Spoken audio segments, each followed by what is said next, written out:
Hello, everybody, and welcome back. It is the CCT Season 7 Grand Finals. It's Math and Bowie. We got ourselves a great matchup today. Make sure to go check it out on social media to CCT_Dota because they've already tweeted nice things about Bowie and I, and they'll stop if people don't like that tweet.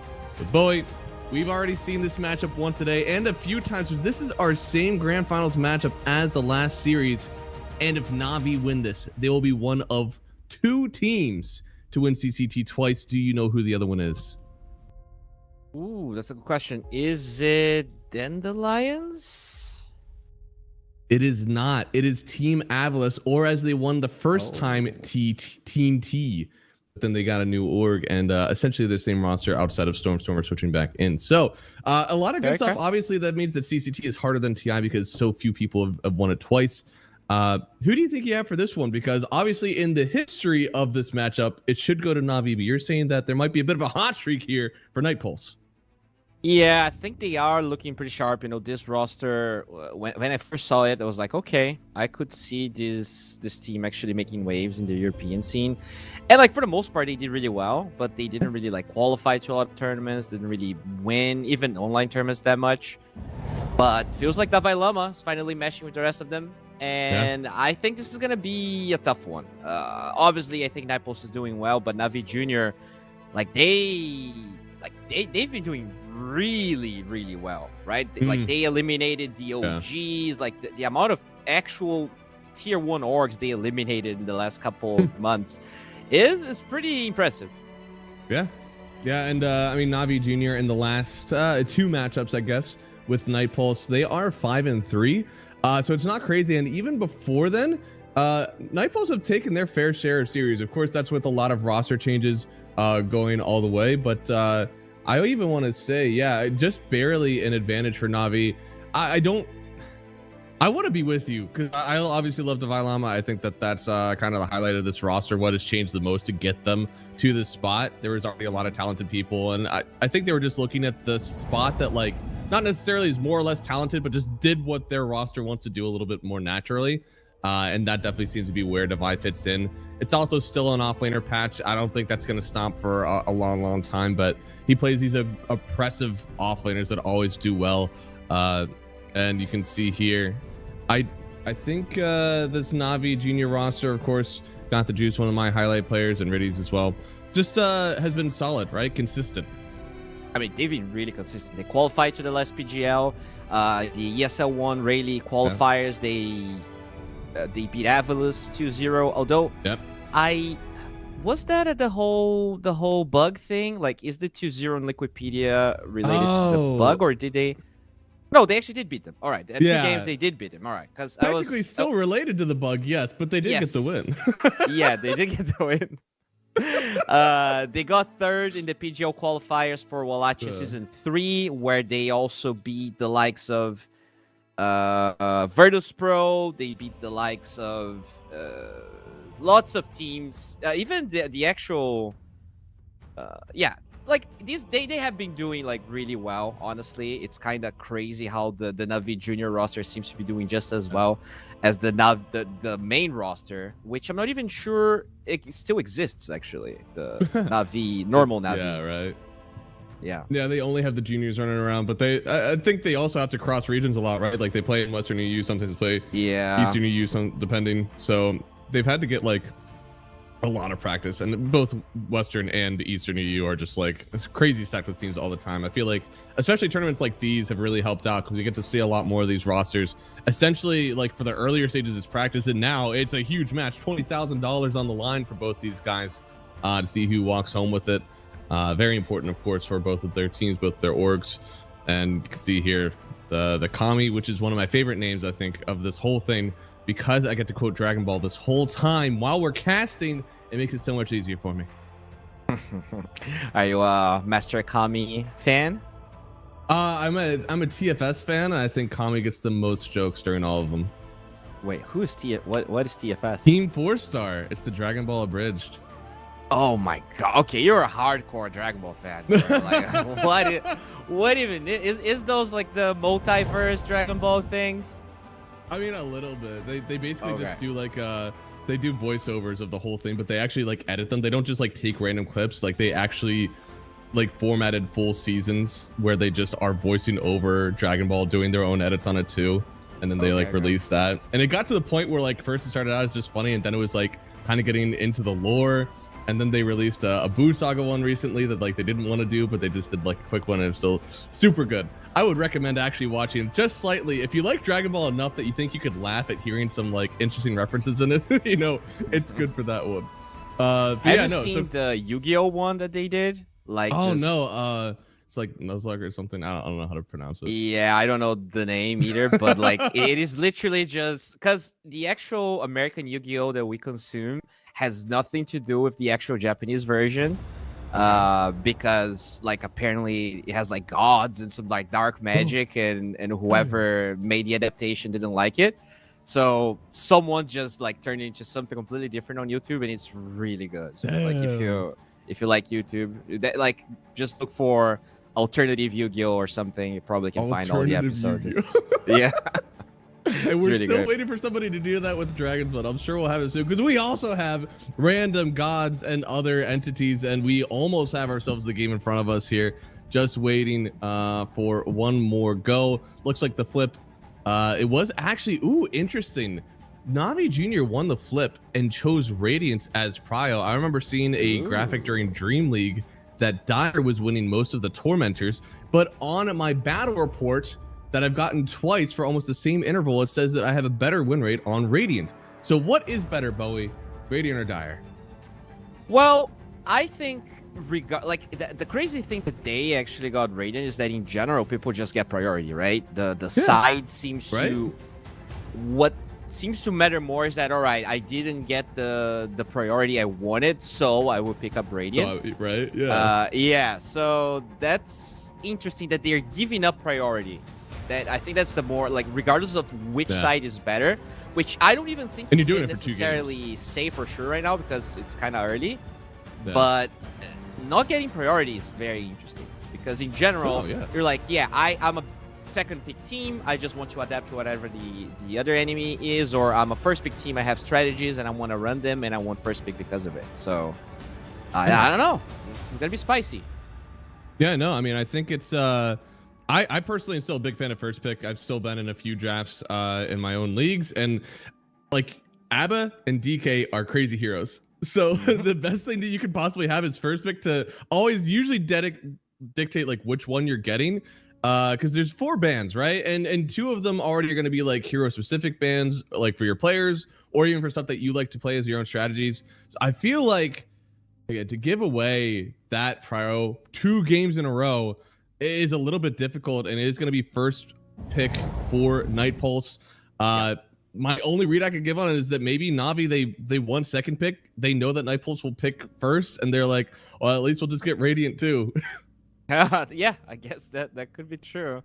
Or they're like, we're so good at this game that doesn't really matter what you do. We're just gonna win. All right, just do whatever you want.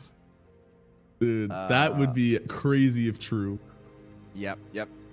So, as you said, that Dragon Knight hero still looking very strong. Yep. I've seen a lot of Magnus bans. That one I would be surprised to go through. Yeah. But I like, compared to yesterday, the bans are already pretty different because I have not seen Morphling first phase, neither Lifestealer. Lifestealer was actually pretty ignored for the most part. Yeah, well, Navi Jr. I'm literally reading this off of Dota. The last time that these guys played, first 2 picks, both series, Darkseer and Lifestealer. So for whatever reason, these guys are like heavily prioritizing these heroes. I know the Lifestealer still feels pretty good, so no shade there. Night Pulse picked Warlock 3 times in a row afterwards as well. So it feels like these teams know exactly what they want to pick versus each other. And this is like the best of 5. After a best of 5, these guys essentially have already played in their other series. There's a ton of information they both have on each other for this match. Yeah, Night Stalker is a hero that I've seen prioritized a lot as well, and he did not get banned. So, like, it was, okay, someone picks Darkseer, the other side picks Night Stalker, or the opposite. But as you said, the Warlock from Night Pulse is their most played hero right now. So maybe that's what they're gonna prioritize here. Yeah, maybe. I mean, I like the Night Stalker as well. I think the Abba is cracked. Like a lot of the pause 5s that you want to play, Warlock being one of them, kind of hates playing into the Abba because he has that free Dispel. So all of a sudden your chains don't feel as good versus him. If you ever try to Shadow Word as well, that one's going to be gone. I think you don't really do that in lane anymore anyways, but still, it's super hard. They actually end up going for the Night Stalker. This is something that Divide can play very well. This is still something that if you are a pause 4 with a full set of fingers on your right hand, and you're still able to play that one, or even on your left hand. I don't think you need it on your right hand, but you just need to be able to press few buttons, QE, run people down in the lane. It's a crazy hero right now. Yeah, it's really strong against Darkseer as well, because you don't want to go BKB on that hero, Yes. and that hero is all reliant on casting his wombo combo stuff. Yep. I'm not sure what the best response is, because even Abba, to some extent, actually does get countered, right? Because you cannot press your R if you're silenced. You also cannot like cast anything. What do you do in this scenario? Could go Slark. You match the night vision. You can trade with the Night Stalker into the lane. It's a BKB builder, right? I mean, that's one of the big things. They do go for the Timber, stealing it away from Divine. I'm a little surprised. I don't think that that's one of the heroes. That's actually one of the ones that I feel like is sometimes countered by the Night Stalker, as what you describe as like a mobile hero that doesn't want to buy BKB. Yeah, not only that, but the hero is like pretty... I don't want to use the word trash, but I'll use the word trash because its win rating Dota buff right now is 42%. Oh, it is shit, one of the 42? least big heroes. Yeah, this hero got destroyed. Oh no. I'm very confused right now. I'm not gonna lie. No, that's interesting. I mean, whenever we used to see this hero as like really good, I think it was 2 TIs ago now. It was like one of the first picks that we saw all the time. Weaver Grim was a good combo. Grimstroke is starting to get a little bit more play. I don't think you have to do anything like super specific to counter it. I mean, look at the heroes that have already been banned. I mean, yeah, Bristle, Mag, TB, DK, Lifesteal, like all these heroes really don't like laning into the Timber. So all you have left in the carry pool is heroes that are at least accepting a lane versus a Timbersaw. Yeah, and the craziest part is Timbersaw's win rate 43%. When he plays against Night Stalker, it dips down to 39. So I'm very like, unless they know something we don't here. I think like it is very good against the Warlock that they like to play, so you can just, you don't care about upheaval, you can chain to him and just like try to kill him. Maybe you feel like Night Pulse just picks a lot of strength heroes and the Timbersaw can be good along the way, but it's such an early pick. And I don't even think this hero will be banned, so you could pick it later if you wanted to. That's true. Let me look at the... So they did 23 pick Timber in one of their wins. Last time ended up getting banned out in the second phase by Night Pulse. But that was also whenever the other team, like, Night Pulse, they were playing Darkseer and Ursa. So, like, yeah, of course you don't want to play against a Timbersaw, but those are the exact type of heroes that are out right now. Na'Vi also go back. They steal the Warlock that Night Pulse has been playing this whole time. Abba is still in pool. I feel that is an acceptable offlane right now. Abba and Night Stalker, it feels like it does enough of what you want. But I guess maybe the Timber, does the Timber dissuade you from playing Abba? A little bit. And I also feel like the Warlock dissuades you from playing Abba because upheaval is actually really annoying against you, right? You don't, you dispel it, but it reapplies, and it is something that the Abba actually struggles to maneuver around. I mean, it's good against Fatal Bonds, but I feel like it's really bad against upheaval. Really, the soup, okay. Yeah, so they go Silencer. Love that hero a lot, especially into the Timber.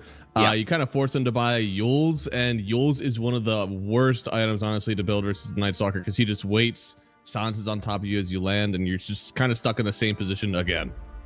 Dude, this is one of the saddest Timbersaw games I've seen in my entire life. Like, this hero is already bad. Like, maybe they're actually 5D chessing this, because this hero's already bad, and they got 3 counters. So in a way, you're countering this hero that doesn't need to be countered. And hit him with the ABZ pause 5 Timbersaw.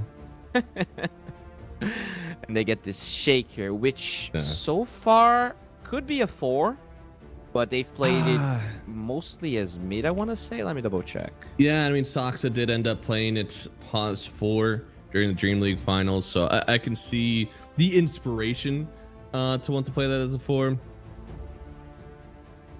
But I think as a team that has 24 pick, it could be okay, right? Like you're opening up this flex. Definitely seeing Gyro carry in this one. Definitely seeing Warlock 5. Timbersaw, please, for the love of God, go off lane. Don't ruin anybody else's lane. So at least I have some flex going into 24.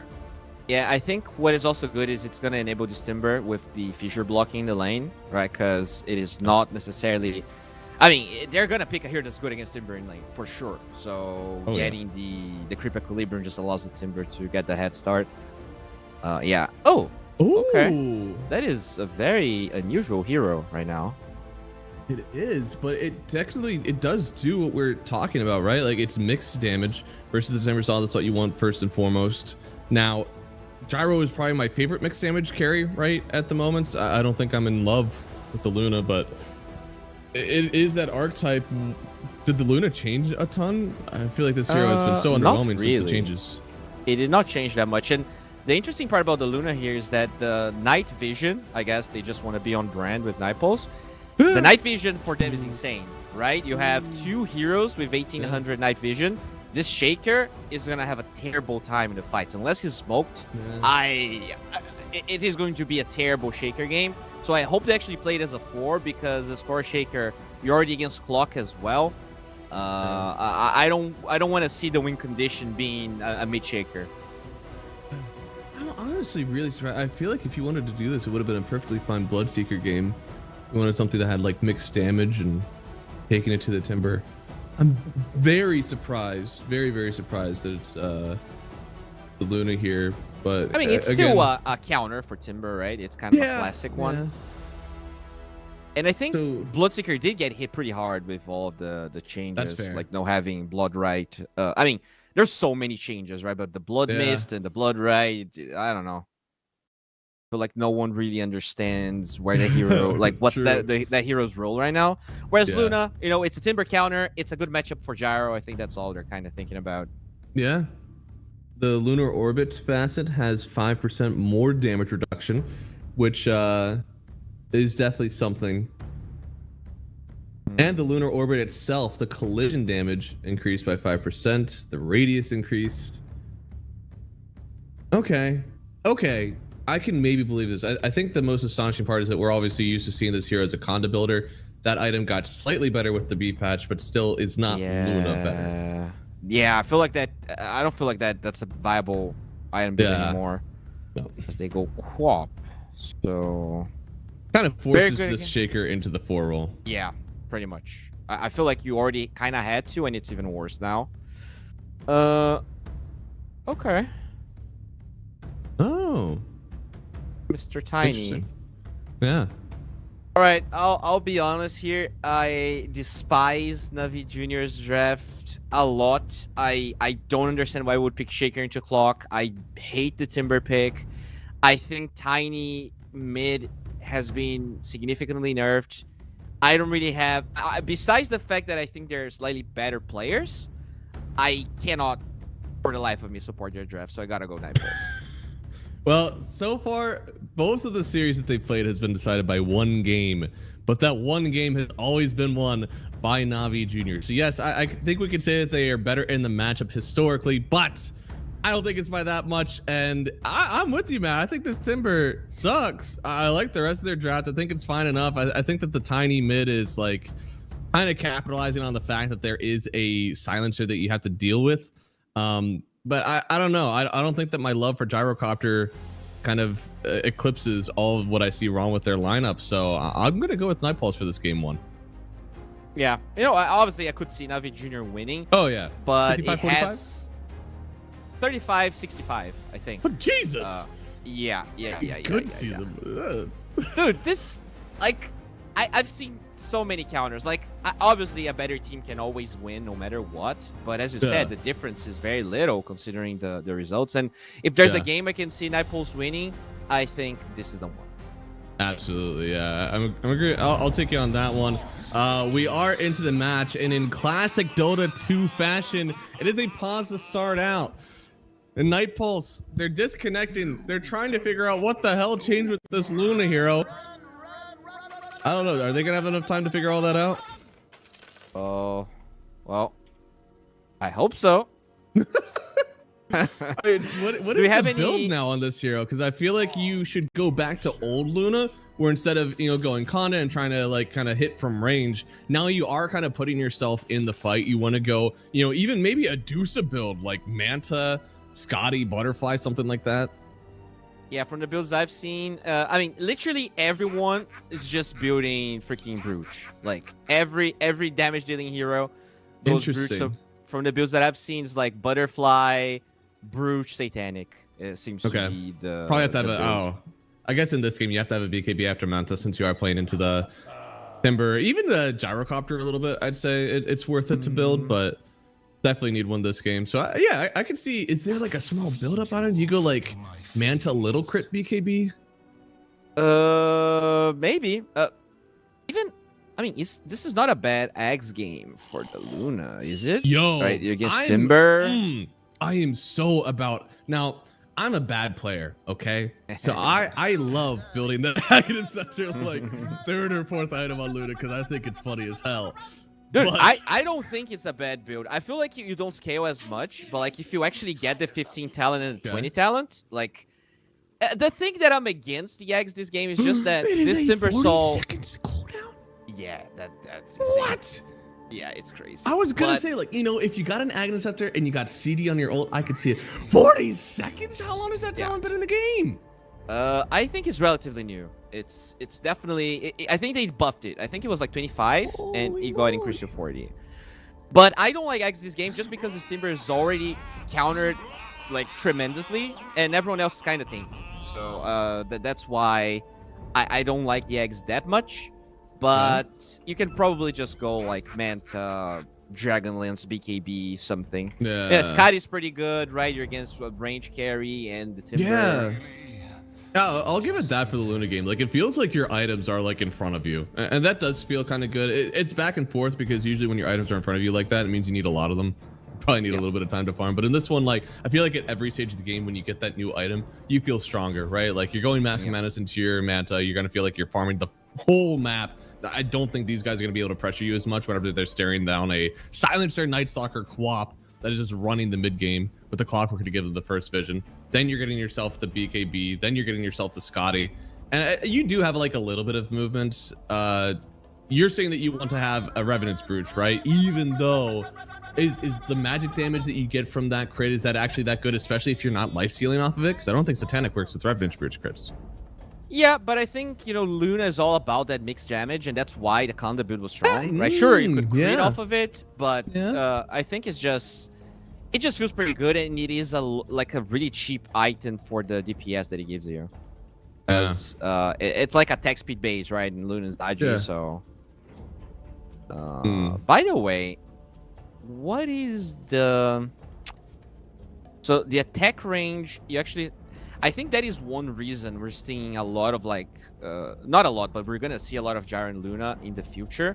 Is the vast enchantment, like that attack range thing that you can get with your neutrals, and it's way more consistent, right? Because in the past, you would get the tier 2, like the Groove, right? Or Groove Ball, and you either had to keep it or you would lose the attack range, pretty much.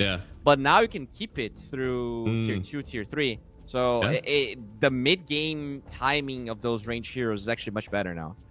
Yeah, it's nice whenever you can get an item, especially on, I think Luna and Gyro are the biggest perpetrators of it, where you can actually get an attack range item that makes you hit further than a Monkey King.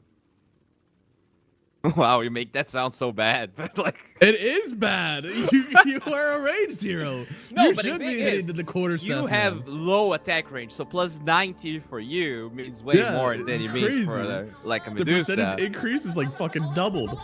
Exactly. That's the point.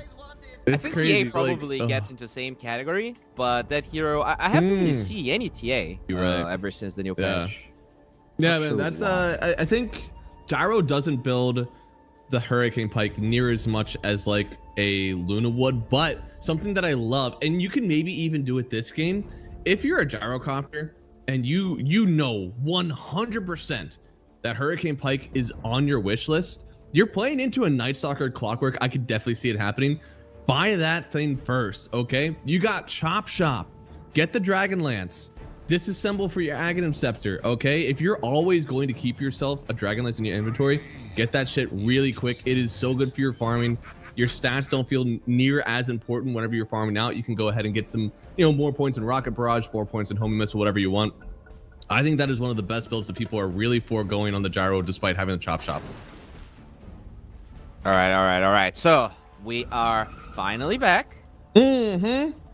And yeah, PMA, he is a very high level Timbersaw. So ooh. Probably, goes to show why he picked it. He's like, yeah, I don't care about counters. I'm so good that I know what to do against anything. Yeah, no, that's both of our offlaners, right? Aren't both of our... I think Divine might actually be Grandmaster Timber, so both of them have very high levels in the hero for this one. We'll see. I mean, I think the... Again, the things that I don't love about the Timber this patch is that, like, we're getting back into these single targets offlaners being very powerful again. And Timber kind of hates those sort of things. He likes whenever damage is really spread out and you're not really able to burst him down as much. But Night Stalker is the atypical, let's kill a mobile guy. And, Timber hates that sort of stuff. Silencer loves that too. In theory, this Silencer should be just a dead man the whole time. But look at the vision you have on Night Pulse. You have, as you said, the bonus night vision from Luna. You have the Night Stalker in the sky. You have the rocket flares. It feels like you should never be able to find this Silencer to start a good fight. Yeah, by the way, click on Mr. PMA and look at his item build. Holy moly. First item, Blink, no boots. That's good for him. Honestly, we know he's not going to stick with this, but good for him if he was going to be a person. That just goes straight up Strength Blink. That would be the funniest shit, honestly. I would love that. You have to be but yeah, very, as you like, said, your lane, the you got to believe in it. To protect Kidaro is going to be super important because it makes sure that you can always combo break the Shaker, which I think is the biggest thing probably. But also, like as soon as Tiny goes in with BKB, you can silence him through it. There's a lot of small things that are possible. Wow, this is very aggressive for the lane to start off. Now, Gyrocopter, what a god. Gets all the CS, gets the deny on the range creep, gets the deny on a melee creep. Dude. Another one? This just backfired so hard on Night Pulse. Oh, okay. Davai gets one. Ooh. Dude, that was... Honestly, that is terrible. That is genuinely terrible. You just spent so much. You also went for your W first on Night Stalker. You do not have that to secure range creeps anymore. They're still trying to run down Got the Juice. Obviously, he's feeling the pressure for it, but the man started off like 4 branches and has a Tango feeding machine next to him. It'll be fine.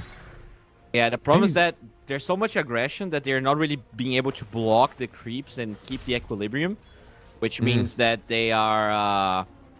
they're not really gonna sustain the creeps close to the tower. So this Night Stalker, I suppose, is not really having a good time. Yep. Yeah, I mean, Gyro is one hero that, like, equilibrium usually will always favor him. He's able to just flack, run around. Looks like they are trying to bully him again. There's a lot of damage. The Silencer is even running up to him. Divine is actually just starting to pressure this a little bit by himself, taking all this pressure.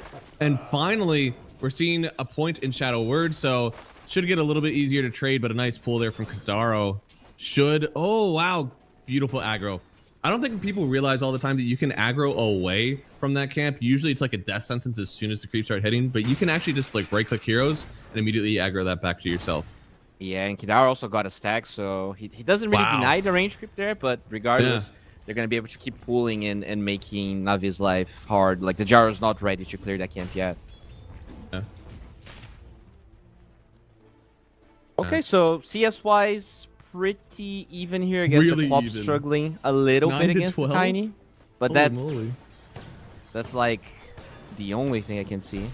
Yeah, no, I mean the spread for the CS is super low, and yeah, Quap at 9. It doesn't really matter too much. Probably just waiting on a wave or something, anyways.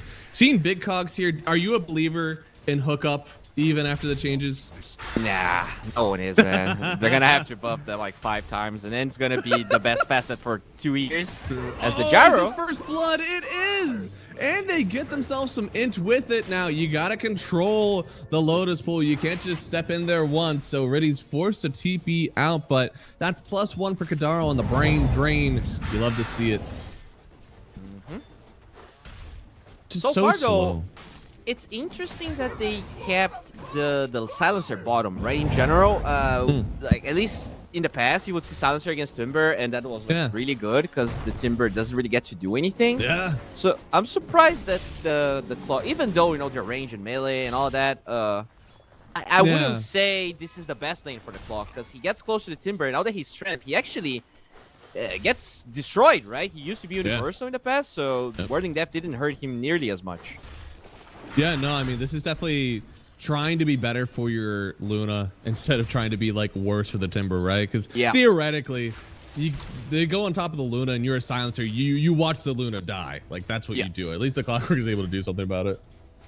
Yeah, but definitely does make the Clockwork's life a little bit harder. But it doesn't mean that the silencer is going to get more farm, being in position 4. Yeah. Oh, I mean, at least playing the offlane because it's still Kidara. No, that's so true. People don't like they think it's just a lane swap, but you got to pull a little bit more whenever you're at 5. You also are with your carry. You want him to get solo XP, so you're trying to leave. Speaking of leaving, the Warlock wanting to leave right now, but got the juice. Is it enough? He does have the damage. Gets 1 return, and Devi actually has to run away from this one because there are already 2 levels in that rocket barrage. And on the other side, dude, the safe laners are eating good. Kami getting himself a kill on PMA as well, and it's a full double kill in the offlane. Yeah, that's just the Timber counter. Luna's just way too much magical damage for the Timber. Yeah. And, is it a 202 build on the Luna, or is it like 211? Okay. I don't know how much we believe in this W yet. And Devi, that is a lot of damage here into the Fatal Bond. They brought over the Earthshaker, but Devi, he barely gets away. Ooh, very close, very, very close. But he's going to be fine. Just runs to the base. It's going to be daytime now, so definitely going to be a bit harder for him. But still, the damage is already done. Kidara, though. Definitely dead. There you go. Another kill. Do not sleep on the Gyrocopter Warlock off your safe lane. I mean, that stuff, it just works wonders. Fatal Bonds plus the Flat Cannon. My Herald brother is able to make that lane work. I tell you, it is very easy to do. Oh, Warwick doesn't even get the kill. Oh, no. Oh, that feels so bad, man. Yeah, that is just like the worst. When you come down to help out, you don't get anything. At least he was so close now. He was like 2 creeps away from his 6. I guess he can get this kill now if he wants to. Maybe. They do Rocket Flare up the Sonic Wave. There it is. They get the kill with the ulti from Quap. So that honestly saves this rotation. Yeah, makes it a little bit better. Still a support. He does lose the rune for it, but it's still all right. Yeah. It's just okay. You didn't like walk away super sad. Still though, this gyro, I mean, both safe laners are farming super well right now. The biggest difference is that Niku did not have to try to rotate to save his friends, so he's been having a lot of good CS here. Yeah, did recover a fair amount. And yeah, I mean, this is just a crash landing Tiny, so just trying to play the old style. Not the... I've seen some mid lane Tinys trying to go for the other facet, and honestly, I was very disappointed, so I'm happy he's going for this route. As Zayat... Yeah, you're taking a lot of damage here. Oh no. Oh, that's some Kale. Pause for lag? Yep. Oh, never mind, it was a bait! There you go, PMA getting that one. Then he wants to go over for the Wizzy. Looks like Luna is actually trying to fight them for it. Can I go see that Luna real quick? Because I think she might lose this one. Okay. Yeah, I mean, there is, but there's also trees. I thought he was going for it, but full HP Timber, you're probably not. If she was level 7, there's a chance, but even then, it would be too close. Yeah. 4 points to the beam. Got yourself the ulti as well. I could see it, but looks like PMA is actually trying to take down Kami again here. He's got the double shock. A lot of damage, but there's the ulti in the cogs. It doesn't last long enough. PMA just gets the kill anyways. Kadaro is in now, but it's too late. You already lost your carry. They'll at least get something out of it at the end, but that was your ulti. down for so long on the Luna, and that's, you put so many points into your beam. If you're not getting kills off it, you gotta be so sad. And yo, Riddies, is you a baller? I think he is. He gets the kill, and now the Quap not able to get the ulti off to get the kill. Yeah, it wouldn't really be enough. That healing, level 4 healing on the Warlock, it's way too much. Oh, he went 2-0-2-4-0. Yeah. What a man. What a man. That's a Chad Warlock right there, and I mean, I think it does make a lot of sense because this Quap, like, we're back to maxing Shadow Strike, which means that it's way less about the burst. So you're going to be able to save a lot of targets. They also don't really have that much early damage. The Luna, you know, has some burst every 2 minutes. But besides that, Night Stalker really isn't a bursty hero. And, oh, cut. Not like this. I think he dies again here. The call down got the juice, goes in for another kill here, but the Sonic's Wave trying to get something in return. Warwick gets a kill. Can't they get more? Night Stalker coming in from the vibe, but the Rocket Barrage is so much damage. Somebody help him. BMA almost going down here. The Shadow Striker does connect with the Chakram. Gets another, got the juice. He is the benefactor of all this fighting. Going in for more. The Rocket Barrage, he gets one kill. Trying to run after another one here. He's got the move speed from the Rockets, but Devi, he sees everything. Hard to catch up to this guy. It is still fantastic for the Gyrocopter. This Fatal Bonds Gyrocopter combination is insane. You're just flat cannoning and using Rocket Barrage. Like, you're just tripling your damage. It's just so hard to maneuver around it. Yeah. Beautiful call down, by the way, from Got the Juice too. Getting 2 hits on the last 2 call downs missiles. And then you can see this one, like the absolute turnaround with this damage. Warwick did not see it coming. Yeah, Fatal Bonds gets used there, and he just melts. And look at the Vi and Desire there. So close to killing the Night Stalker as well. It's hard to know in the moment, but I think he did chase down Devi instead of going back for the clock. I think he does get that kill. Yeah, probably could get that kill. Still, like, insane, right? This Gyro is having absolute free farm, 1,000 net worth ahead of the Luna already.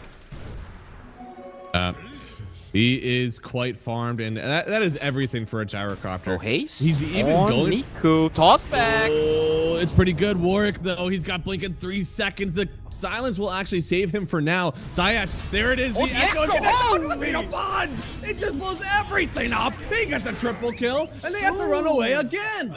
That Fatal Bonds. Holy shit. God damn. Dire's middle tower. That's some damage. Is this game? Like, I mean, that was like a 1,000 gold Echo. Was it more? It was a 2,000 gold Echo. Oh, no, it was a 1,600 damage Echo. Minute 10, no blink dagger. I mean, he has 1,200 gold with arcane boots already. Yep. I think we're starting to see the absolute mishandle on this gyro lane.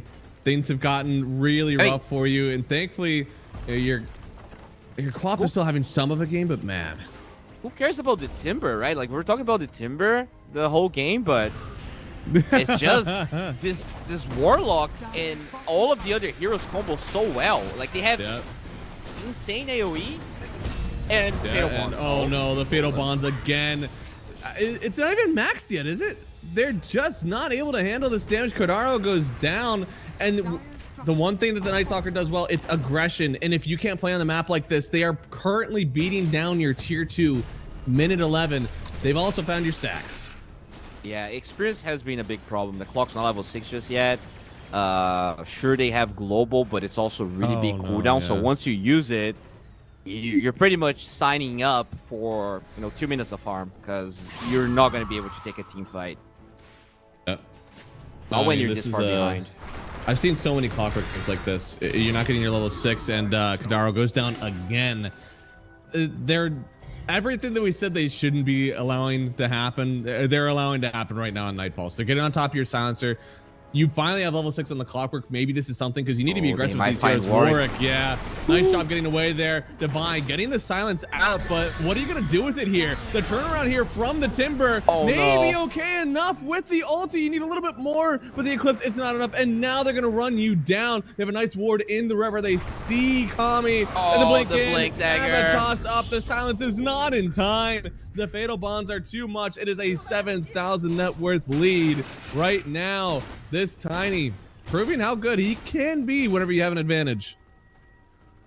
Yeah, I mean, first global was good in protecting the co-op, but it's still, like, you don't want to be using global defensively in general. And this one, not only you don't save your heroes, but you use your global. So this is like a huge hit for Nightpulse's prospects, because now you get level 6, but fighting seems hard anyways. It does, and Divine, like, he's gotta get something going soon. He doesn't have a Blink Dagger yet, and the Earthshaker only about 300 gold away from his.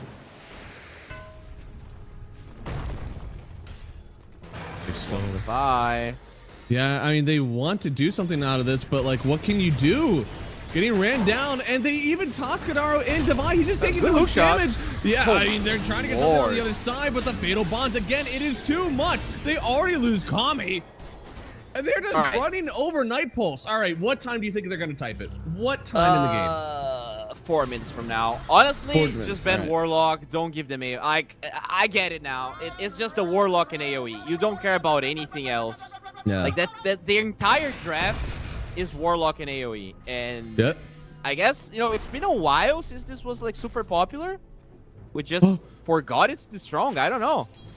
Dude, beautiful Fissure Brock there. Actually separates Night Pulse from getting that. Oh no, he separated his team. Never mind. LMAO. Forgetting that one. And I mean, Pastor eating his words saying Navi bad draft. No, we always can cope it up, okay? It wasn't that we were wrong. It's that Night Pulse played wrong, okay? That's what it is. Exactly. I will never be wrong. You gotta understand, our job is to make sure that whatever we say actually seems to make sense. So don't worry. Don't worry. We're very good at gaslighting your opinions. Exactly. You just wait for 10 minutes in whenever Night Pulse are actually winning this game. And you know, it was mostly like the thing that I hated the most about that draft was just the Timber. But I also said in the draft that Timber might have been too countered. And, you know, the Timber didn't really do anything this game. Like, he laned fine. But it's mostly Fatal Bonds. Like, every fight, I think if you look at the damage from Warlock, I wouldn't be surprised if he's like top 3 damage this game. No, no, I take that. Like the Fatal Bonds Echo was crazy. The Fatal Bonds Flak, this was pretty nice. And they just give him a shard, which is gonna be so good because it buffs the imps. I know it's technically a soup buff, but the imps you create out of your Fatal Bonds also get buffed. And you can see there 1.22 to 3.8. Very, very good right now for Navi Jr. They have won the last 2 series. I don't think they usually come out this strong, though. I think even in the upper bracket matchup, the first game was a real knockdown drag out. Oh, Warwick, he might just be dead here. There's a blink on the shaker.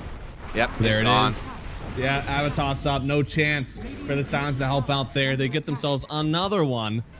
And just 16 minutes in, it feels like Navi, they own the map right now. I'm not sure what is the way out for this Night Pulse team. I mean, is it Blink Dagger on the Night Stalker? Is it just taking a fight under vision? Like, what do they need to do? I mean, Blink on Night Stalker would be good, but that's like, what, 5 minutes away considering how far behind they are? You just need to force mistakes. Right now, like, you need a fight where... Oh, man, good luck forcing mistake here. Is this the one? Is this the fight you want? Oh God, no. Jesus. I guess they force their own mistakes because the Night Stalker is also dead. Oh, no, yeah. I mean, they're just... This is... You're just fighting all over the place. GG is called just 16 minutes in. This is not a draft only. I'll continue to cope it up. Boy, when you let a lane go this poorly for your team, you're never going to have a great time. Night Pulse, although I will say banning Warlock seems to be great for you in the next game. I have to imagine you also got to tighten up your laning stage. Yeah, I think to me the Warlock was the biggest difference maker. You know, we kind of touched on the Luna, and I have to agree. Like, Luna is a great Timbersaw counter, but like, do you need to counter Timbersaw? You already had 3 counters. Yeah. They're probably better heroes in general.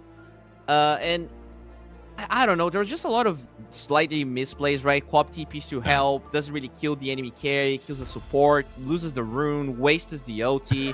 Quap is a hero that needs momentum, and I don't really think they got a lot of momentum for Quap this game. Yeah, I'm a little surprised. I feel like it was the rotations into the mid lane that definitely helped out versus the Quap, and Quap also rotating down into the off lane, wasting what, a minute to get 1 kill. That also wasn't really good for her game. So I feel like that's part of the laning stage that I think you need to tighten up. You can't let that happen. Even though the global also, the first global being wasted to save the co-op against the hasted Tiny.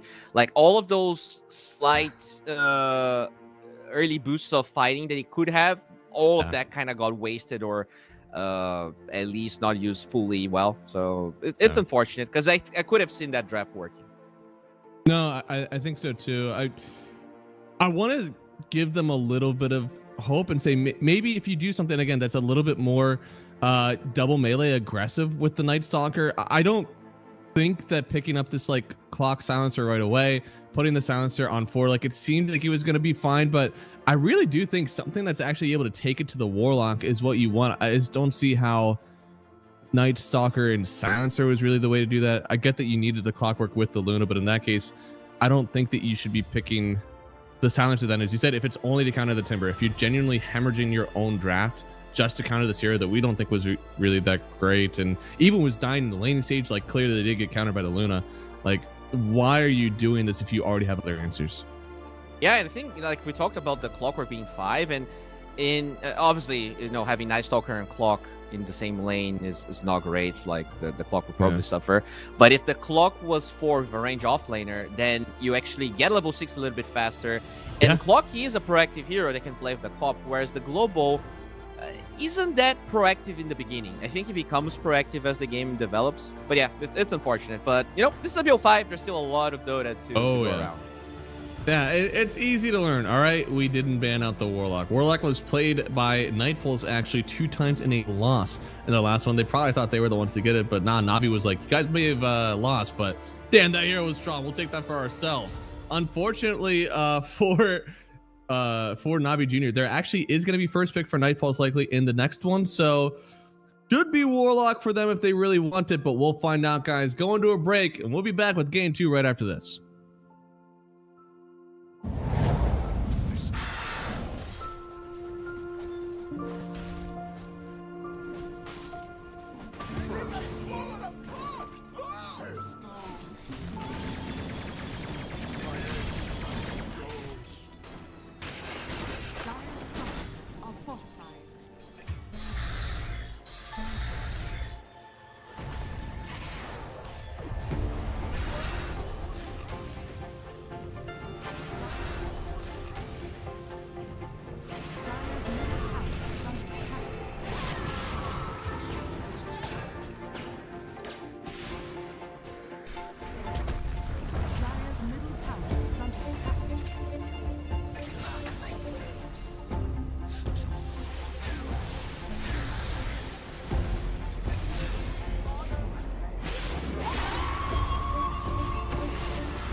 everybody. Welcome back to game 2 here of Na'Vi Jr. versus Night Pulse. Bowie, I think Night Pulse, they need a coach right now. Give me 3 things we can do better on Night Pulse to try to get this game a little bit more even.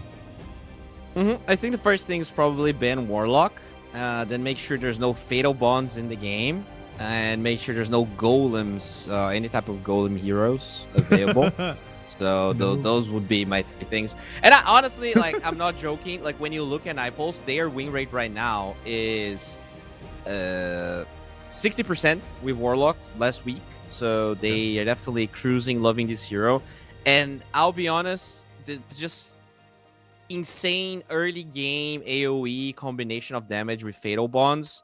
It's crazy, right? Because as you said, usually we see upheaval. We don't see that much heal being maxed. That Warlock was just healing everyone so they could keep fighting and using Fatal Bonds off cooldown. And there was really no response. Maybe if you know they're going to do that, now you can tailor a better draft around it. Make sure your early fighting is a bit stronger. But I would just ban the hero. You know, it's just, it feels way too easy. And there's way too much AoE. Like, it's not hard to make the same concept of a draft with different heroes, besides the Warlock, obviously. Was DK banned in the last game? It was. I don't think so, but I think he would be crushed the same way, right? Because it's a lot of early magic damage. Like, he wouldn't really be able to farm and get to the point where DK wants. I think you would need something like a Lifestealer, a Juggernaut, a very strong early team fighting hero, which Luna kinda is, but... Hey, DK could be that too, right? I wouldn't say he's a strong team fighter. Oh, they didn't ban it. Okay, you had first pick. You had the option to just take the Warlock if you really wanted it. Dude, they could just and they banned out the Shaker Warlock instead. Yeah, that's kind of crazy. Don't do it, Na'Vi. Don't do this to me. Wait, what was the order last time? Did they... It's first pick. This is almost exactly what happened last time. So no Shaker. Okay, that's... Yeah. What if you ban the Warlock now, right? Yeah, right? What if you do that now? That sounds like a great idea. Then you don't pick Silencer. You pick a stronger 5. I don't know. Right? Because, like, Silencer already, like, Silencer is a great counter into the Timber. But you also have to have a melee hero usually that wants to play into the Timber. Those heroes are few and far between. I think that's Ursa with the Silencer in lane potentially could do it. I think in the lane, CK could potentially do it. I don't think the game is that great, but the lane he could probably do it. Like, it makes the draft just a little bit weird unless you have some sort of like pause for Silencer Connoisseur, which is obviously not great into the Warlock that we know is coming, right? So yeah, first game they did ban Monkey King, right? So this time you have against Timber Monkey King, Ursa's Lark, and there's a 4th one that I forgot. All of them just really strong at punishing this melee offlaners. All right, there we go. That's all we need. Less. Now, I could have seen a world where they do what I told them to do, and they go ahead and pick up the Abba, maybe even a Darkseer, something that's able to maybe double melee, bully the shit out of a Warlock. But, you know, you don't want to get into the situation where you've lost 2 games in a row, and it's like, maybe we should have banned out the Warlock. Yeah, I really don't think the Timber was the problem. Obviously, PMA, like we saw, his extremely high ranked Timber. He knows what he's doing, but I feel like he got extremely enabled by the Warlock. I'll stand by it. All right, the Warlock and the Gyro owned. Okay, your Quap played in the bottom or the off lane for too damn long. Okay, you were losing that game 7 times out of 10 in any lineup. Yeah. And now they get the clock for themselves. So that is one hero Nipulse played with the Luna. I also hope they don't like go the Luna direction this time around. I like the Abba suggestion you talked about, especially when Warlock is banned. But you need to ban Slark. So that probably you need to pick Abba on 18 and ban Slark probably. If that's what you want to do. Okay. Is this Mirana 4? Probably. Okay. I know we've seen a little bit. Oh, you know what? Na'Vi, they have a beautiful opportunity here. If they pick techies, they actually have 4 slots in Goblin Mech going back to the auto chest days. Oh. That is... Yeah? Almost got it. Instead, though, they have possibly the best safe lane for the game right now. You are playing into a Night Stalker, so Crystal Maiden feels great in the laning stage. Paired up with the Gyrocopter, it's a ton of magic damage. You push the wave, get that solo. And a Mirana shouldn't be able to do a ton about it, right? Even with that new facet, you're great against right-clicking, not necessarily magic. Yeah, I'm curious about this Mirana because I see Mirana Jakira and see no setup for either the Ice Path or the Arrow. So that's one thing that I don't like here, especially if now they have to pick the Zaba we were talking about, because like who's actually setting up any of those spells? I feel like those two heroes are great, but I would love to see like an Ember Spirit, anything that can actually enable those two heroes on a low cooldown. Yeah, I mean, mobile and magic damage is going to be fantastic in this one. Even though there is a Crystal Maiden, that's kind of it. You should be able to get out of most stuff. I could see a Storm game here. 23 pick and 18 pick are basically the same thing. So if you want to grab a super mid now, we do know where these heroes are going, right? This isn't a carry Mirana. This is basically the lineup that we're looking at. You just need a mid and a carry somewhere. They go for the Pango. Oh, not the greatest at setting those spells, but you know, it's a relatively low cooldown OT. Okay, I mean it's also a lot of team where fights. Do you flex the Timber mid at all? Is it possible? You could, but I feel like Timber does fine. Like Timber does, Pango does fine against anything. Okay, so that's fair. I'm not sure if it's worth it. This is what I'm trying to get at. No, I get you. So they need arguably a mid laner for Navi, and Nipulse needs a carry. I would ban Huskar just because I think Navi has one game of Huskar. Yeah, they have one game of Huskar that they played 4 days ago. People love the hero a lot more right now. Yeah, the hero definitely got some buffs, and I wouldn't say you have the better heroes against Huskar. Like, it's a lot of magic damage. You can just get a beak. Oh, they banned Dazzle. Interesting. Yeah, I mean, it is a melee punisher. I mean, this is where you think about all the heroes. If you genuinely believe that your lineup is really rough, I mean, you're playing a Night Stalker and you don't want to play into a Dazzle. It's kind of rough already. But there's plenty of melee punishing mid laners, right? I mean, OD can still be one of those if you're truly terrified of stuff like that. But theoretically, the Night Stalkers get into it. True. If you're Navi Junior, okay, I was gonna say Ursa Monkey King, but looks like they're looking at the bigger picture a bit more here, and they feel like the Medusa matchup is bad against the Gyro. Still a thick hero, you know. It's yeah, but Timber would have a fine time, I think, against. I was thinking like, yeah, maybe they want to punish the Timber, but PMA is like, bro, I don't care. I'm gonna do well in the lane no matter what happens. Right. So maybe another hero that outranges the Gyro, something like a Drow or Ooh, I could be in for a Drow game. You know, Drow is a hero that you build those mobility items. It feels good. Hurricane Pike Silver's Edge feels fantastic in this game.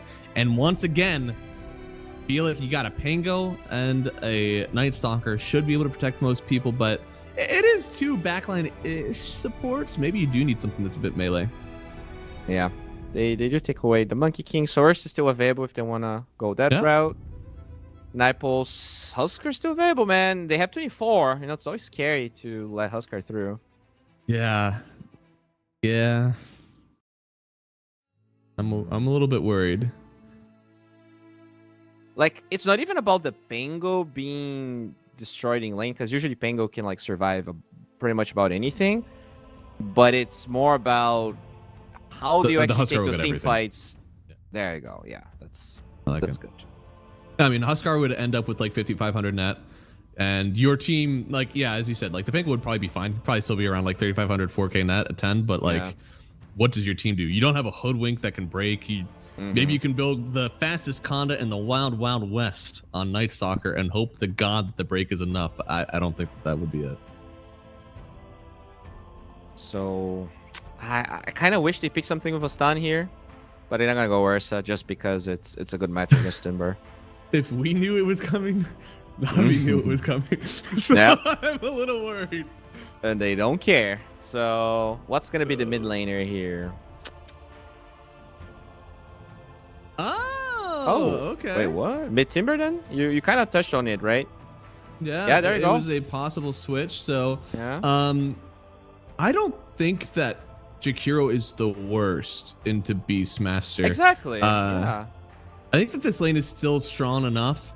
And for all you people that said I shouldn't say that Night Pulse has the better draft, I'm gonna do it again.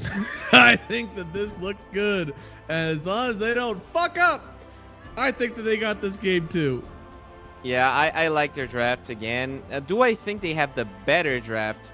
I think this one's very even. But to me, the question mark that I have is how good of a lane the Vi is gonna have, because he had like a decent lane, but Night Stalker is a weird hero. Like you're strong, and then you need to farm a Blink Dagger, and it takes so long. So, and this supports. How do you help your cores when you literally have one stun, which is Rolling Thunder? Like, that's really my problem. They pick Jakiro Mirana. If you miss an arrow, if you miss an Ice Path, your fights could be over. So that is the one thing I'm a little bit scary of. But in general, I think their heroes are fine, you know? Yeah, I think the Ice Path is a little bit easier to hit, especially when you have the slow. So I think there is a world where you could double Ice Path, and that should be plenty of time. For good Mirana players, that should be plenty of time to hit an arrow. It is like both of your stuns. So gotta be a bit careful. Like that person who's stunned better die, or else you are a sad man. And again, you gotta win, at least win one of these lanes. You gotta have something of a good laning stage. Because last time there was just way too much health on these heroes. You didn't have the items to take it to them. For Night Pulse, it's all about that laning prowess. And I'm looking at a Jakiro Ursa. Surely this is gonna be a one safe lane. Yeah. Well, that's what we hope. And that's what we hope, because things have been a bit weird in game one, not gonna lie. Yeah. No, I still think that the Gyro is going to have a really good time. Again, like Mirana is fantastic versus right-clicking safe laners, and you may think that Gyro is kind of like that, but he ain't. Right? Gyro is going to try to run you down with Rocket Barrage. Flat Cannon is borderline only for the laning stage, and there's no way Mirana is even going to be close to the Flat Cannon when it's going off. So I think it is going to be just like safe laners eating good. How does this mid lane go then? You're saying Pango does plenty amount of damage, should CS well. Is that still the case? Yeah, he should CS well for sure. I think maybe one aspect that I don't want to be harsh on the Vi. Like, he was against Gyro Warlock, which might be the dumbest lane of all time, right? Yeah. Like, it's really hard to beat that. I would say, as strong as CM Gyro is, it is definitely significantly weaker. Yeah. Significantly weaker. And we do have the melee range synergy going down again, this time with the hero that's at least been played in the Pons Fool role at some point. So, I think it's more because of the stuns that are usually there, but still, hey, Mirana, hopefully we're going to get some decent gold out of this one. Already getting the tips out of the way. Once again, I like when they have at least some lanes to play with. I like the way that they can move on the map with the Mirana ults and the Night Stalker running people down. Here's hoping. Exactly. Also, the Mirana can stack, which is something that the Ursa is going to like once he has a Battle Fury. So Mirana playing the offlane is always nice, especially for the stacking heroes. Oh my god, he got a deny in the first wave. Divine Llama is already having a much better time. No. Got the juice. Game's over. That was actually okay. Also, something that went horribly wrong for them. That first trade was the worst thing I've ever seen. The fact that he got all 4 CS, you got your silence level 1 that seemed to just do nothing. Now he's got a better level 2 or better level 1 spell. Feels like the way that this hero should look. I don't know. Yeah. Things are already looking a lot better. Yeah, for sure. And I'm kind of surprised, like, Radius didn't really block the large camp there. Like, he just allowed Desire to have it and arrow it. I'm not sure what he was thinking. Maybe he also wanted to go for that pull, but very easy to stop. Maybe. Kind of the opposite situation as last time, right? You're a Warlock last time. Didn't really matter if you blocked that camp or not. You just Fatal Bonds people to it. But in this one, no, that's free gold from Mirana. And you can see here, they may actually get themselves a first blood. It is completely different. Night Pulse are winning the game. Oh, calm down, man. Calm down. Chat's gonna go crazy on us. All right. Don't pray. Like, let's just make sure this is gonna last more than 20 minutes first. Another. Okay, never. I mean, this is Gyro CM. Like at some point, this lane is just gonna turn up, just like the Warlock. I know it's not exactly the same as like how much damage is gonna come out, but it's just a really strong lane. Oh, almost got him. Tried to read where he was running. Devi wasn't maybe quick enough on that silence, and now got the juice. Actually, the one getting ran down the void, but he can't stay in on it. Gotta back out. So close, really close.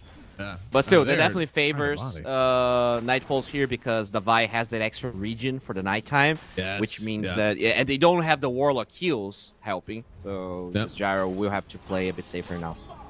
Yeah, you will say that, like, you kind of got to get this shit done now, right? 5 minutes, 15 hits, and if you don't have a staunch net worth lead, like this CM Gyro lane, it only gets better with levels. If you don't have some sort of advantage at that point, you will die. Desire trying to get himself some sort of advantage, does manage to get the kill. Yeah, this lane just looking much, much better, as you said.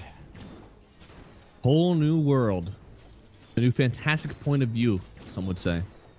With that said, though, the Timbersaw is 16-6, so sure, the Pango is getting CS, but, you know, it's just Universal Hero against, no, I'm sorry, Timber against a melee Universal Hero. It's just really easy for him to get CS. Almost feels like what we talked about with, like, the Huskar. It's like, yeah, sure, the Pango will get gold, but, like, the other guy's gonna get a lot. Really, we're seeing that now. Like, the Pango's gonna have gold, but man, Deku, he's gonna have a lot. Yeah, which is why I was surprised with the Pango choice. I wouldn't say it's like necessarily the best hero, but I feel like, you know, it's a BO5. You just want to give your players comfort. Got the juice. Gets another kill. Dude, Desire is getting all of these. This is so smart from them, okay? Once it hits 5 minutes and Devi is borderline a creep, whenever he dies, he won't actually give away that much gold because he doesn't have the kill spree.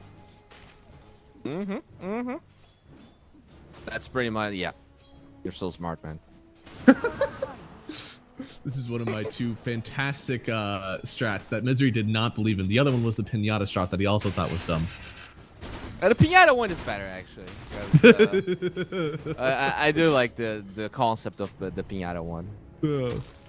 Obviously. So they are working the Pinata strat right now. You know, Mirana has all 3 kills in this game. You know, they're really setting up for a big pop at 10 minutes. You know, this is actually a problem that I have. Like, just like Rubik, Moran is one of those heroes that somehow just gets a lot of last hits in these fights. And sometimes it can be deceiving. Like, she gets all of the kills, and it matters. Like, you have the net worth lead, but, you know, it's all on Marana, which isn't necessarily what you want. Especially right now, right? I feel like there's just another hero that builds a solo craft top side. Can she get her 4th kill? She does! It's another one, but now who gets to pop the Pinata? Devi, he'll stay. Get away, Mirana. I'll take the gank.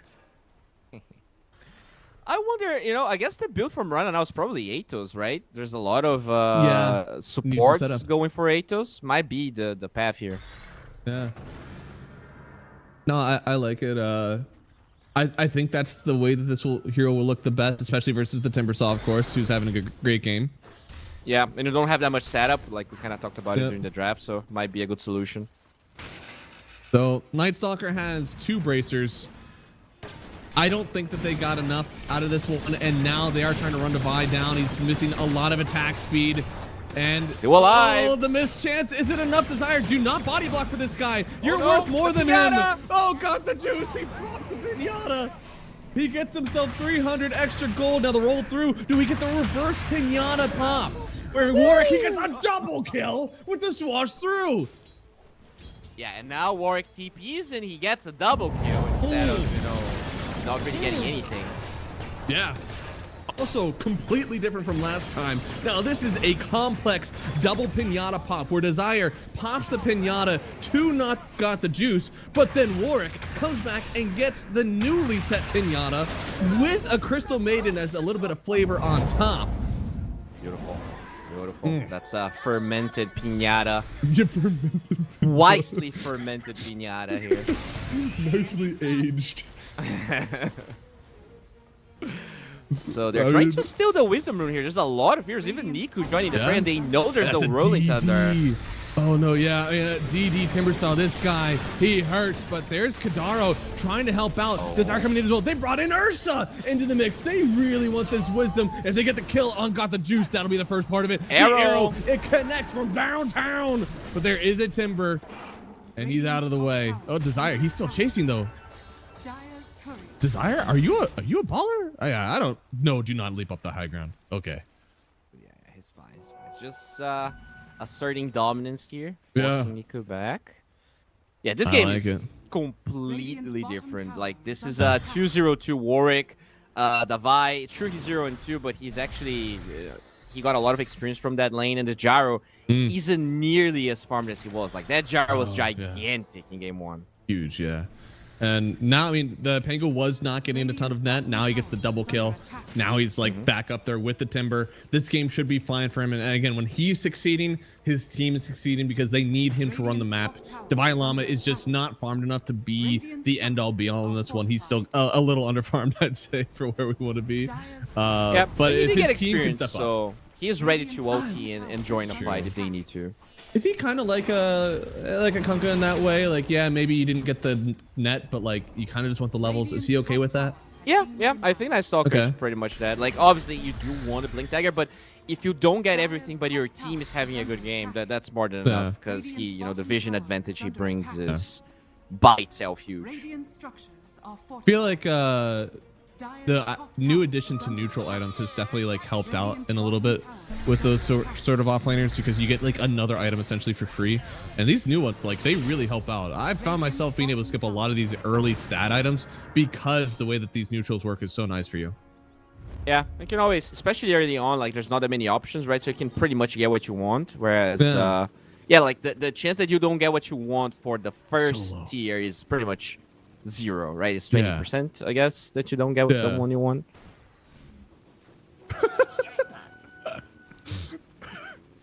What?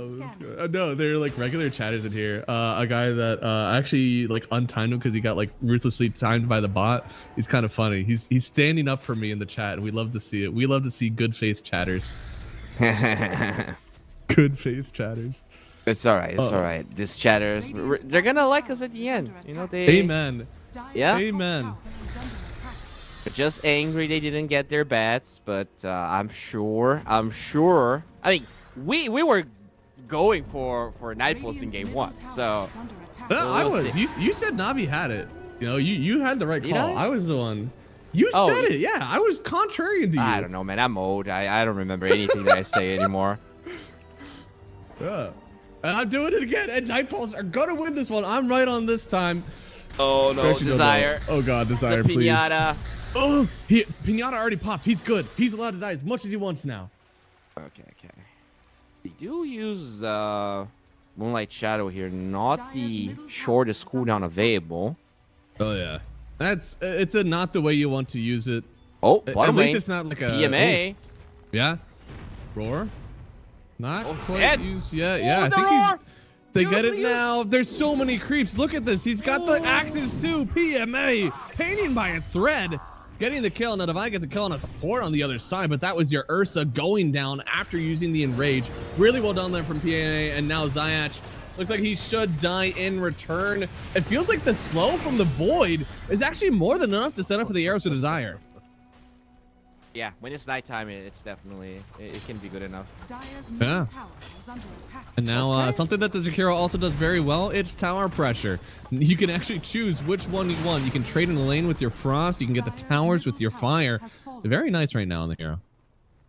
Oh, I mean, this feels so bad for Kami, because he was already kind of behind, and then dying to the Beastmaster there really slows down this Battle Fury. Oh, they're going for the Ancients of the Dire. They are. They're trying for it. They have 2 points in the Ice Path right now.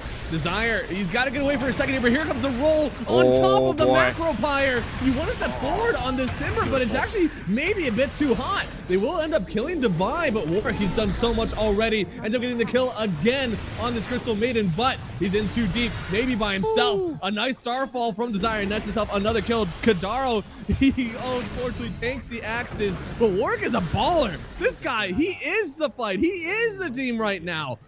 And he's trying to chase down this Timber. Does end up popping. I think that was a big stick. Should get away. Warwick doesn't have the damage to take him out. Warwick got a 3-man shield crash in that fight. Like, he was unkillable. He kills the CM as she starts casting Freezing Field as well. Just so many good things happening. He also had procced Orb of Destruction and Corrosion before he went for it. So it's all physical damage. Just insane team fight by Nightpulse. Yeah. I didn't even notice that. Like, shield crash, it feels like it should be a magical damage spell. It ain't. It's physical damage. They're trying for more. Oh my god. Dude, that Crystal Maiden just appears. Now, she's a strong hero, only has about 5 armor to her name. And this Orb of Destruction, that reduces it by 2. The Corrosion reduces it by 3. So she essentially goes down to, like, essentially 0 armor. And yeah, if you proc Lucky Shot, that's a Maxter 3. So it's... true. Yeah, it's insane. And the fact that it's a tier 1 now, it really makes Warwick's life, like, he was already having a good game, and this is the best drop he could have gotten. No questions. Yeah, no. He's been playing card game simulator. He's getting the drops he needs. Got to get that luck up. And I mean, so far, this is good. They're keeping the map exactly the way I want it to. But at the same time, this Gyrocopter, he's starting to fall behind on the farm versus the Ursa. It will not get better. I mean, Ursa, once he gets this Battle Fury, he is going to be the farmer on the map. Yeah, I think it really tells the story that the Gyro is behind the Ursa. Because Ursa was having a bad game, then he killed himself. And Gyro's supposed to be a faster farmer. So he is really not having a great game. I know, he's definitely struggling. Oh, they're looking for cut. You're gonna find him. Oh, good enrage. TP out, but Zayach, no, there it is. And with the battery assault, they will get themselves a kill and got the juice. Got it. He needs that one. I was about to say I didn't love his crit stick, but that is exactly the reason that you buy it, to get involved with these engagements early, help your team out with real damage, and it just paid off for him. Yeah, at least there's to finish his Battle Fury before dying, so it's pretty big for him. But still, definitely feels bad. Oh, they're gonna steal the Wisdom Shrine? Shrine, and he got it. He did get it. Now he's trying to come in with the roll and the silence, but Niku, he wants to help out with this one. Divine Llama, once again, is just a sacrificial lamb. He'll die. Oh, I was going to say his Mango usually does well, but there's a lot of damage right now from Niku. Trying to run in the macro. Swash out. Another Ice Pass should be applied. There it is. And they do get away. Warwick, this guy is an even bigger pinata than the Mirana, but so far, it looks like he might not pop. Dude, this shield crashes in the fights. Like, you think he's gonna die. He got another 3-man shield crash. Yeah. Just insane how much chaos he's creating. 6-0-8. Like, he's been a part of 14 out of the 18 kills they have. Yeah, and that was with a Timber, like, on top of you. That is exactly the kind of fight that he wants. But the barrier was too much. He couldn't burn through it. Now, he's about to hit level 12. I'm sure it'll be different then with that, extra chakram level, but... he is playing very well right now on this Pango. I wonder what he ends up going for. I can see a world where maybe you just go for a quick roll up after this, but no, he just wants to go right in for the Aghanim Scepter. Yeah, I mean, he's so far ahead, right? It definitely, you want to keep snowballing off of this advantage. The Link is, though, definitely great against Roar. Could be the only way he dies. He's becoming a very scary pinata, so you don't want to give away any of that flesh. It's all fun and games until the pinata picks up its own bat. Starts going to town. For Niku. They could do it. Oh, the arrows there. Roll in. My God. That was a Timber Saw. He just died in like 2 seconds. Holy moly. And that was Arrow with 260 damage. Starfall with 200 damage. That was actually just 500 magic damage straight up from the Mirana. It's an 1800 HP Timber as well, so definitely not an easy cookie to crack. Under attack. Man. And now something that the Ursa does really well, of course. I don't know if Kadara, you want to be in here for that? Yeah, cut. Should be able to do this himself, but did he use... Oh, no! Oh, my God, brother. No! Every Ursa, hear my roar. Okay, you press W. You wait. You should be able to press Enrage for the full duration of all your Fury swipes, okay? He pressed it way too early there, and he pays the price for it. Oh, my God, that feels so bad. Goodness, good. I've seen this And so it's a many level times. 1 in rage, so it's gonna take a while until he has it again. Yeah, my God. You were definitely able to hit 12 times in 4 seconds with 2 overpowers. Like, it's fine. It's fine. Yeah, I mean, they did buff the Tormentor, right? So he maybe felt like he could get away with it, but now they're gonna steal it. Oh, maybe they Are won. they gonna steal it? They buffed the hell out of this. Close. It was very close, but they did. This They buff brought Tormentor, 3 heroes. yeah. I've seen lots of times where 3 heroes try to kill Tormentor, and it's really like at the maximum amount you could try. But they're gonna get the Roshan. Oh, okay. That's nice. Yeah, they take the easier objective, Roshan.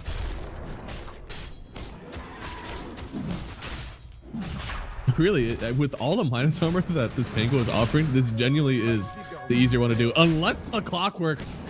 Okay, he's nowhere close. Never mind. We'll end up getting the kill. Yeah, I think this is the first time the Tormentor has worked the way that it is supposed to, or at least in the eyes of the devs, where one team takes the Tormentor and the other one gets Roshan. It's an even trade. Yeah, I haven't really seen that happen a lot. Just because it's too early, right? The 50-minute Tormentor, like, not a lot of drafts can really Rosh at that time. Like, what besides Ursa even can? Maybe TA with Deso? Maybe? Oh, yeah, maybe, but sometimes you don't even have those items yet. It's hard. I mean, Roshan, sometimes it's not necessarily like, can you take it? It's like how long it takes you, right? Most teams will take Roshan in like 30 to 40 seconds at minute 20. Minute 15, you up that to like a minute, minute and a half. Yeah, it's Pango Ursa might be one of the fastest you can have at this stage. I don't think there's many better lineups for it. Maybe a Slardar, you know, maybe throw a Slardar in there, it gets a little faster, but yeah, they're doing a really good job right now. At least trying to trade out. It does make it. I'd say usually the team with first Torm is like staunchly ahead. Now with Roshan, it's like, you know, you got a jetpack. We have an extra life on Ursa. I think the Night Pulse actually would favor that. They could have had both. Not gonna say what happened again, but at least they have one of them. Exactly, and that's why they went for the Tormentor first, right? Because you'll know that like you definitely can get the Tormentor as dire, but getting Roche would be much harder for them. Oh yeah, yeah. Even with the Beast Tags, you know, like they do have it, and Beast is pretty good at it. But again, you don't have as much of the subsequent damage as you do on Night Pulse right now, right? They have enabling plus the actual damage. Right now, you only really have enabling. Yeah, it takes a while. And also, I'm not sure how it works with eggs, but I feel like the heal, because it's not a lifesteal, so maybe it didn't change anything. But I've seen a lot of like lifesteal changes actually mattering a lot. A ton, yeah. But the Beastmaster is not lifesteal; it's only heal, so he might like he still heals the same from Roche. Yeah. They're trying to get something done in the mid lane here. This is what Ursa wants to do, you know, jump in, be aggressive. And he's actually going in for an Aghanim Scepter first up from the Ursa here. Kind of taking advantage of the fact that there's not really a silence. So Enrage is kind of king. I'm about this one. It's really good against Beastmaster. Just insane. You also reduce the cooldown. You can probably like buy Shard or the Bash afterwards. And he's gonna... This is looking really good for cut. I think the only thing that I'm gonna be a bit worried about is that Timber damage is all pure and it does not pierce spell immunity. So BKB genuinely makes it so that the Timber does not touch you. If we see a 1-1 fight from Na'Vi, this Timber might feel like he's a bit too much to handle, and Ursa will be so far behind, right? Because you'll be sunk cost fallacy. You want to finish your Aghanim Scepter, and you're going to be so far away from the BKB, you might not be able to farm it out. So I'd be a little worried. Yeah, they definitely need 4 staffs. Clock just finished his. The Jar will have the Hurricane Pike one. You need to like kite his Ursa and make sure that he regrets like going for eggs instead of a Nullifier or a BKB, as they're gonna fight PMA here. Somebody's regarding it. Yeah. Oh, I mean, no, PMA, cancel Blink. Yeah, cancels it for now. Got the Juice is behind him, but I don't think they're going to keep aggressing on it. They do have a Wisdom Rune that they need to fight for. Night Stalker, he's going to try to get it first. No, okay, he ran away. Didn't want the smoke. They do get both again. Oh, no, never mind. No, only one. He was, Devi was sitting there. He was looking close, but yeah, just didn't want to die. What I'm about, even though he might not have been worth that much. Still valuing his life on the Night Stalker. We can appreciate that. You want to hear a very cute but useless comment? Sure. Jakiro has 2 fluffy hats, and I'm just imagining that he has it because he has 2 hats. Oh, 1 for each head. Yeah, it's a new take on 1 for each foot with boots. And looks like they are trying to find the clockwork here. PMA gets found. Blink out. Yeah, PMA. That's actually definitely the better target here. And the roll through, yeah. It's a lot. You used your Night Stalker ulti, you used roll, but hey, getting that Beastmaster off the map, that still could net you at least some map control. Yeah, it definitely will. 8-0-8 for Warwick here. What a stellar performance. Goal lead still very even, but the win probability, the map control is definitely on the side of Nightpulse. And the thing is, the matchups are also so good. Like this Ursa into Gyro, it's just Ursa's dream. Like Gyro's not a good matchup at all against the Bear. Yeah, Gyro hates anything that's going to face up on you. That's why Lifestealer had been pretty good. That's why Spectre had been really, really good. And Ursa does the same thing, especially once you get Shard. You essentially are enraged for the entire duration of the Rocket Barrage that is so good versus these heroes that get on top of you. And it just doesn't matter anymore, right? They're going to need like Sights of Ice to deal with this Ursa because the Gyro himself as farm, even if he surpasses the Ursa in farm, I don't think he's going to be able to deal with it alone. So you need like Blink Force, Blink Sight of Eyes on both the Beastmaster and Timbersaw later on into this game after they have this BKBs completed. Yeah, which would be able to, right? Like if you do get a Blink Hex, you are not able to just enrage. Yeah, exactly. You can follow up with a roar. Oh, PMA gets fouled. Yeah, PMA. He does roar, but at what cost? Warwick even makes sure, like, yeah, look, you use roar, I'll use roll, and as a bonus, he might actually get to take somebody else out here. Now, got the juice, trying to chase down Desire. The mischance wasn't enough to save him here, but the hook shot does connect onto Warwick here. Have you gone too deep? I actually don't think so. Got plenty of barrier now. The maiden, she finally gets the damage. The Ice Bath wasn't in time. Now, Divine Llama's in a weird spot. He was trying to chase down the Gyro, doesn't end up finding it. Instead, we'll just have to take down Riddies. Uses a BKB for this one. I tell you what, Nightpulse, they have expended a ton for this, and they still end up losing both their Ursa and their Pango. Oh, the Ursa dies. Huge. And who got the Pango kill? I mean, oh my god, that's so much gold for the Crystal Maiden. 1,500 gold. Hey, that's a full 4-step that he bought out of nothing. Yeah. Tons of gold for him. And this is Niku. This is almost exactly what we said. You didn't buy a BKB. Now you're in a position where you need a BKB. Are you going to be able to farm out the map? Because you don't have Aegis anymore. Next Roche won't be up for maybe another 4 minutes. Are we in danger? I mean, we're definitely in more danger than we were. Yeah. Like, Ursa... Vulnerable. I mean, it was a very unlucky fight. Like, they were running away.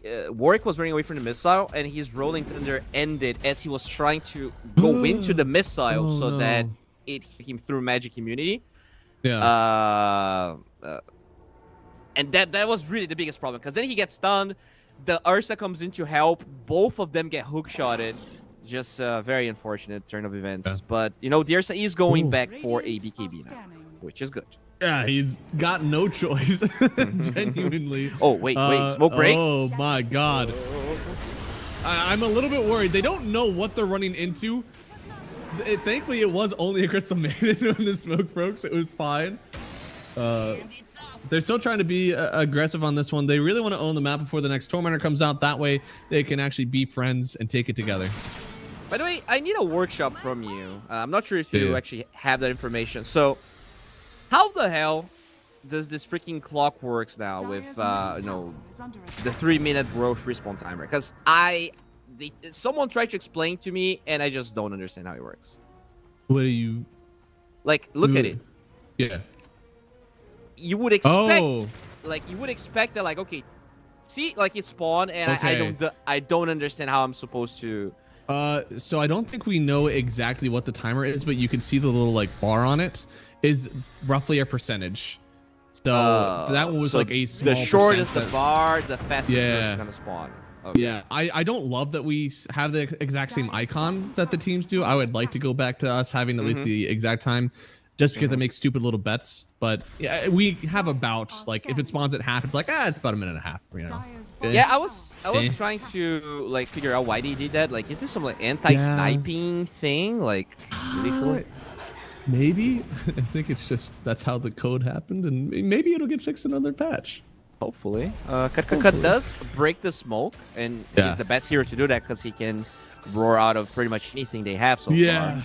Right. I mean, one thing that the Axe does very well for you is that you can press R during roar unless there's a silence or something. So that's a benefit. I'm not going to say that this Axe is a horrible purchase. I just think it's slightly out of order. But once you have the BKB too, then who cares if it's out of order? You have both, and you know, it's all good.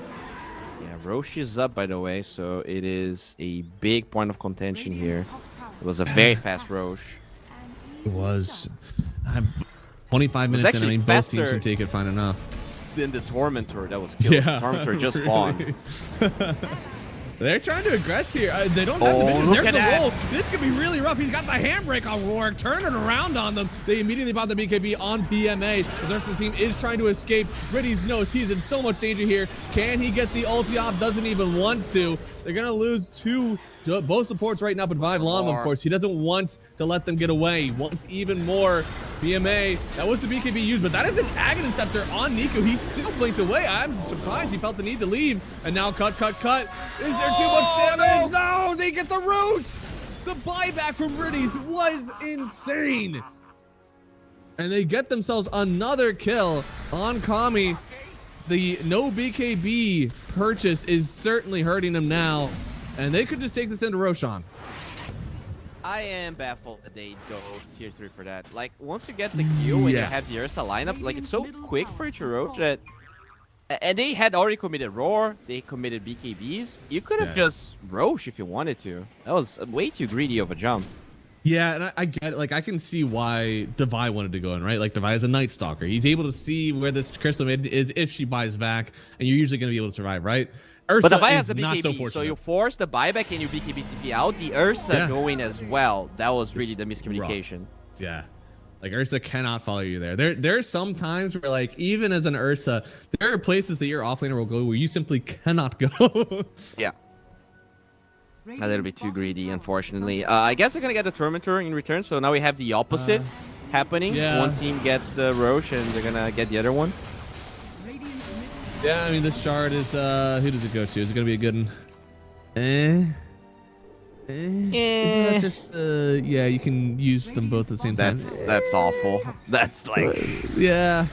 I guess it was between Jakiro shard and Mirana shard, so I don't know. I guess Jakiro's... I mean, Mirana's better now. Yeah, don't you get plus one leap? Extra leap is decent. Yeah. I mean, they got the gold at least, right? So at least you got some gold, definitely.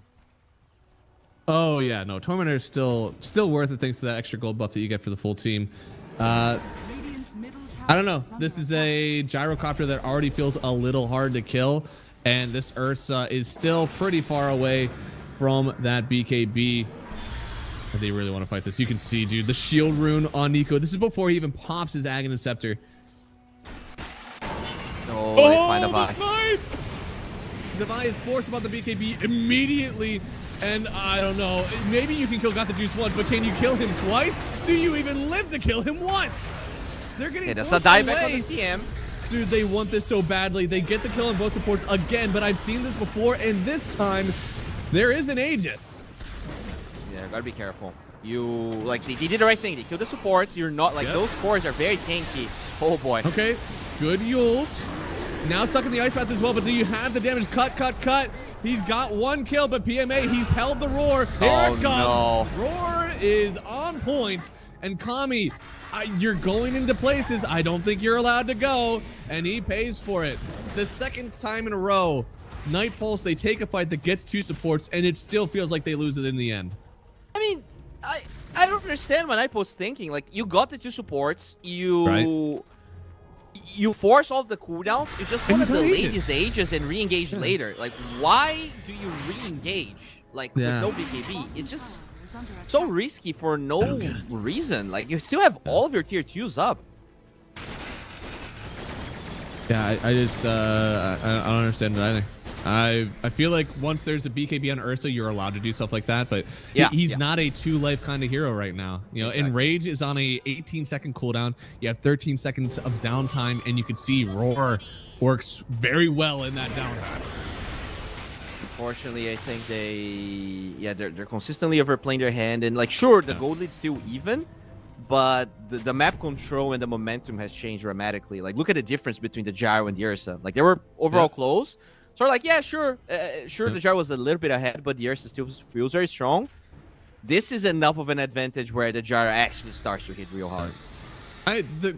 A lot of the net worth is actually from the Jakiro being so dead farm, even a little bit of the Mirana, but Kadaro is damn near an offlaner in this one. He's got Greaves Force. I mean, he actually does a lot to keep his team alive. He's going for a Lotus, which will further help his team, thanks to everything that's kind of happening right now with the Roar. So it's going to be okay eventually. We just need these items, and I feel like every time that Night Pulse extend these fights for no reason, they set back their timings further and further.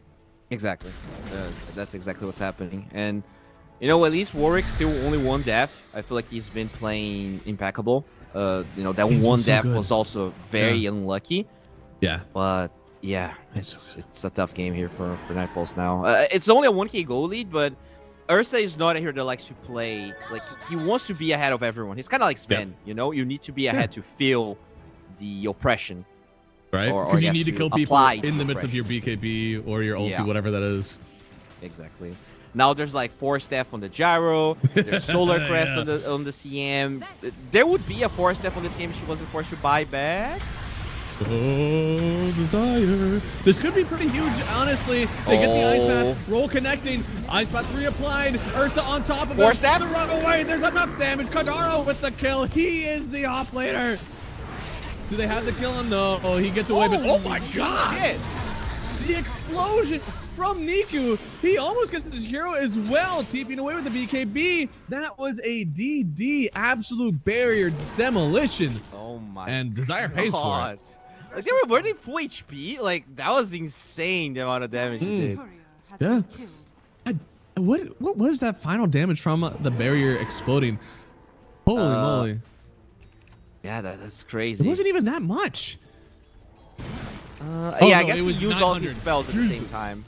Yeah, but it's still 900. I saw 900 from reactive armor, which is the shield. Jesus, 900. Yeah. That's He did 5,000 in that fight. He was the highest damage dealing hero by far. Yeah. So finally a fight won for them. That was with BKB, the item of the day. And he's going for Bastion next, but this one, as you said, you know, they've got plenty of kiting items right now. It feels like Ursa to truly be the end-all beyond this one. He's got to have Bastion, maybe even a Nullifier. Yeah, that was a huge fight just because they got the Rolling Thunder into Ice Path combination, and then the gyro, you know, not having BKB, couldn't really stand his ground. It was a really good 4-staff, but just a little bit too late coming from Na'Vi. Yeah. I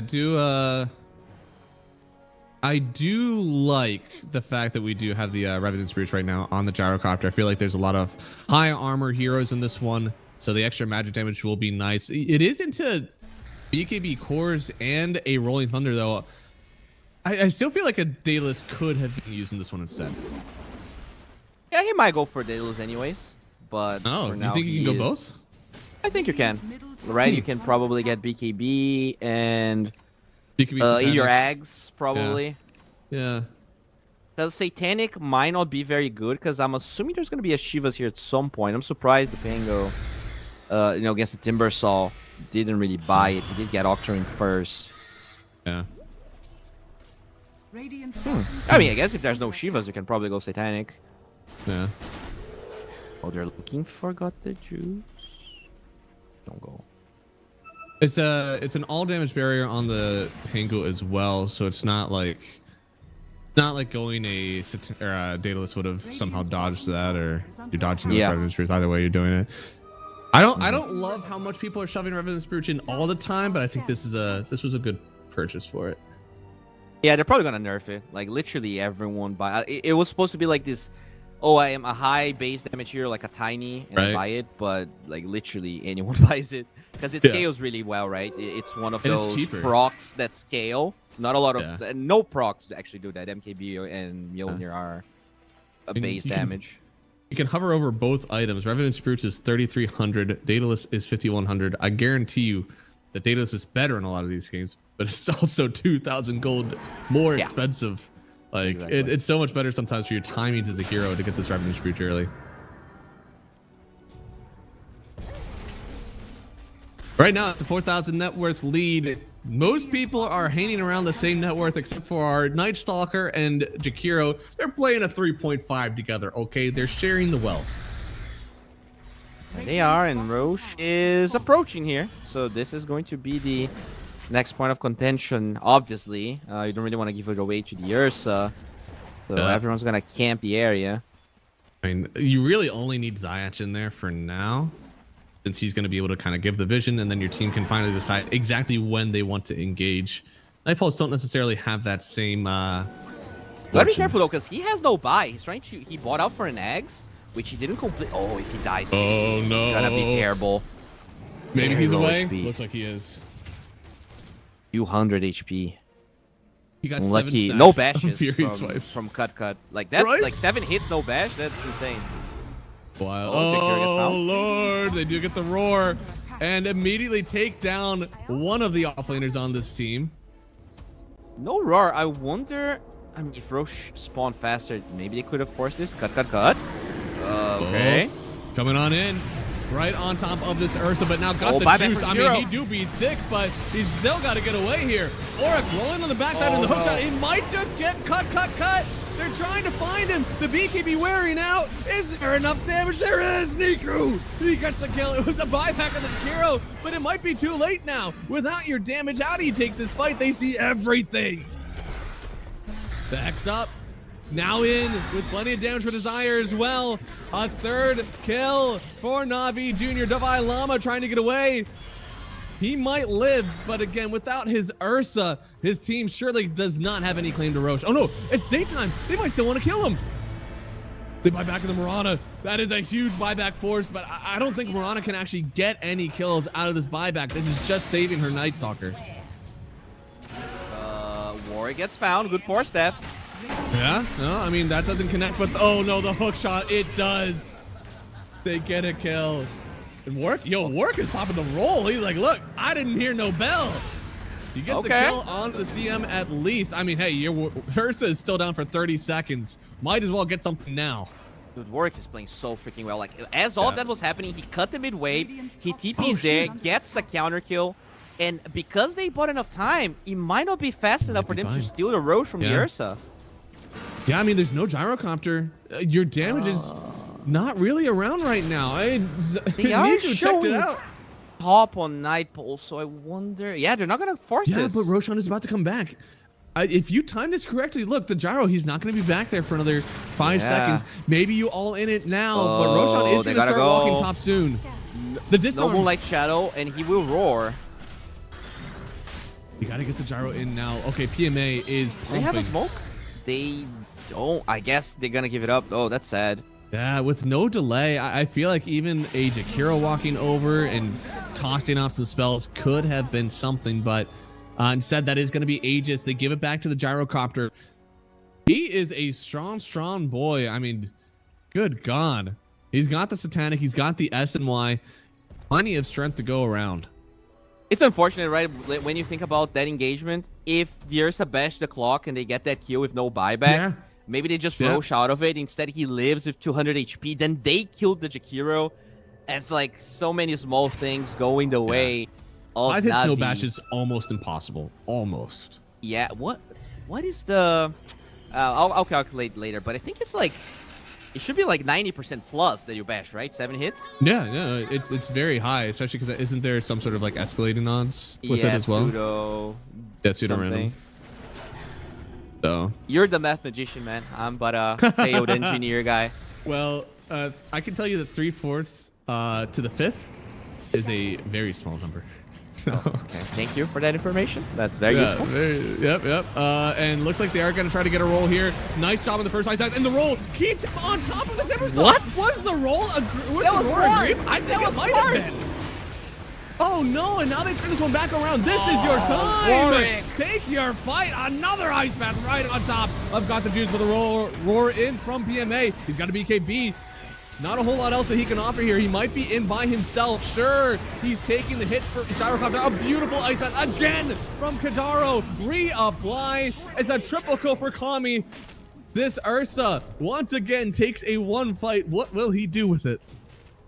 Dude, I don't think I've ever seen a roar be this useful to the enemy team as much as that one was.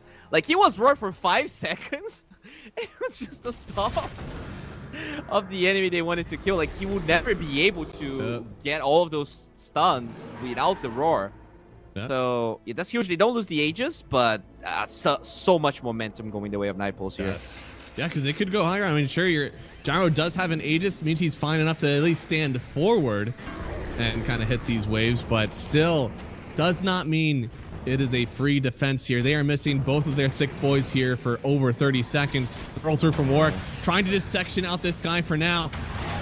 There goes his shield.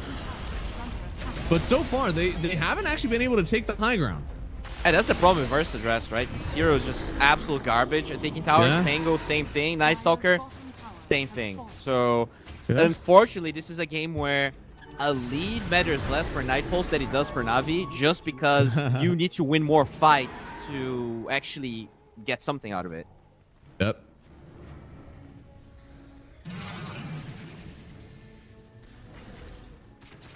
All right. So with that, I mean, it looks like they'll keep their timing here.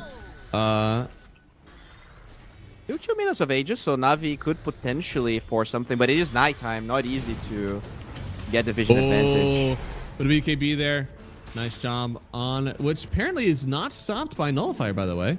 Ogre Seal Toe. Yeah, it's not. It is the one item. But by the way, there is that side of Vice in the Timber we were talking about, so Ursa does need to be careful. All right, some good math. So with 5 hits at straight up odds instead of the pseudo random that Dota 2 is, with 5 hits, it is a 23% chance that you don't bash. So still not statistically rare, but again, there's some pseudo random going on. It does not become a statistically rare event. Did you say 5 or 7, right? No, because he had his shard and the 20 talent that applies 2 hits of Fury Swipes on hit, so it was only 5 hits. Oh, okay. Yep. And speaking of applying 2 hits, there he is, and once again getting stuck on top of the Beastmaster in the roll, but this time it might not be as important. Kami's still trying to get a kill on the other side, but they're focusing on Divine Llama. He still gets 1 kill. The BKB putting in work for him. Now this is about to be a barrier explosion. Kadaro goes down, but there's still plenty of time maybe for this Ursa to survive. The Hex, the stunts. Is it too much to force that away for the BKB? He's turning around. He wants to go for more. He wants to take down the Gyro. He does get the first life, but only the first one. Niku wants to go in, keep the fight going. Warwick, he's in danger now. Let's get a big barrier for himself, but he needs to get away. The Hexes are about to be up. The arrow connects, but it's not enough to save. They will get 2 kills now. Die on the other side, keeping the fight going. It's a 3-2 trade overall. Plus, they get the Aegis from the Gyrocopter. And at least this time, the Ursa lives. Yes. And I know this fight was very interesting, but I want to get back into your math problem, because I think there's one... it is interesting. There's one issue with your solution. Oh, no. Because if he used Earthshock first... Yeah. Oh, never mind. Applies it too. Nope. No, that's okay. No, we can keep talking about it, though, because there is some poor soul out there. If it was actually not pseudo-random, it was just straight-up odds, it is not statistically rare to miss a bash until 11 hits, where it is 4.2%. Even at 10 hits, it is over 5% that you might not get a bash yet. So it's okay, yeah, you're right. It's 70% if you have 7 hits. I actually thought it was much higher. 7 hit... Like, you have a 70... 13.3% of not bashing, right? Yeah, of not bashing. Yeah, I thought it would be higher. So, okay. Yeah. To me, 7 like is 100, like it's 90 plus, but I guess. Yeah, right. I never looked into it. Most people, but you know, you might have that one game on Ursa that you're like, I'm just not bashing. I can't believe, and you know, you might be right. But again, pseudo random. Eventually, I'd say at about 6 or 7 bashes, you're probably like. I don't have the exact odds because again, it is pseudo random, but you're probably bashing. I don't see you hitting more than like 6 or 7 times. Which she was one away, right? I never got confirmation is if the pseudo random is for like everything. everything, or if only the target you're hitting. Because like if you hit a neutral twice and you go for something, that's like true. does it account for that, or it only accounts for that one target? In my head, the way that Dota works, I would say it's tied to the item rather than the target, but I really don't know. I have no idea. All right, I'll ask Gabe next time. I'll talk to him. Whenever we're in the Maldives, I'll ask him. Yeah, go ahead and check it out with him. Yeah, I love to just have a good time with Gaben. Guy's a baller. Yep. Looks like somebody else needs some time with Gaben here. I'm not sure who, actually. I feel like this game is still pretty even for us. Navi Jr. have been taking very good fights. However, there is a net worth lead for Night Pulse now. Ursa, I believe that he will be king of the hill eventually in this game. Do you agree? It goes both ways, because as you go like 50 plus, 60 plus, this hero also gets extremely kited, right? Like you already have tons of 4 staffs. If we get to tier 5s, Spider Legs just absolutely destroys Ursa. What if he has the Spider Legs? What? What if the Ursa has the Spider Legs too? Doesn't it cancel out? I guess it does. But I want to see this Ursa selling eggs and buying Nullifier, because I didn't know that, but Spider Legs is dispellable. Oh hello? Shit. Oh, Ursa, he is on top of PMA, but PMA with the BKB getting out of here. They do lock on the Crystal Maiden, thanks to the arrow, thanks to the Ice Path, but it was a lot to give to that Crystal Maiden. Was it too much? The homing missile, it actually got sent back they finally got the to juice. The gyrocopter. They're No on top of him. BKB. Yes, cut. He doesn't have anyone else to help him out. This team, where is the team to help the gyrocopter? They're just left on an island. There's about to be another barrier explosion here from the Timber. He's trying to turn around. There was a buyback on the gyrocopter. The Goblin mechs are getting back into this fight. But the team right now from Night Pulse, it feels like they're set up. They will end up losing to Vilama here. But Kami, he's just stuck around the cogs. He's not able to get back into the fight, so he loses Warwick. The Ice Path is off the mark. Your team is evaporating before your eyes with the buyback of the Night Stalker. He just needs to kite out. He needs to kite back so that the Night Stalker can enter back in. They're separating the fight a little bit here, but now Kami, I don't know if he gets out of this one. That beautiful arrow. I think they might have just saved the Ursa, but now the buyback feels, well, not that important from the Vilama. They still end up getting another kill. It's foregone Na'Vi. They did expend 2 buybacks. Yeah, it's still like gold-wise. Oh, well, never mind. This buyback makes it pretty much even. Okay. Gold-wise, it was better for Night Pulse. I don't think this fight recap shows everything, but basically, you know, they forced more important buybacks on the side of Na'Vi. I was scared that, you know, there's no buyback on the Pangolier, but they're not going to try and force anything so far, because the hero that is hitting the barracks is the Gyro, and he is out of buyback for 7 minutes. That is really the biggest thing. This Gyro having buyback is worth much more. Okay, so the way, God. Okay. There it is, Crystal Maiden down. No buyback for her, certainly. How much more can they get, though? The blink in with the Hex. They even get the hook shot on Cup, but he's able to pop the EKB. He's evacuated. He's not wanting to fight Kadaro. This is his buyback. If he dies here, he's gone for a while. And now they still want to fight it out. They need to wait for the Pango. You don't need to engage right now. 9 seconds for the Pango. There's no Roche. Okay, we're gonna chill. Okay, that's great. That's great. Because I feel like a lot of the biggest problems Night Pulse had this game were with the way and the timing they engaged in some of these fights. So I'm glad that they are finally being a bit more patient. Yeah. So it looks like it was max spawn on Roche, because the way that I'm reading this timer, it looks like we're going the whole way across the wheel. And there's 25 seconds left. So I believe that was a 3-minute spawn. Yeah, that was a really long one. I guess is favoring Night Pulse right now, because I don't think they've been able to take Roche this entire time. Yeah, it's Warwick being alive really matters so much, and he doesn't have buyback. He bought out for a refresher, so this is definitely the hero they gotta focus here if you are Na'Vi. The refresher balled up in the last fight when he had it. He didn't have it in the most previous one, but now he's got it again. I wonder if this is their time, but they're gonna smoke up Na'Vi. If they catch anybody, they have so many hexes. They've got a Bloodthorn. Bloodthorn hex is a death sentence.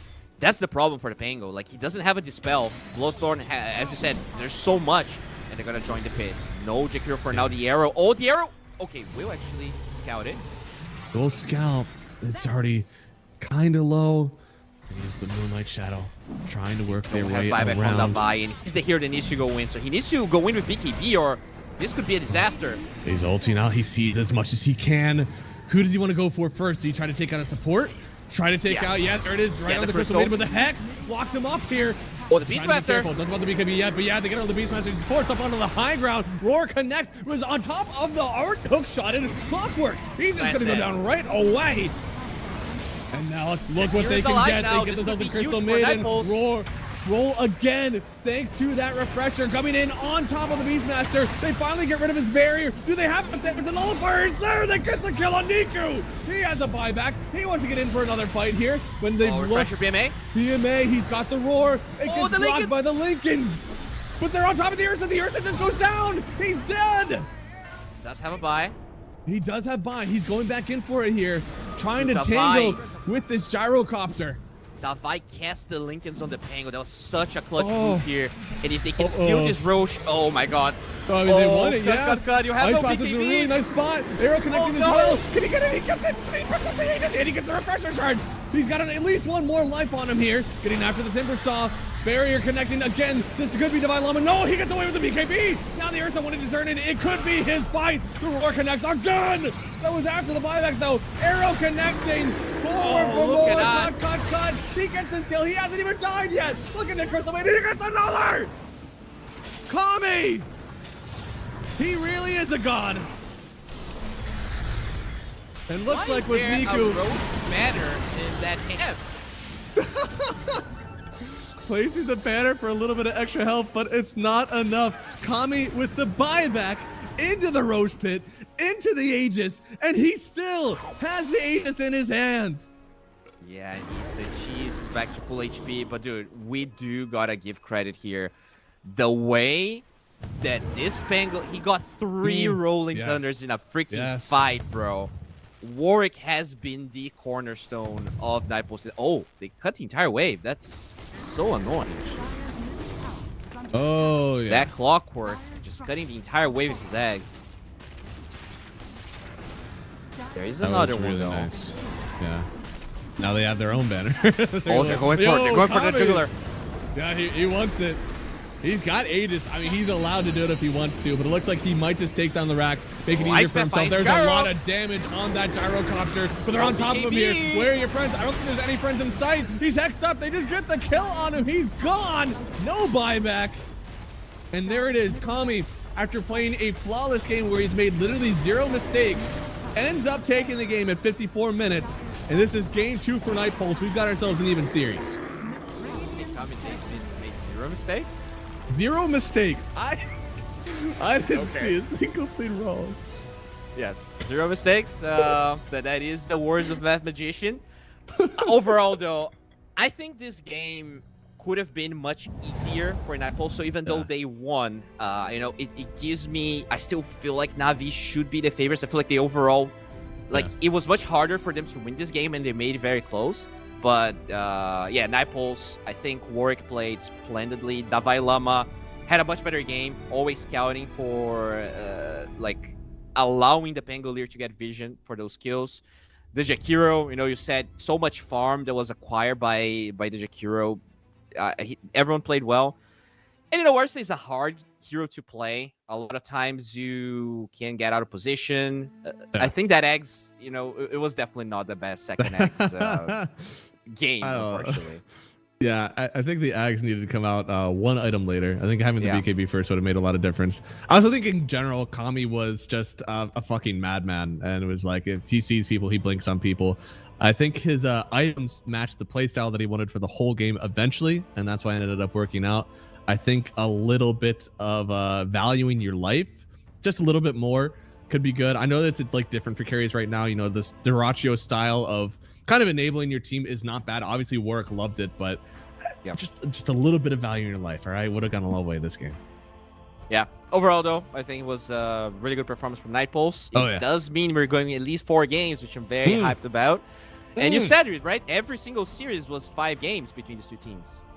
I went the full distance. You know, we had some, you know, best of 3s in there too, but even their last one, it was a 3-2 victory for Na'Vi. So every time it is a knockdown drag out for the both of them.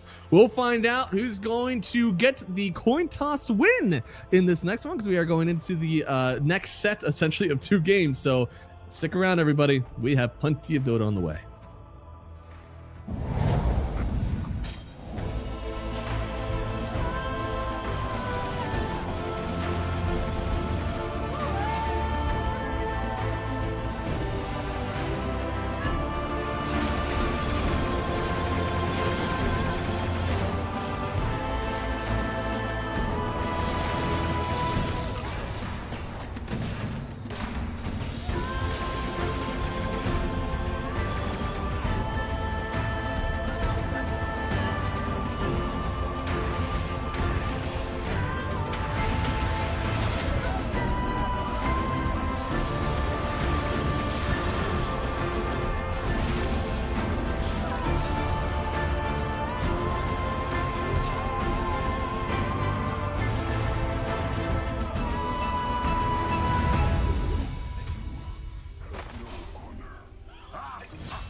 Hello, everybody, and welcome back. It is game number 3 of Navi Jr. versus Team Night Pulse for the grand finals here in CCT 7. Make sure to check out, by the way, CCT_Dota, because they just added Bowie and I, and god damn it, we need the clout. So please go check out the tweets. All right, game number 3. Feel like in this chess match of the draft, Night Pulse haven't figured out, right? They just did the same draft 2 times in a row, but this time they made the necessary adjustments. Are we going to see Night Stalker first pick? I think so, right? They picked it. It worked. The Timbersaw response this time around wasn't ideal. And I mean, I'll be honest, Navi Jr., they made both mid and offlane Timber look amazing. Yeah. So I think we're going to see literally the same opener. I wouldn't be surprised to see, like, if Night Pulse gets Night Stalker. Yeah. I don't think Navi lost because of Timber. In fact, Timber played almost as well as Warwick. Like, he was 17-3 something. Like, he had a lot of kills. I think Warwick is about to be a very focal point of this one, because, like, I think the biggest difference, even though we did see a lot of the same draft, first off, it was Radiance for Night Pulse. That was something different in game 2. And at the same time, like, I think Warwick actually had a lane, actually had a game. And even though Divide hasn't had a game 2 times in a row, he is clearly, like, providing something to his team, whether it is vision, initiation, something that he is doing on the Night Stalker they still value. And all they want is to get Warwick that net worth. All right. They don't care if Divide doesn't have it. They just need him to be a ward. Yeah, I think you can probably run it again here if you're Night Pulse. The question is whether Navi thinks there's a better response than the Timber, but I would probably, unless they ban Timber here, which is actually something I wouldn't be against. I think Navi probably deserves that ban in just the sense that in both. Oh, okay, that's a curveball. Oh, okay. Interesting. I feel like this is a 4D chess move where they know that the Warlock is coming earlier, because they lost to the Warlock in game 1, so Navi would prioritize it. So instead, they just completely shake up the draft on Night Pulse. I like this. I like this idea. Yeah, the interesting thing is I see Night Stalker as a counter to Warlock in the sense that you can just wrap around, you can cancel upheaval, but I mean, Navi looked amazing with the Warlock, so it makes sense. Yeah. Ooh. Yeah, this is a hero that was left in. Typical counters. Obviously, the Lifestealer, one of the biggest one. He's out of the pool. We also had seen Doom and Timber. Those 2 could make it through. True. Very curious to see. I wonder if Night Pulse, rather than trying to counter the Dragon Knight, would just go for the same path that Navi did and just draft insane AoE, and then you just run at this DK, and it doesn't matter that he's a strong hero because he's going to be running at him like from minute 10, you know. So that is an option, but I'm not sure that's the style that Night Pulse likes to run with Warlock. Yeah, I mean, I feel like this is already a difficult game. DK, even after the changes of how the reapplication of the magic damage works, still a very good hero. Did it get touched in B patch? I actually don't know. What? The Dragon Knight in general. Just a little bit of his proc damage, I think, got reduced. The magical proc damage. Yeah. Okay. So, oh my god. So, it was 40 at max level. It is now 24. It got touched 50%. Maybe I don't believe in this hero as much anymore. Yeah, it's a pretty big change for sure. Still though, it's the range Sven that right, Zero. I think he farms well, he sieges well. There's not a lot of heroes that can siege and farm well, but they're also tanky, right? I think that's why DK is strong. Just to see if maybe there's even a chance that they can flex this as well, right? Just like the Timber, it could be played mid, it could be played carry. Right. Maybe they feel like they want to get a Blink Dagger and just fight early. Yeah, even if DK is only a 55% win rate hero compared to the 70 that he was, it's still a very good hero in these drafts because you can just go everywhere.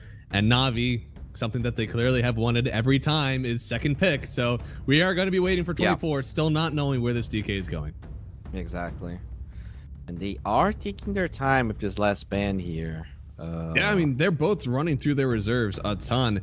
I mean, Warlock and DK both seems like they can go anywhere in the draft, right? Like, Warlock already provides so much. Yeah, and this ban is actually going to tell a lot about whether DK is going to be carry or not. Because I feel like Timber, if you're banning Timber Doom, here, right? for instance, you're probably thinking about carry DK. I mean, Timber's able to follow him both lanes, right? I mean, Night Pulse, maybe. Okay, never mind. Yeah, but I don't think Warwick plays Timber. Right? Davai definitely does, though. Right? If you have Davai on your team, do you ever flex Timber? Yeah, exactly. They do ban the Ursa. Okay. So I guess in our heads, then it could be offlane DK. Or it was just a really good Ursa game, and that guy made 0 mistakes, and they don't want to play against it again. Yeah, they probably want to pick Timber again, right? It is not banned, and it is very good against Warlock, in my opinion. You just get on top of him, you burst him down, he wants to be standing still, and you just kill the guy.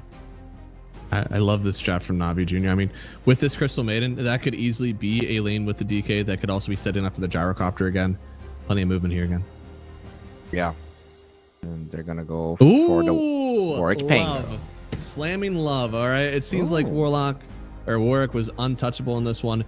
Davai, he's played plenty of pubs. I'm sure he could pull the Pango if he gets absolutely hard countered in this lane, but I don't see a world where he's going to be that dissuaded yet.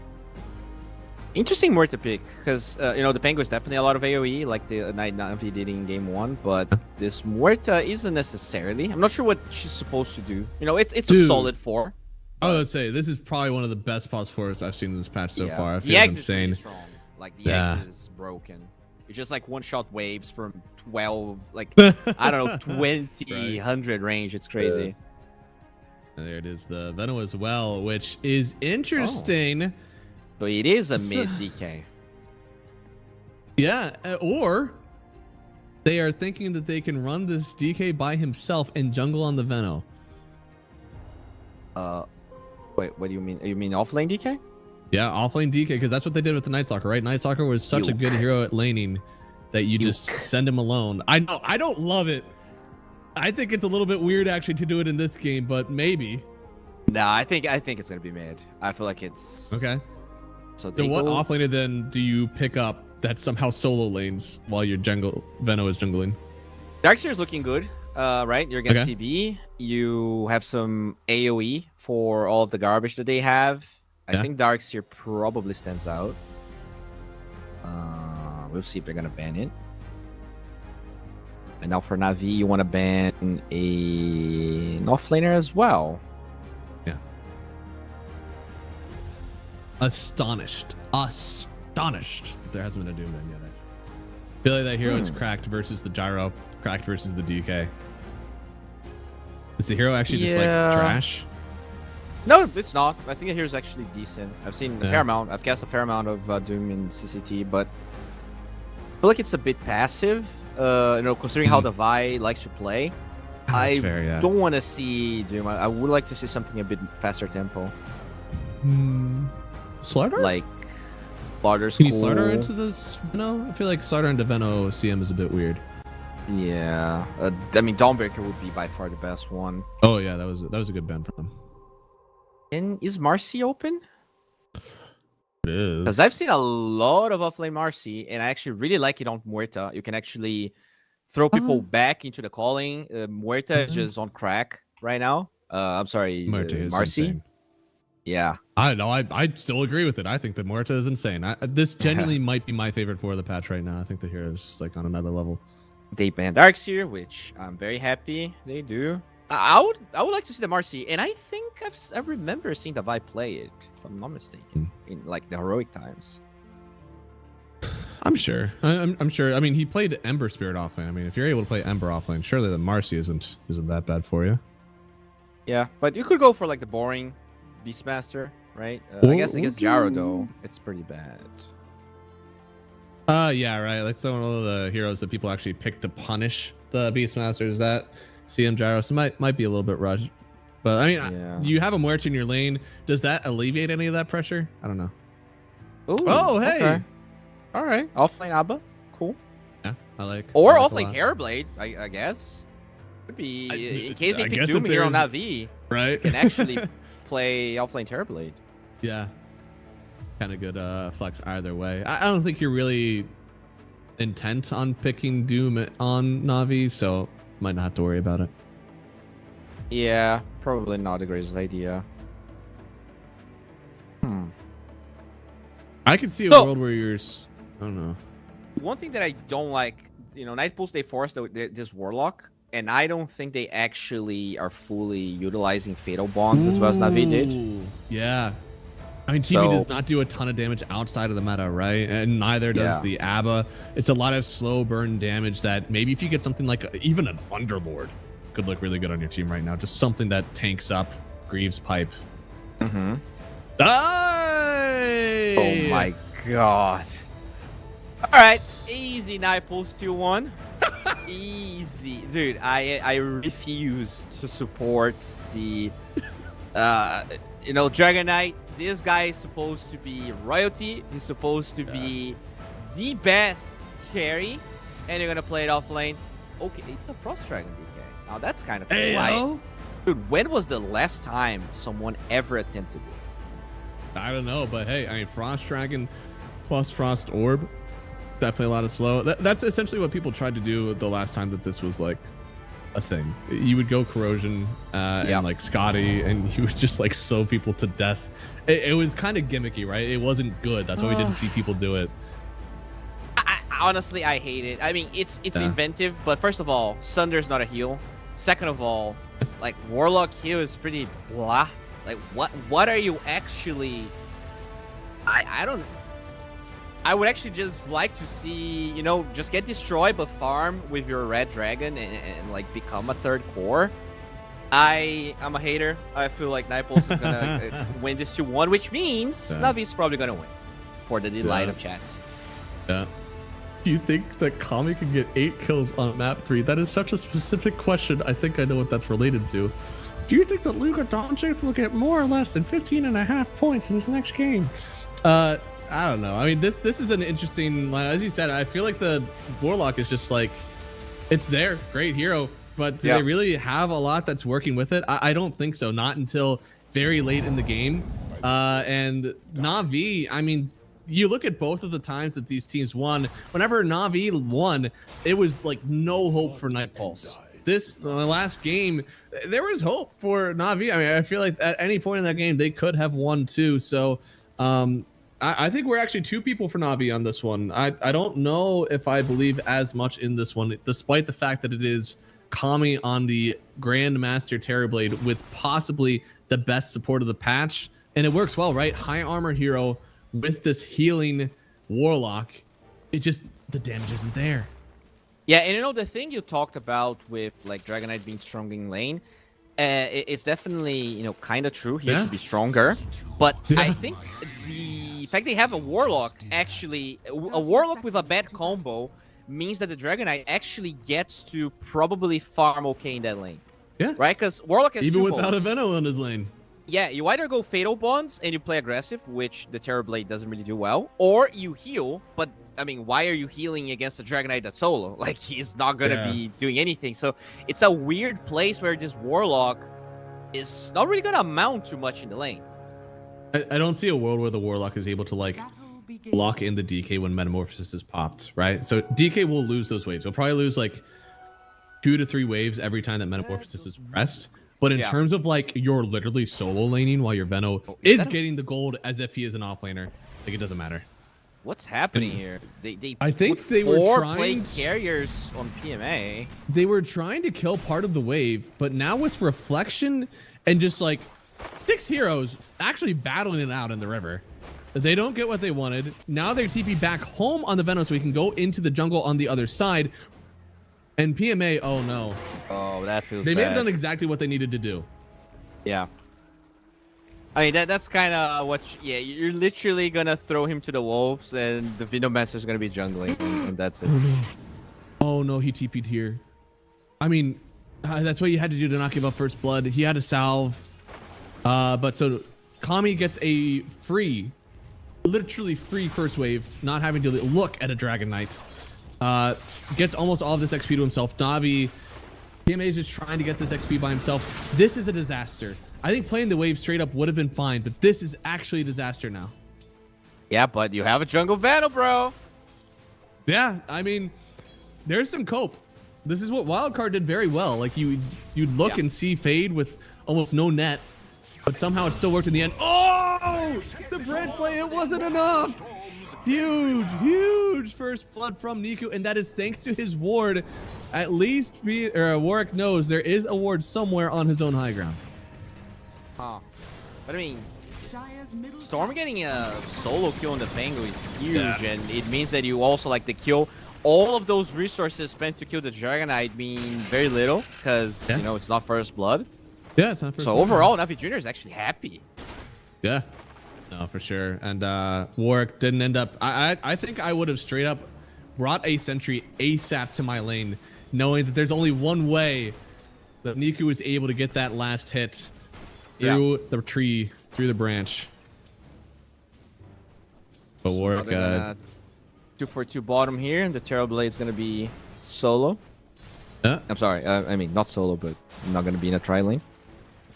Astonished that he actually went to do this. Usually I like to see him farming kind of around the lane that is like missing someone, so he can kind of go back and like help out when needed, but instead he's kind of just playing behind mid lane. Eventually he's just going to start rotating back behind the Storm when he gets too aggressive on the Pango, and or sorry, behind the Pango I guess, when he gets too aggressive on Storm, and it will be difficult. What does Kidaru do against PMA? I guess like PMA is getting no experience. What does PMA do? Yeah, I mean, Warlock is one of the worst heroes. One of the reasons I actually have heard Posai say they hate playing Warlock is because they don't do anything to stop dragging the wave. They just don't have anything to do. It's not like you can fatal bonds your own creeps. So it's typically very difficult. But at the same time, like this Dragon Knight isn't actually getting anything out of this anyways. Yeah, he did get like a triple wave. So once he gets back to his tower, it will inevitably push. I guess you can try to pull, but still, it's way too big of a wave. Yeah, it's a huge wave. Eventually, things are going to go south anyways. Kami, oh no, just missed 2 CS while in the meta. Looks like he does get the pull on the small camp. This is probably best case scenario, actually. Okay. So like they're really doing well CSing, just as a whole on Na'Vi. You know, it might not be a DK that's up there, but they get another kill here. Divide trying to get some revenge. We'll get one, and there was a lot of calling shots floating around there under the tower. Still has a shield waiting. There it is. Dispels the frost, and there it is, a double for Divide. That's pretty good. Dude, this feels like my pubs. Like you have a freaking jungle Venomancer farming Ancients with 42 CS minute 4. He does. Warwick picks it up thanks to the help of his supports, and this is something that is very nice, of course, to do versus the jungle Veno. Rotate to the mid lane. Yeah, exactly. Like I mean, there's so many openings, right? You got a double kill on the safe lane, you kill the mid lane, but the Dragon Knight is finally getting some CS now. He's level 2 against the level 4 Terrorblade. Jesus. I think Na'Vi, now this is easy to say when I'm looking at a literal 6 CS DK, but they might have cooked too hard. I honestly cannot answer. Like I look at this Venomancer and I'm like, I don't know, man. If he plays his cards right, like he's gonna have some power in his hands. DK is not a hero. I think this is why. It's not necessarily that it's like your offlaner suffering. Offlaners have had it too good for too long. They should suffer more. But I don't know if a DK is the one that is like good at that. I love the Darkseer idea. I think there are plenty of other heroes that still do that, but DK does not seem like the hero that presses R and is a happy boy. Lots of fighting bottom here. Yeah, I mean, Zayach looks like he is going to get 1 kill, but they get a huge kill on the Veto, honestly, in return. Still have yet to find anything else. It's not even fighting for a Wizzy, and now PMA still in danger here. Dire's middle tower is under attack. Oh, cut. Mr. Kami, do they have the damage? There's no reflection up for a little bit, and starts running the other way. What a juke. This juke is actually lit because of the other heal, and there it is. Or sorry, the other way that you can run on the river. Kami ends up getting the kill. Then he gets to go back to the wave. Still very, very nice right now. Have you ever seen a Terrorblade that has tripled up the net worth against his offlaner? Not really. It is definitely not common. But dude, this might be one of the weirdest games I've ever casted. Like, Okay, Warwick would find Zayat, but he's level 6. Will. Oh, the root. Oh, Warwick, brother. If I had a nickel for every time Warwick went bottom at 6 minutes and had the worst gank in the world, I'd have 2 nickels. And here's the thing, like, I mean, there's so many things that you can talk about. Like, okay, this Venomancer is strong, but you have an Abaddon on the enemy side, so Veno is not very good. You can dispel most of the stuff he's gonna have. Yeah. Then you have this Dragon Knight that I guess will get farm eventually, but I think Frost Dragon is pretty bad fast at this game. Yeah. So even though they are somehow making this work, oh, the XD is flying out. I still believe Nightpulse should have the better draft. Yeah. I mean, oh, they're going for the Vi here. No yeah, OT. they are. No, he's just gonna skill it. Yeah, yeah. Okay. He scared the shit out of me. I clicked on him so fast when he said no OT. It looks like the roll. This could be enough again on the handbrake with Warwick, but already having a solo, this is something that this Veno jungle does very well. He's not gonna buy some. Oh no, that wasn't even. Who the hell has a Pavis? I saw a barrier, right? Am I not a crazy person? I think you might be a little crazy. Oh no. Oh god. The bear. I mean, wasn't it a balance barrier? Like to shoot? No, unless he's able to click it on enemies. I don't think that's possible. Oh, I mean, Pango has a bear too. Yeah. I don't know, dude. I swear to God, I saw a Shield barrier. rune on Storm. I don't know, man. I don't know. Looks like, speaking of the Storm, he's trying to get this 8-minute rune. It is a DD top. Nobody's gonna get it for now, but Zayat. There it is, running on down. Oh, too much damage on the barrier. He actually will end up dying to Desire. And that's a big one. I mean, honestly, getting that kill on the Veno, he is not some small support. He is essentially the offlaner right now for Na'Vi. Yep, and you have a support Dragon Knight that's actually finally able to hit creeps. So 24 and 1. Yep. Going for treads for now. It's a very good farming support, Dragon Knight. Bracer null, and that's the other thing that is like, he only has 2k net, and half of that is in stat items. Yep, that no talisman DK. Oh, and they're running for him. Good jukes though, dude. PMA has got the skates. Oh! They get him. Oh no, it's a disaster. Don't worry though, they're gonna get a counter kill. Yep. You probably got more gold out of it. I don't know. They didn't. Somehow PMA was actually still worth more than Desire. Venomancer's getting some Farmerinos though. Going straight up for Mac. Okay, Storm does have 72 CS, which is like insane amounts of gold. Yeah, he is very farmed. Just going for his. He has died one time, so like it's not as high as it could be, but man, he's got some CS. Yeah, I mean, he did get a first blood, right? First blood on the. Yeah. I think most of that comes from that, and now they're going for cut. They know there's no Sunder, so this is a sort of an easy kill. I mean, they should. Oh my God, he ran towards them. You are a bold boy, Kami. And that is mostly magic damage, so he will die quite quickly here. Oh, like Lotus with the healing. Oh no, the damage is too much though. Now, Niku is going to turn in for just a second here. Here comes Divine Llama though. He knows that with his Fatal Bonds, he needs to do a little bit more damage, but look at this. Where's the damage? Where's the deeps? You have the Fatal Bonds, but what more can you do with it here? But the silence, the silence is insane. Well done from Desire that they get something before they lose their mid laner here, but Zaya still wanting to turn around on these guys. Big stun Warwick, he ends up falling. Same with Desire. They only end up getting Zaya's return at the end. It is a team wipe for Na'Vi in return for 3 heroes. EMA's back. Okay, so... That is such just a weird fight. Like, they kill the TB, but the fight drags around. And I think the Storm could have just run away and you lose the support, and I think that's fine. I'm kind of surprised that Niku tried to stay that long. A little engaged, but it does end up working out. Oh, Storm going for a solo kill and cut. Oh! Worked out once. Almost works again, looks like. Did not realize that Terrorblade Illusions count as a full hit on the rocket. That's a little wild, but that works. Yeah.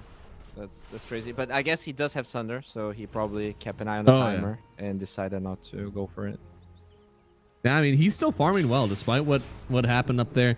The Pango and the Abba are kind of suffering, and the DK is still super suffering. But the Veno will carry on. Well, and the Veno is level 9, so he is the same level as the Storm. Good God.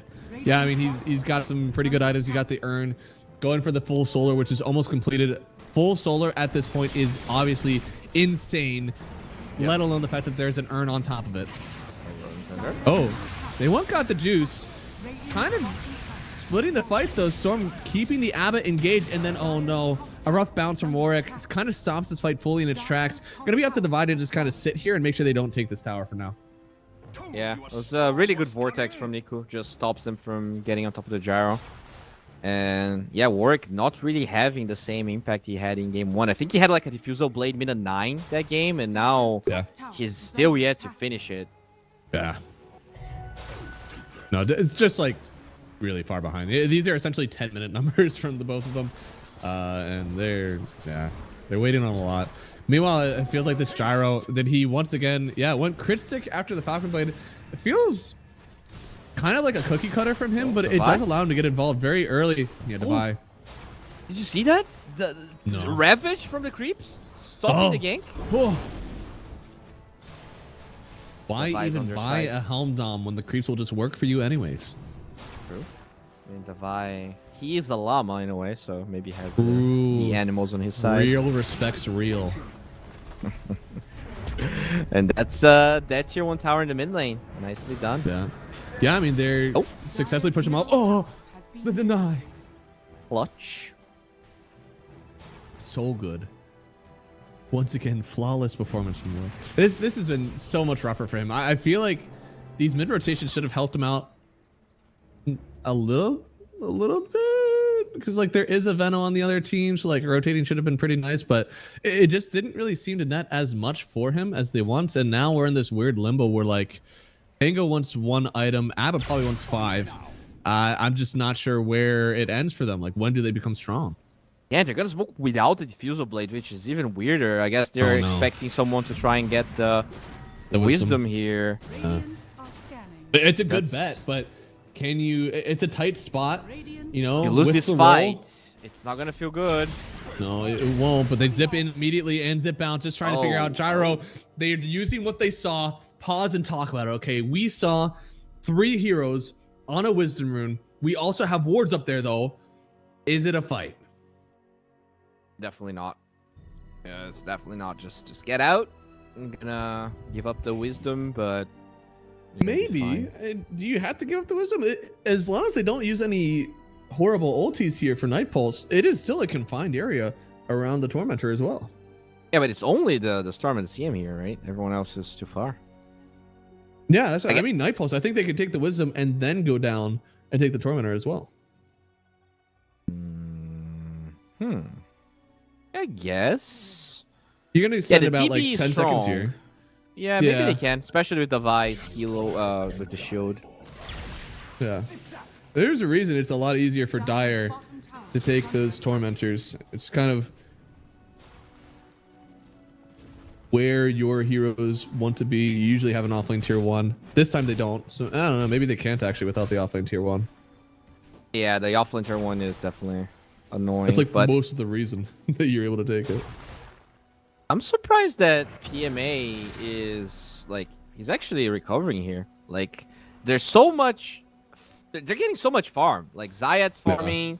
The Storm is like keeping 3 heroes from Night Pulse in the bottom side alone. For all intents and purposes, DK's back. I mean, Pango and Abba had so much better laning stages. They had so much help. And PMA is still having a fantastic time. Feels a little illegal. I'm gonna be real. It feels illegal that they're allowed to be in the spot. At least they're gonna get a Tormentor here for Night Pulse. This is gonna be some influx of gold, but they're gonna lose a tier 2 for that, which feels really bad. Yes. No. I don't know if the tier 2 is worth the trade. I don't think Desire is worth the trade. And his shard is absolute disaster. Literally that gold. Like, he would rather puke that shard out than having it. Ugh. I mean, if that went to the Warlock, it would have been kind of nice. The Imps, of course, feel really good. Sure. But, I mean, he has 0 points in upheaval, but still would have been better. Got the Juice is really accelerating this build. So instead of going for the farming item, I've seen people do this where they skip the Ags entirely, go for the S and Y. This is just being a hero now. And with the Aegis, that's exactly what they want to do. They're getting a tier 2 at least, so I do like that. Yeah. You know, Night Pulse, they actually do commit it. They're trying to connect to Roche, but they are a bit too late. Both teams took their tier 2s in the offlane. Both teams ended up taking an objective, but one of them was Roche. Which one is more important? I mean, definitely Roche, but especially when you give it to Storm. Yeah, like shard on your best hero or shard on your worst Storm. Oh god. Which one would you pick? This is the worst trade deal in the history of trade deals. Well, but if they get this mid tier 1. Okay, yeah, actually elite if they get the tier 1. Oh, nicely done. Getting the missile. Yeah, I can't believe it works like that. They are trying to go in for a fight in the calling. Jesus! He wasn't even silenced. He just got hit by a roll once. Yeah, they're out. Good God. You literally got away with murder. And now, that's why Shard is the best thing you could have gotten in this one. I don't know if Muerta gets that without gaining the permanent 2% spell amp. Well, she didn't actually. She didn't get the amp, so don't get your hopes up. Actually dead net worth. How are they still? I mean, I guess there's no Aegis. Yeah, but no, don't kill him again. Don't do it. The rock drops too in the silence, and they have the deep. Oh, it's enough. No. The Solar Crest. It wasn't enough to save him. They just lose Storm 2 times in a row. Damn, the Atos on Desire. Definitely holy moly, so important there. He gets the max range calling with that shot back. Very nicely done. Actually insane work from Muerta. I feel like there's been different people stepping up on Night Pulse each time. This one, it could be Desires. I think Muerta is top of S tier in terms of pause fours right now. The calling feels impossible to play around. Deadshot is always a good spell every stage of the game, and now with your new Ags, one of your upgrades in the late game actually matters a lot. So just and it's crazy that right now. They nerfed the attack speed slow that he applied, and it's still like insane just because. The silence. The silence is more than enough. I don't know if you could take away every other part of the spell, but whenever this hero is played versus spirit heroes, it is the silence. The damage is cool, but it's the silence that you're looking for. Yeah, I mean the slow is very nice, right? Oh, yeah. You can probably get a second silence as they try to disengage, but still, it's a really good spell. Yeah, I mean 2.5 seconds when you just touch one of those orbs that are flying around there. Crazy. So how are things going here? Vino got his Solar Crest and Mac just going for Greaves. So still playing support, technically. Second highest net worth. I'm looking at like 5 supports in this game, a gyro and a TB. I don't know, man. This is such a weird net worth distribution. And like your core Dragon Knight rushed the 4 staff. So it's just like... Good lord. I mean, yeah, the support items are overflowing, actually. We have Urn, Mech, Solar on the Venomancer. We got 4 staff on DK. I don't know, man. This game is, this game's something. Lots of experimentation here. We'll see. Oh, yeah. If it's gonna pan out for Na'Vi. I don't know. So far, it's still a 5,000 net worth lead. It matters now. I mean, that Solar genuinely almost kept the Storm alive there. The Storm was literally in like 4 calling hits in an Atos and still almost got away from that one. Yeah.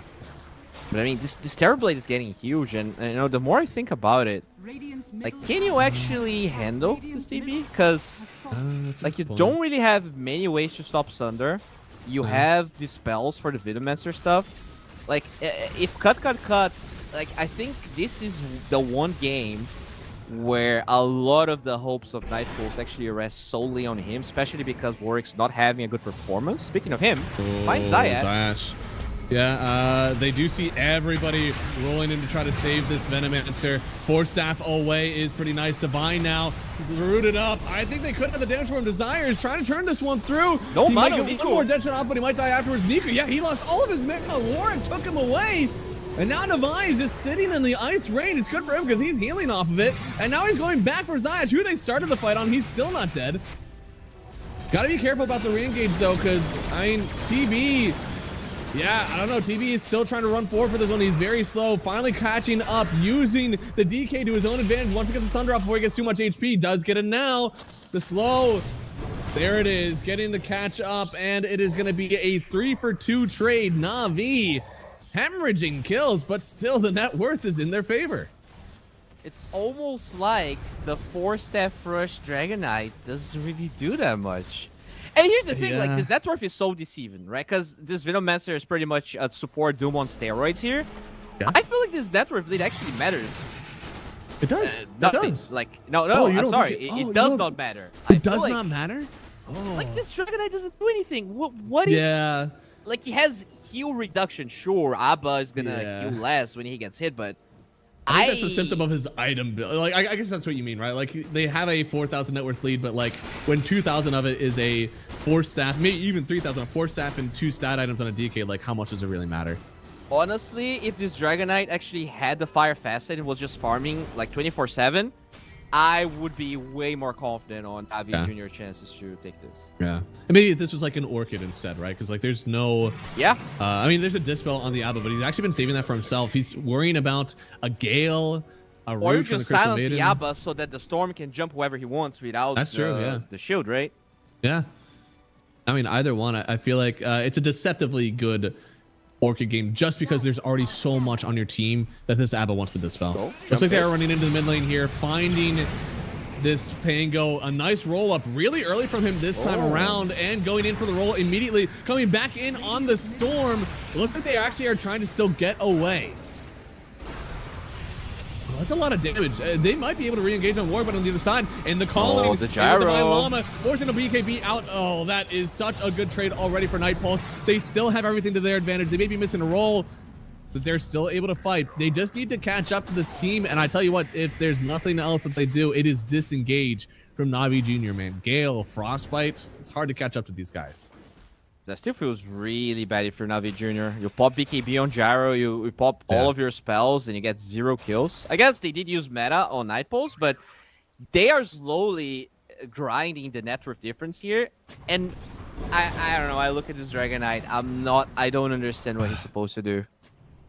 Like, he's just... Mage Slayer? Is Mage Slayer acceptable in this game? I guess... what else? I guess you can get a Pike since you already have 4-step. I don't know, man.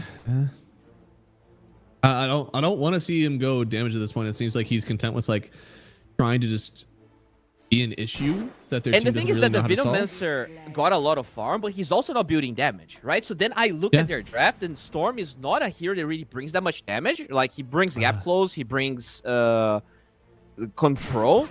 But I feel like they're gonna really lack damage against what Night Pulse has. Their heroes are not easy to kill. Yeah, I mean, he was forced to go a BKB really early on the Storm, right? Usually we would be seeing this as like a Witchblade or an Orchid, and then you would be building into that. But he went Kaya for the farm, then BKB, because honestly, this Muerte has been putting in work. So because of that, we're missing that damage item. Gyro also went early BKB, so like, who's actually dealing any damage here? I mean, the Gyro does, I would say, for what we usually see from safe lane Gyro, this guy does a lot of damage.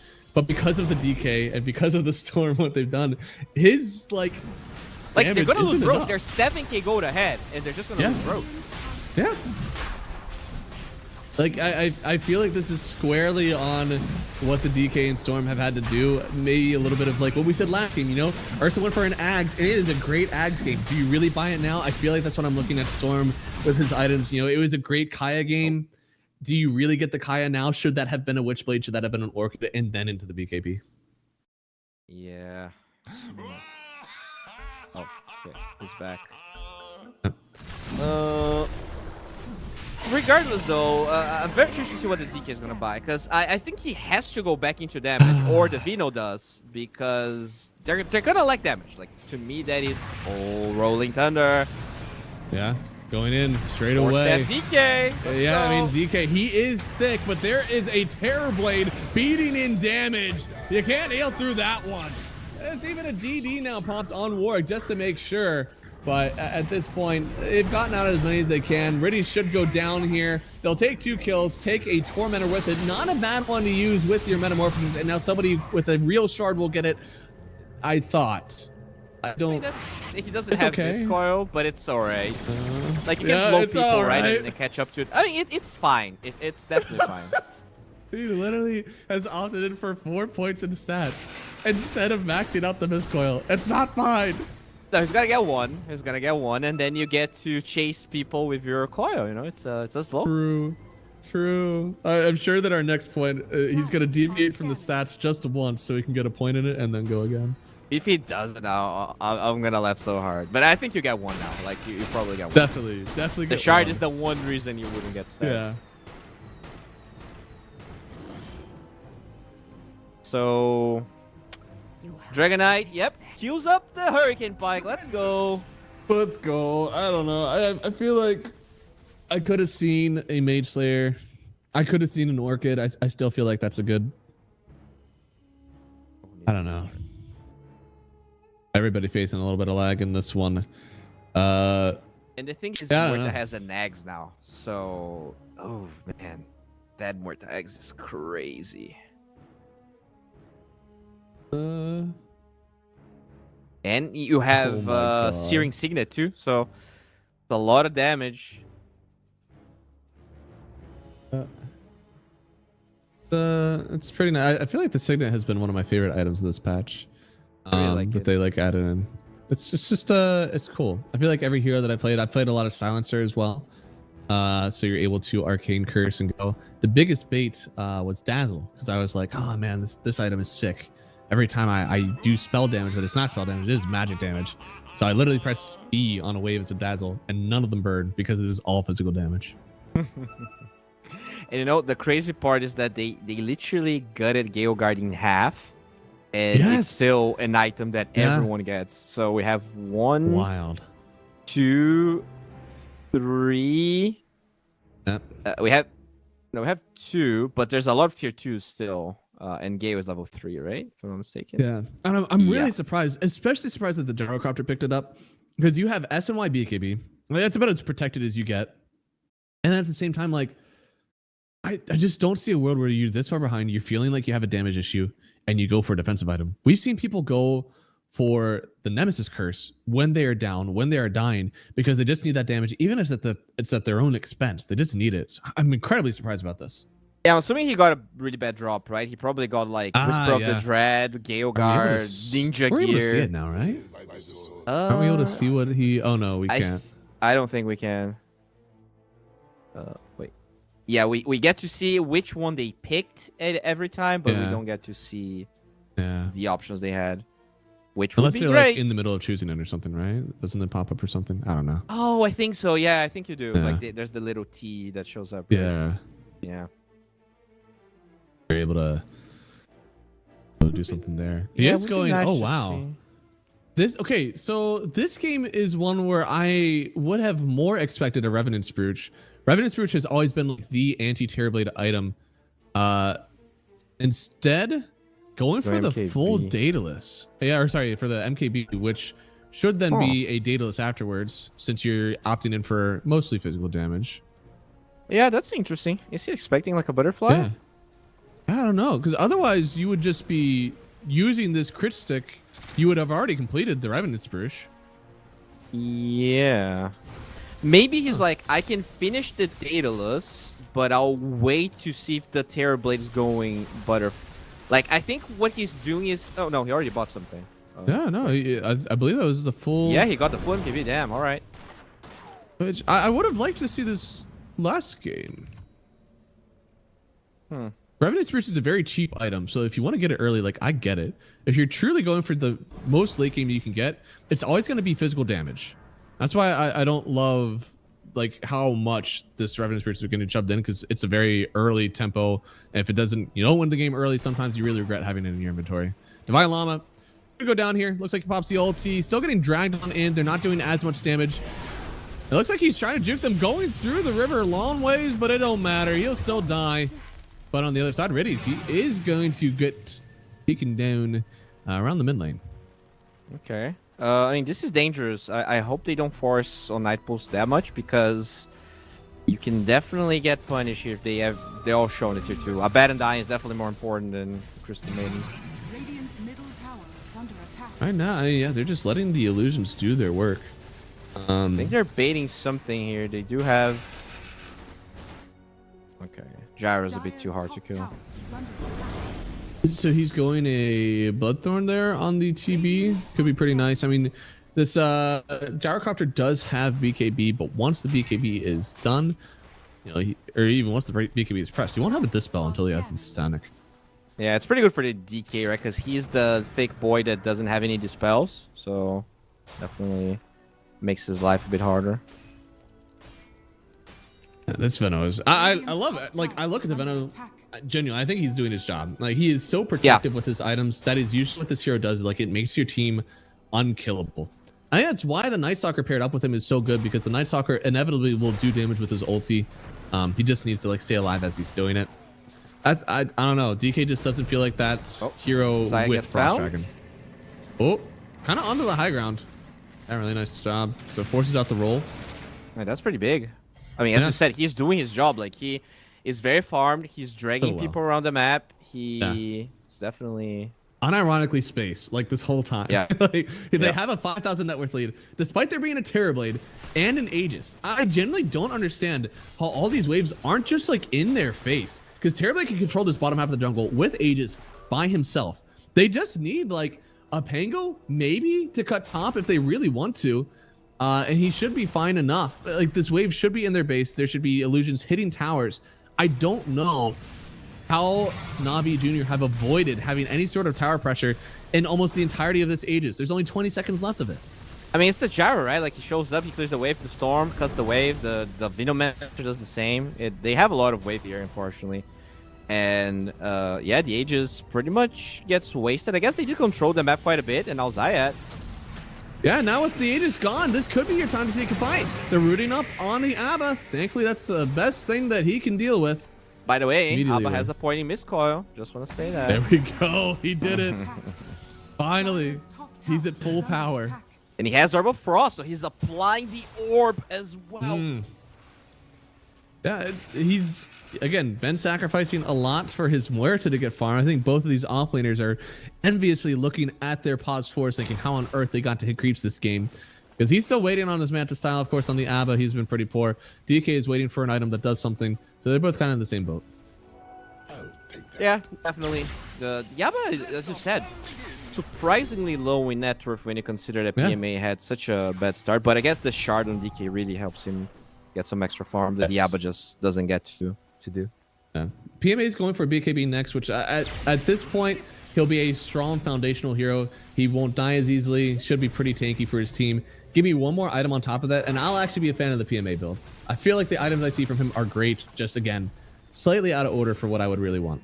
By the way, we're talking about why they're cutting waves. DK is also like he just uses his shard plus Q, and the wave's gone. Like he can do that from fog. So it's not even the physical damage one. It's actually just really good.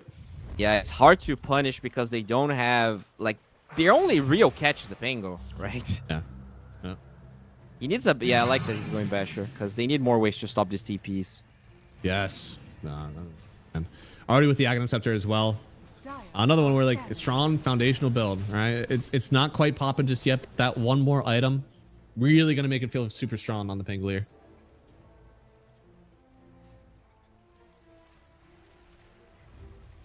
Who's the big fish? Who do they want to catch on Night Pulse? Ooh. Doesn't get the jump. Have a ward down. Looks like they get the Orchid immediately on the DK, but the run through from Niku. He's trying to just create some separation. Now the rock will drop. Cut, trying to get away from the damage. He can't get the thunder off. He can't cut it. He's just dead. Kadavai Lama is finally in to help his team, but his team is already in danger. They just got ran over by this Navi lineup. You had no business forcing this fight into their vision, and you caught the hands. That was a terrible fight. Like, they committed a Dragon Knight, And like, unlike that other game where the Pango had the Night Stalker vision to jump, they don't really have any vision here. There was just no good part of that fight. You have all these items, and you just made the worst thing happen with it. You said going on the DK, the only thing this DK build does is survive. I cannot fathom why you would want to start on this guy first with no vision, with an Orchid that doesn't do anything. Yeah, I just don't get it. That was a really bad jump. Oh my god. And they're gonna lose tier 3. The tier 2 mid is being addressed. At least they do have the Muerta here. Yeah. Roshan is... Oh no.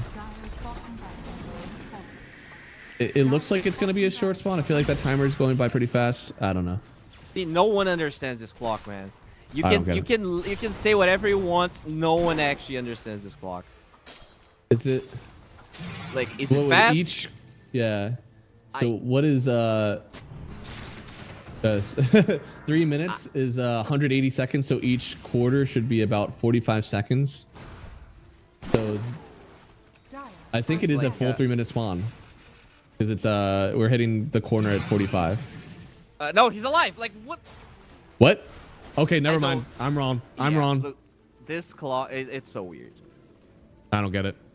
Oh, is it? Oh god, it's probably the timer in the pit, huh? I have to actually look in the pit to see what the timer says there. Oh, okay. I hate that. I hate it. I don't want to have to pan my camera or bully pan stashes to pan it for me. All right, just tell me in a nice UI. Back in my day.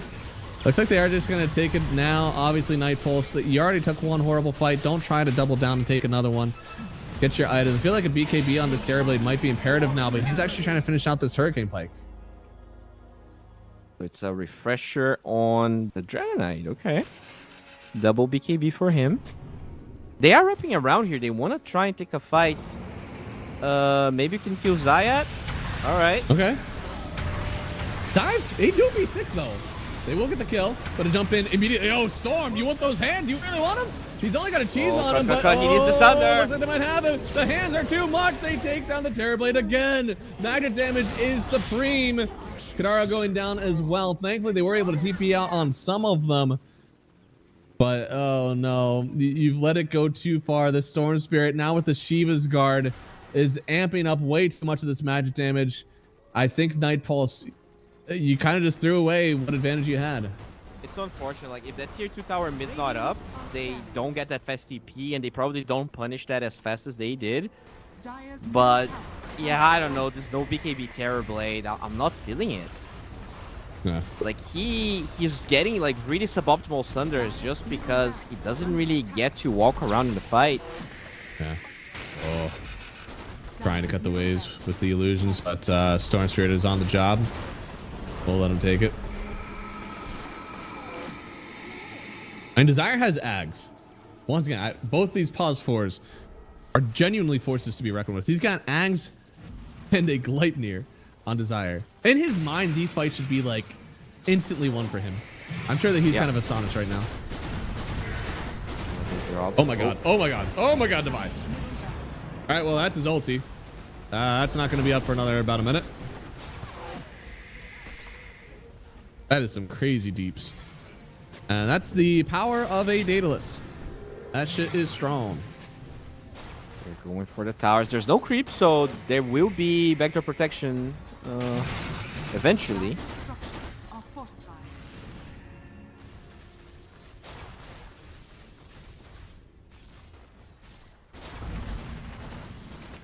The high ground. Big Fear got the juice. He's feeling a little bit free right now. I don't think the threat is there just because the TB can't step up, right? If TB could step up and really take it to the gyrocopter, then of course the threat is real. But we still have BKB in about 1,200 gold from the TB. That's usually about 2 to 3 minutes of farming. Maybe for a TB it's faster, but he needs the map space. Yeah, he definitely does, and he doesn't really have like it's weird. He doesn't have enough damage, but he also doesn't have enough like he doesn't get to stand in the fight either because he went for all of these stats, but there's way too much. The Storm is just doing way too much for him, and you know, no saves here on Night Pulse. You only have the Golem and a Glimmer Cape. Glimmer theoretically should be good. Yeah, but it's just not enough. it's not enough at the stage of the game. definitely not. And you know, this Gyro, like MKB Daedalus, he is hitting for a lot of damage.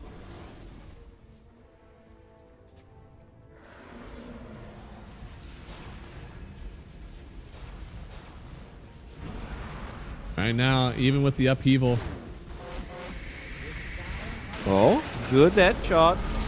Yeah, but still Not doing Gyro, that much. He's got plenty of Aegis left. Devi is going to be the first one to show. Doesn't have easy ulti just yet. Nice for him, but the Muerta getting caught on. Already dead thanks to the Sorcerer just ripping through her. They'll try to use the rock to keep people engaged. They've already killed the Gyrocopter once. TB trying to step forward, but here comes the Sorcerer again. He is a menace. He does too much. They may be able to kill Riddies, but Devi Llama, that's his ulti out, trying to run away here. But I don't think, they can't keep chasing, even without the Crystal Maiden. In fact, it's going to be PMA who maybe continues the chase. Devi, oh no, I think this could be it. Yeah, there's too much damage. Kudaro trying to run away. It's a nice Sunder maybe, but you just don't have a lot of oomph behind this TB anymore. Not with this Orchid. Like, not without Bloodthorn. BKB gets stunned, but yeah.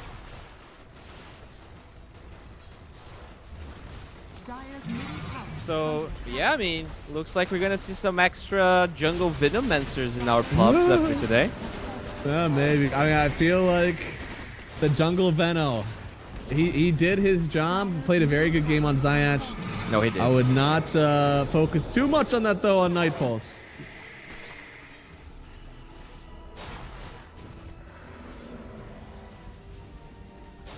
Actually torched their game, taking that fight bot side into the DK and got the juice. It just didn't feel pressured at all after this one.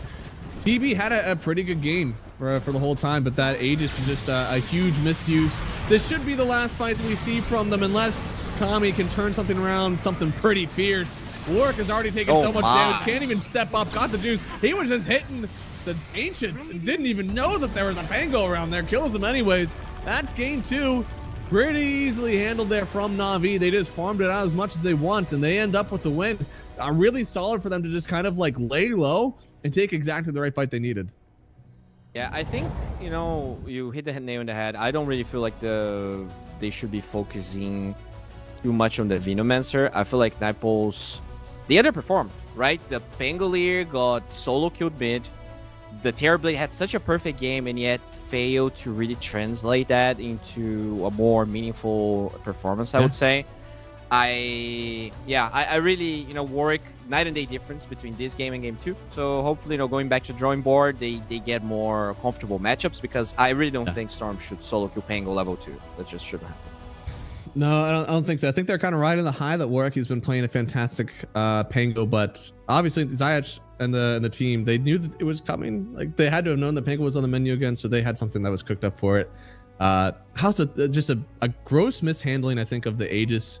Didn't even take, I think, the mid tier 2, which was kind of rough for them. I think that's one of the towers that should always fall, especially at Aegis at that stage of the game. So just a little bit of the map movements. I still think the draft was fine. I think you're looking at a DK who genuinely was only enabling his team for a long time, and you still weren't able to make anything happen with it.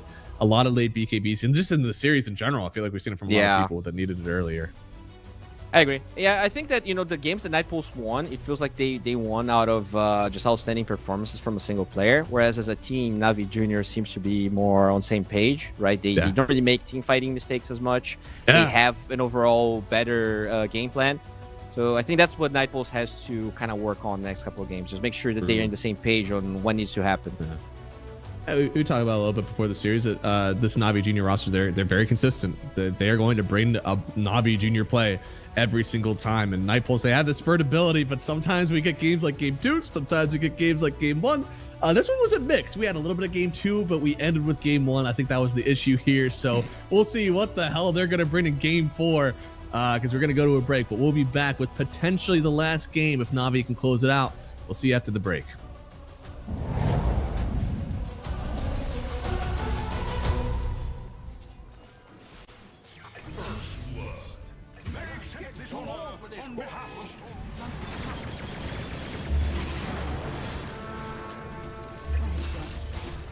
middle tower is under attack.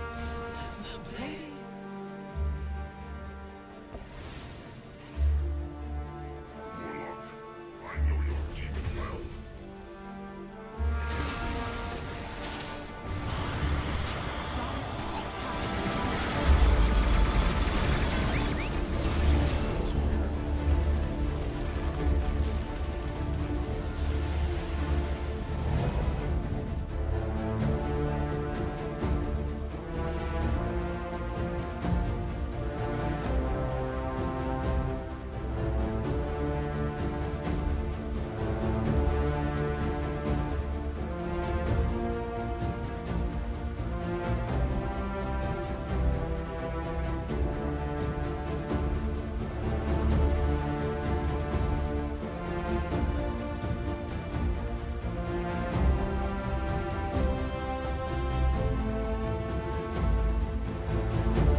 Hello, everybody, and welcome back. It is game number 4.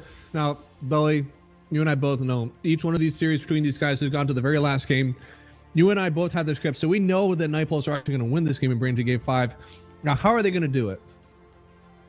Well, Jungle Venomancer did work, right? So they have that trump card. They have the Warlock trump card. The Nightpulse tried to, steal to win with. And we talked about it. They didn't have a lot of AoE, so in the later fights, that Warlock didn't seem very strong. I feel like Nightpulse slowly, there's a pile of like trinkets Navi Jr. has that Nightpulse doesn't really get to play with. And honestly, I know this has been 5 games, but I wouldn't be surprised if it's 3-1 here for Navi Jr. They are looking like the better team for me. Yeah, it definitely feels like they figured something out after the last game, especially. I like no, the not idea to say that this is gonna be like just a very easy win. I'm just saying that Nightpulse, they're gonna have to work extra hard. Oh yeah. No, I mean I like what they did to kind of like turn the draft on its head, kind of get something different going, not just going for the Night Stalker pickup. They actually end up taking second pick away from Na'Vi, so that's their way to kind of get an advantage in this one, which is interesting to me because they still have Radiance. So that's usually what Na'Vi had been taking. I'm just overall astonished. And they pick up the Bristleback. I'll tell you, one of the best counters of the Bristleback is Timber, and you got Divine Llama. Do they pick it up? Yeah, I mean, they could. Na'Vi wasn't really afraid of picking it in as a first pick. Yeah. They also like running Silencer on Nightpulse, which means they could cover for the Timber that way. Yeah, I like it. Wait, I think it was Nightpulse that played mid Bristle in a game yesterday. I wonder if that's something Navi Jr. is also willing to do, because it did look good. I think they won that game. I guess when you go for the faster build with the goo, you could see that. Yeah, so there is a chance that they can flex the Bristle, but I guess at the same time, the Timber can follow the Bristle in every lane but the safe lane. So it still feels pretty good. Yeah, there's definitely Worldless offlane Bristle, and it's kind of the flex that we need. Clearly, Na'Vi were not excited about the DK, so they don't go for it again. End up picking up the Slark. Slark is definitely back and forth into the Bristle. Yes, it's a hero that you can hit a lot. You build a Silver's Edge, and that is cool. But there is a lot of ground target damage on the Bristleback. Maybe because you're not going like Ag's Quills anymore, it feels better. Maid's Layer, right? You can reduce all of the spell damage coming from the Bristle, so that's pretty good. And I think Slark is probably the best hero to utilize Brooch because he gets so much base damage from Messing Shift. Yes. Yeah. And he has insane attack speed because of the agility he's stealing. So I like this hero. I think he's in a really good place. It's armor per stack, right? That Bristle gets. So I think that's the big thing. Like low armor heroes just get a Daedalus, but these high armor heroes, especially Bristleback, where he's getting so much. With Snot Rockets, Warpath, yeah, he's getting. Oh, actually, he doesn't get armor per stack. I thought he got armor per stack too. No. Huh. Well, I don't know. Maybe I'm back. Maybe it is still. And he also builds Silver Edge on Slark, right? Which is also Silver against Bristle. So definitely lots of paths that he can take. Yeah, I mean, what? Do you still go Diffusal early, or should it just be like Mage Slayer Ags? I think it's Mage Slayer Diffusal Ags probably. Okay. This game. Yeah. So they ban the Jakiro. Here the Nightpulse does play a lot. They ban the Abba, which I see, especially because it's the Vi that plays it and because Slark counters Abba. So once you pick Slark, the enemy cannot pick Abba, but you're just covering for yours.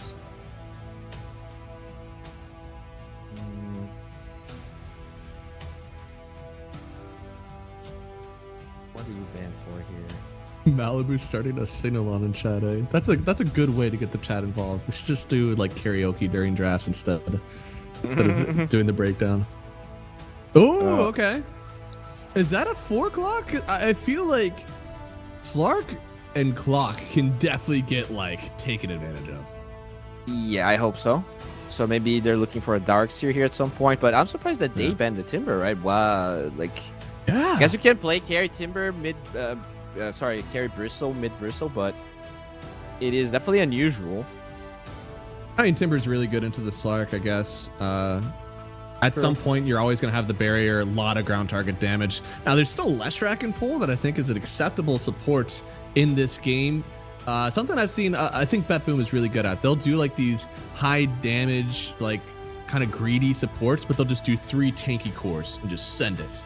Na'Vi could end up doing that sort of draft if they want to. Yeah, I think it's Sweden Strong that I usually see. He's probably the 4 guys he played the most. But definitely, a lot of other players already catch up to his shenanigans. Mm-hmm. So you want supports that don't care about clocks. So Tusk jumps to mind. Oh, no, just pick support Venomancer. Huh. Interesting. Bristle is a hero that can kind of survive on his lonesome if he needs to. Obviously for Na'Vi, like they don't have last pick anymore, so we're gonna know eventually where this Bristle is going. Like the thing though is that Slark is exceptional at 1 versus 1s, right? In that game, it was a TB Warlock. This time, I don't think Bristle can survive this. Like he's gonna be like if that Dragon Knight was punished, I don't even know what the ward would describe what can happen to this Bristle. True. But I feel like you gotta be prepared for the gyrocopter if you are Night Pulse. Now Slark already does another hero that gets in the face of the gyro. Now he does have call down, but that's kind of it. They end up stealing away the Silencer. This is a double doozy. First off, Silencer, one of the best heroes versus Bristleback entirely. Bristleback wants to keep spinning out those quills. Arcane Curse, insane. If you 1v2 as a Bristle versus Silencer Slark, you are a sad, sad man. Yeah, it is. It's a super annoying lane here. What do you... Yeah, you mentioned the gyro. I would like to see... I don't want to see them picking Pango here. I feel like pick the Vice hero, make sure you give Warwick a better matchup. I was not, just give him a matchup he's comfortable with. Right? You got 24 pick, genuinely. Yeah. Slap the Vilam on something right now, all right? You were first picking him Night Stalker and telling him to go cry about it, okay? You can pick him something on 17, and it's still better than the last few times. I just want Warwick to have a good game, all right? I think Divine is somebody who's successful. Like you get the Dispel for Venom, and it's like it's a hunting hero. It's more aggressive than the Abba. I've been theory crafting it. I think that because Abba, right? He's got the Dispel. You think that Lightstealer would, or that Legion Commander would be good, and faces the Bristle towards you. They don't care. Oh. They said Pango. Okay, so they probably ping Gyro. Right? Like, you definitely want a range hero that gets Hurricane Pike. Yeah. But, I mean, you've already played a few games of CM Gyro. I don't know. Oh, my. Okay. So, Mitiny, Bristle, I guess, could still be flexing to carry. But that's all. I think that both of these heroes could flex anywhere, right? I mean, it could be... No, Tiny, I guess Tiny 1, 2. Bristle can go all 3. Yeah, and Tiny could be 1 and 2. They've got plenty of flex, but they're going to have to show at least something on 23. They have pretty tanky cores on Na'Vi, so they need more damage. And I guess that's why now Legion doesn't look that good. And that's why I didn't want to see Pango, because I feel like Pango is an overall good hero, but he's not necessarily bursty, unless you have a perfect game, which now you might not have because the matchup is going to be bad for you. Yeah. Now, I will say this lineup, it gets involved, right? Slark, Pango, like these guys want to be on the map as early as possible. I like that they take out the Bloodseeker. That's a carry matchup that could thwart their plans. You know, you have Pango, Slark. I would like to see, obviously, like another kind of one-item timing. We've seen a lot of this in a few games where, like, these timings are mystical. You don't know when they're happening. It's one item. All right, get Diffusal, get Mage Slayer, start running. I need to have another hero in the offlane that can be good with one item. And just Darks here, that's it, right? That's the setup of Clock. Okay. Storage was really good against Venomancer's Gale. How do you like Mars? Mars also faces the Bristleback towards you when you spear. It's fine. It's just that kind of hard to initiate Blink with the Plague Wards around, right? But yeah, that's true. It's good. It's definitely the Vi hero, so it might be what they go, even if it's not the best hero for the game. Oh yeah, Blink initiators, huh? I mean, because you also think of Axe. Axe, same thing. Hates kind of playing into the Veno. Go for the Terrorblade. Darkseer. Oh, insta. Dude, okay, I mean, you called it. It was already looking like a fine enough Darkseer game. It has some sort of initiation that isn't necessarily on a Blink Dagger. And now versus the Terrorblade. I mean, I'm pulling up the script. I'm pretty sure that's what it said. It said something like this was going to happen in Night Pulse. They were going to take game number 4. Do you believe in it, Bowie? I do. I think they have a really good draft. Like, again, PMA is just left to... This is going to be such a sad game for him.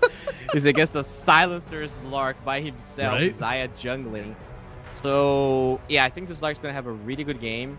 It seems to be more of Cut's play style, right? Having the Ursus Larks more. I was not impressed with his Terrorblade. And you have this Darkseer against the TB. He's going to rush a Halberd. It's going to feel really impactful. I really like what Nightpulse has. I think it's a strong draft. Yeah, no, I'm a pretty big fan of this one. The overall, like, I feel like these timings all make sense. Darkseer, every item he gets more powerful. He doesn't need some sort of like combo. He can be fine with even just like a Vanguard and a mech. Like that's, I really don't think that he needs a ton. So really happy to see what they've got going here. Now PMA, 2 times in a row is going to get absolutely dumped in his lane, all right? But last time he did end up coming back in the net worth. He was fine with Zayach getting that gold. But this time, do you think they have enough to pressure the Bristleback to the point where he's genuinely sad the whole game? I don't know, man. Even game 1, right? Like, he was against a Silencer plus, was it Ursa? And they still won. I don't remember what carry they had, but it was definitely not a great match. It was Luna. It was Luna. Jakiro Ursa on the other side, and then it was Silencer and... No, game 1 they had Luna plus Clock. It was Luna Silencer, right? But Silencer was... Or no, it's not your Luna Clock, yeah. Yeah, and they still... He still just looked fine. I feel like PMA has really... You know, I don't really follow him that closely, but he has been really consistent. Like, they just give him the most absolute garbage first pick every game, and he still, like, looks all right. Like, that has to be the sign of a great offlaner. Yeah, I mean, tons of people have done that. I mean, back in Shopify with Saberlight, that's exactly the same thing that happened with him. And Gekyu had the same thing, where, like, if you're great enough in the offlane role, you will get just the absolute worst matchups. But if you can press R and do something cool, then, like, they'll go ahead and pick it for you. That is definitely not a foreign concept across a lot of these teams. Yeah, because, like, you're okay, this guy's going to die 5 times in lane. Then he dies once. And that one death is definitely not enough to stop the Vino jungling. Speaking of him, it's a really interesting smoke. Yeah, I mean, Desire is about to just, like, look somewhere. Looks like cut. They really want this first blood. They should get it, and it is Kadaro getting the first blood, plus some brain drain, and at the same time, I believe, yeah, we got 1 permanent Agi. Infinite scaling from this team, but you still got to be careful. That is a Bristleback with some Plague Wards running you down. Gotta be careful. All right, that's scary, and already is being chased down. Ooh, is this the second Agi point? It could Give be. It to him. It could be with a little bit of brain drain as well. No. Oh, he's giving up on it. Okay, yeah, he's gonna... There it is. Desire will get the kill. That is 2 points of int for Kadaro.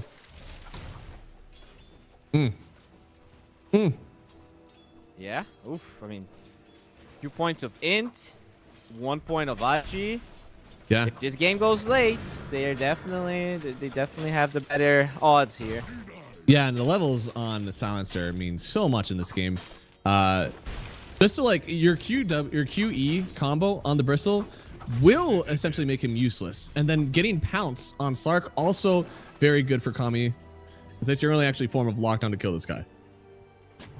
Dude, like, once they get Orb of Frost on Slark, I don't know how PMA is gonna exist. He's trying now. He's trying his best to kind of, like, kite and get some quill hits in, but obviously still really struggling to get CS with it. And there it is, level 2 on Kadaro. He's actually running down this Bristle by himself. This is rough. Oh, but on the other side, oh no, it's not getting any better for them. This was your 2v2 lane. Desire, you know what's better than playing Darkseer? Playing Darkseer with a melee friend. Desire's the one to get the kill here. Beautiful. I mean, they get a lot of kills. And yeah, it feels much worse you have that Vino jungle when you're bleeding this many kills, because that was not the case in the last game. Yeah. Vino is just all deafen. He will not hear the cries. He's got to get his gold. And Warwick is stomping mid as well. Like he's 8-2 against Holy the moly. 4-2 of Nico. Ah, damn. I mean, okay, Bristol has started to jungle. Holy moly. Yeah, that's not a good sign. Maybe. He has Clarities and 2 mangoes, so yeah. If you, okay, I'm gonna say this here. If you win this game with 2 jungling heroes, you deserve everything. You have complete, you earned the repeat. All right, hopefully you can get a 3-peat after that, because there's no way this should be a winning strategy in Dota unless you're just straight up better. Yep, exactly. You know, I fully agree. He did leave the jungle, but I think that's mostly because he sees the silencer moving. Yeah, he has to come back because Kadaro is coming into the top lane, wanting to assist them here. Now, this Slark already 17 CS, 12 denies. He is already single-handedly taken away about 300 gold from the Na'Vi lineup. I mean, this is the happiest Lark I've ever seen. And now he gets a Lotus as well. Just missing his boots, which are on the way, because he's got the orb, he's got the wand. Once he has the boots, he has everything. But, you know, 25 CS for Zayat. Hey-ho. And no Venomancer going through.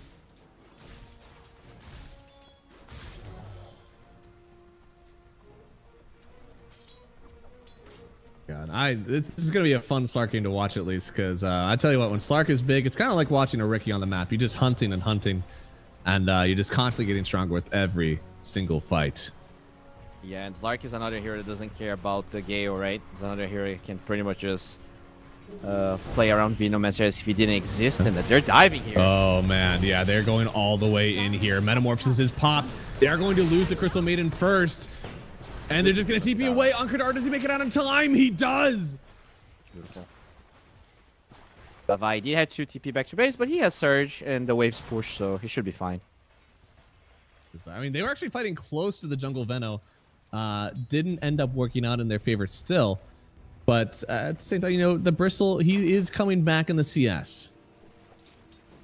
Yeah, I mean, surprisingly, he got a good pull and then dragged some creeps around. But now that you have boots on the Slark, things start to get a bit hard for sure. Yeah, I mean, it shouldn't really be any better. Looks like into the mid lane here, Niku. He wants to cast a spell. Oh, yeah, no, he just wants to TP away, actually. TP's back home.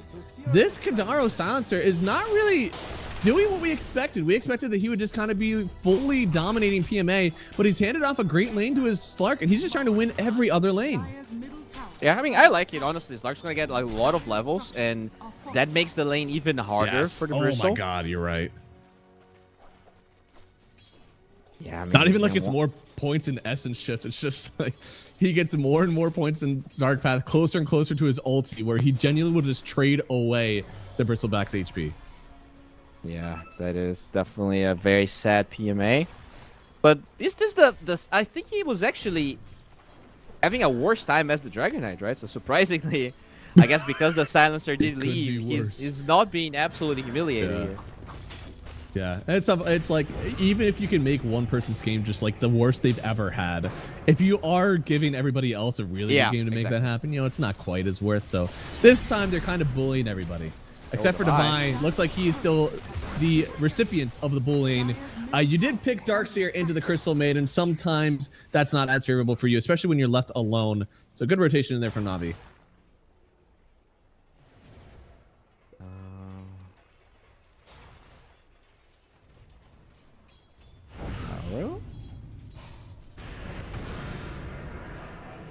Will control the room. Very nice. Yeah.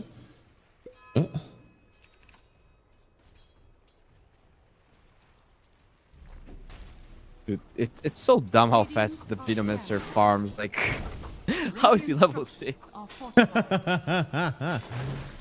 kind still fails. It still get amazed every time. It's an interesting time in Dota 2 here, where your supports are allowed to get something, only if they sacrifice literally everything from their offlaner. Yeah, but I mean, PMA, he is recovering here. He has the same CS as Darkseer. Will get close to his level 6.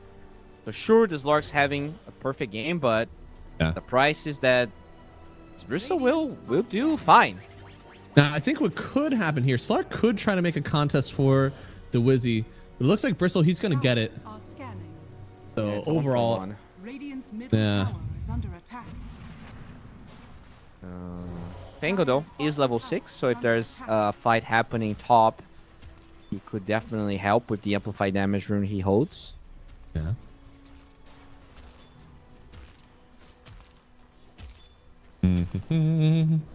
Looks like so far, Benno is going to have to carry this game, right? I mean, Tiny and Bristle very low net worth. No. Mid lane. Yeah, I mean, Going for the Tony. They find the supports actually. Arcane Curse is one hell of a drug. Looks like he finally just lost it, but on the other side, oh no, Silencer actually found by Venno, I believe. No. Yeah, big toss, and now Warwick in danger. They brought the boys, and you did it. Dude, this reminds me so much of the last game, right? Like you have full advantage and one bad move. Like the Silencer was taking tower hits when they went for that dive. Like that's no. just not how that's supposed to go. Any lineup Radiant's middle that has a tower is TP on under them, attack. like, that's exactly what happens to you. That's not a lineup specific thing. That's just you dive, you dove under a tier 1 at minute 8 with 2 heroes and no creep wave. Like that's what. And that's like a tiny, right? That's a full HP tiny. Yeah. It's not an easy kill. Oh, Warwick, if you die again. Oh no, they actually have to TP in for him now, but it's too late already, I believe. He won't die. It's what can you get in return? Looks like Desire will get 1, but now he's going to die, and oh no, the wall!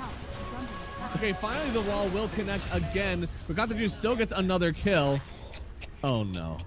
That still feels Oh, really no. bad. Like you lost pretty much all of the HP of your tier 1 tower. 3 heroes dying. The Terrorblade survives. Like you only kill supports. Yeah. Oh yeah. And you've given this Bristleback time to come back thanks to the 2 deaths in a row on the Pango. I mean, he's not having a great time. Now Tiny's having an amazing time. Boy, we're gonna have to wait for this item timing, I think, now at this point. Like, you gotta get this Mage Slayer, whatever it is, on the Slark. Gotta get a mech or something on the Darkseer and Lord. I don't know if we can wait for a Diffusal Blade to come on the Pango. Yeah, I mean, at least Desire's getting closer to 6. Same for the Silencer. So they will have... It's not like that other Clockwork game where I think he got it at level minute 13 or something. But still... yeah, Warwick not really playing to... Like, he had such a good game too. And game 3 and 4 definitely not looking as bright. I kind of like he went for the Corrosion first, now for the Diffusal Blade. The Slark went a Diffusal Blade, so they still have the effect of this slow and hopefully catch. I think they could still make something happen. This Zayach kill could be pretty big here with the Slark. Not like you're going to TP away from these two. Desire picks up the kill, gets some Agi on Kami, and that's still very nice. I think the hunting is about to begin. Yeah, Diffu very early on cut, and he is the hero that got the best lane. So I'm glad that he's able to help the other lanes out. And they're getting the top tower for free as well. The Vailama will get the last hit. Very nice. But Blink Dagger on Tiny is up. I think they are due for a smoke here, probably with the Venomancer and the Crystal. Yeah. You're going to try. But right now, I mean, I love Kami taking this aggressive net worth away. This is the type of mid lane aggression that I can stand behind. You've got at least something of a wave. You got some heroes around, but they're gonna TP bottom. He wants to find this Bristleback, but the Bristleback is just running away. Since you're doing all this, it seems like under vision. I don't like how split they're getting. Yeah, definitely not great. Niku does review his Blink Dagger, so he shows up mid with the Blink. Not ideal here. Still, I feel like you're giving Oh, way they're pinging too him. much. Hook shot. Yeah, hook shot in. This is a fine enough start, and the roll in the cogs, exactly what they wanted actually versus Niku. So get some brain drain, a kill, and now they should get themselves a tier 1 tower. Yeah, I'm not sure what the Tiny thought was gonna happen there. He was just showing his Blink Dagger in the middle of the wave alone. So sure, it's 2 OTs from the supports, but that one, the first Blink Dagger timing, it does matter a lot. It does. No, I mean, that's pretty much everything. And he added so much earlier compared to the lane that we thought he was going to have. That is partially because, well, he skipped out on treads. He doesn't have a soul ring. So he just took that influx of gold from the first fight and was like, I'm going to get myself something good. Exactly. Did sacrifice a lot for it and didn't really put it to use. Right? Yeah, now you don't get gold out of it. Sitting here like, I'd love to blink on someone. You basically get one combo off of spells, and that's it because you do not have mana to do it again. So it's a bit of a weird spot until he gets... I honestly think he needs to go treads soul ring. I don't think he can go right in for the Echo Saber after treads. And that also means that the Pangolier will finish his... Oh, wait. Yeah, he will finish his Diffusal Blade right now. So the mana drain from both the Slark and the Pango at this stage of the game, it's really... Like, Tiny hates it, Bristleback hates it. Even TB, like Sunder, might not be an option through a lot of these fights. I mean, Sunder, it's going to be hard to know, right? You might not have the mana for it. You might not have the vision for it. Right now, they do have the Clockwork, though. Desire, he's going to get gone on first. They do get a nice wall. I don't think the Vacuum's keeping them all in it, though. So it's got to be kind of up to Kami, though. Got to be careful here. No. The ulti just barely in time. Needs to get away. Needs to regen this one out. But on the other side, it looks like Darkseid does manage to get a kill on Riddies. That's a trade away for Gadaro. But without Slark's second life, I don't know if they can genuinely take this next engagement. Yeah, Oh, they have Blink, though. Oh my gosh. Oh, Blinks to the wrong side. They find him. Oh no, they find him. He tried to pounce away, not in time. He will end up falling. Oh no. Yeah, that was not a great engage from Cut. Like, it's a Bristleback. You're attacking it from behind. Global doesn't really change anything. He still has the damage reduction. Oh, I feel like they just jumped the gun in that move. Like, even the hook shot, right? He hook shots to the Venomancer by himself. No follow-up damage whatsoever. Just kind of a weird fight from Nightpulse. I saw the wall. I didn't see a vacuum in after the wall. I thought that they were going to stay there for a while, but they kind of just like walked away. I think he did cast it, but it's level 1, right? So it doesn't really... Maybe hits one hero. I see, but okay. I think regardless, the hookshot was too wordy because there was no follow-up from anyone. Yeah, right? They're like all taking their own like fight instead of fighting in the same area or even fighting at the same time. Exactly. And the Slark, you know, he did not stop for the Mage Lair, which could be a big problem here. Like, a lot of, like, pretty much everything that they have is spell damage besides the TB, and a lot of it is magical. 4 heroes. 4 heroes. This is an elite Mage Slayer game. I can kind of understand the, like, real rush on the Aghanim Center since it gives you so much, but at that point, even though the Mage Slayer is so good this game, does he go back for a Mage Slayer after the Ags? Is it really worth it that much? That's the thing. I don't think it is. He might go War Kid. He actually does have it queued up. Never mind. But I feel like if you don't die with the Mage Layer, you probably get to both items faster than if you try to be greedy and then you die once.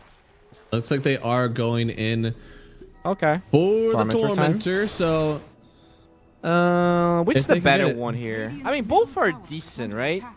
I'm a big fan of Silencers just for the straight up int gain, but Jetpack is no. Yeah, I'm good with this. I don't think it's a bad shard. You also get to like hit and get the silence, right? Oh no, never mind. You don't. Looks like they are already on this Slark. That is your first life genuinely gone. So Cut. Got to be really careful in this. If he keeps hitting this Bristleback, he could end up taking too much damage. A nice vacuum, keeping Got the Juice inside. The silence, trying to stop him from getting the Sunder out. Instead, they will still chase him down. They've already gotten Divine Llama. They'll also take down Kadaro. And it feels like Got the Juice is still as healthy as he started the fight. Yeah, like again, Nightpulse, they get the Tormentor, they're doing fine, and then they're like, oh no, we're gonna lose the mid-tier 1, and they all TP. Like, this is a rushed move.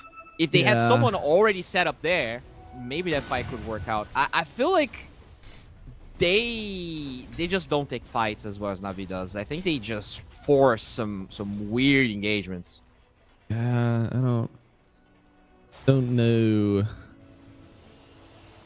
I just don't know. I feel like these fights should be going their way. I've loved the silences from Kadaro. It's just the team isn't ready, I guess, in some way. Like, they have this back wall. Do you want to see them like use everything all at once? It was on cooldown for the fight. Oh, that's why. Okay. Yeah. Like, do you want to see them just pop it all at once, or is it good to kind of like just wait until the TB is low health and that's when you pop it? I mean, the thing with their draft too is that if you have a Darks here, you want to have. Oh, well, never mind. Oh no! I think the Cogs is separated cut a little bit. He hasn't used his Dark Pack just yet. Though. Yeah, but the silence. I think the silence could have taken him down here. The application. No, he had the mech. This is one thick ass boy. Zayas is alive. I think I'm gonna go Roche. Oh my lord. Things are getting out of control here. A little bit. Just a little bit here. I don't know. I feel like they should be allowed to kill the Veno there, but something happened. The Force Staff might be too powerful right now. They do have X now. It's flying to cut. They are trying to slow this. It stopped Roche. That's something, but they also kill Kadaro on the backside. Warwick is trying to get something done here. Toss, yeah, it's nice for a second, but I think cut. Does he still get the kill? No, Kami, he barely gets away. No, okay, they will get the kill. But he's gonna die. He's draining the ice right on top, and this is such a good vacuum from Divine Llama. Finally, one that I believe in, and I think they could end up taking this fight afterwards. The Cogs TP and everybody in line. Got the juice still running forward. Their supports are both gone, but it looks like, oh, the damage, it was enough. Now the silence on top of this TB, and this could be finally the kill. Divine Llama, he's the one to get it. They'll get the kill on this TB, forcing the rest of Na'Vi Jr. away from the Roshan, and cut. He wants some more, trying to get the kill a little bit more, just a few, and he doesn't have it. 33S in shift, though. They're going to be able to get Roche for themselves. That's Roche damage. Slark generally does not do damage if you just run into Roche, but if you get to hit the Tiny 10 times, yeah, now you got it. They get the Aegis, should give it away to the Slark now. Let him play like an animal. God knows he's gonna. And this could be the map just closing in on Na'Vi. All right, that was so clutch from Levi. As you said, the wall in the pit, dude, buying time, and they're back on the low ground. And as you said, like they use all of their spells not really at the same time. The wall gets used first, and then once the fight engages, they get the global. That just looked much better. Usually, when you have a Darkseer, you want this tanky guy so that they use everything on him. Darkseer counter initiates, but neither the Slark or the Pango are particularly tanky. So you have to force fight. Like you're gonna have to find a different way to get those engagements going. I mean, Clock is gonna have to make a lot of use with this Glimmer. I like the Force Staff. I think it's a good item. I honestly think that this Ghost Scepter might need to be a little bit earlier, just because like he needs to hook and live. Maybe Force Staff does it. Maybe Force Staff is enough. So we'll see how much this Aegis is gonna matter here. The Negative Scepter, level 15 Slark is incredibly powerful. It's good. So that's super good. Like this is something that they need to get gold out of it though. Yeah, that's the biggest thing. Because he is trying to get this Mage Slayer still. Got plenty of like small items that he's trying to build up to. He really needs to pick up some kills with this Aegis, with this Ags. He should know that there's a ward on him right now. He doesn't care though. They're just running the other direction. Oh, he is trying to jump. The Bristleback build is pretty interesting, right? We went Drums Blade Mail. I've seen Drums Pipe from I think the Hawk whenever he did this build. Like the Drums is a familiar. I think the Blade Mail, especially the Slate, is a little interesting. Yeah, it's okay. I mean, it allows him to not get hit by the Slark, right? You buy time for the bounce to be over. Oh, got the juice. Got the juice. Yeah, sees him here.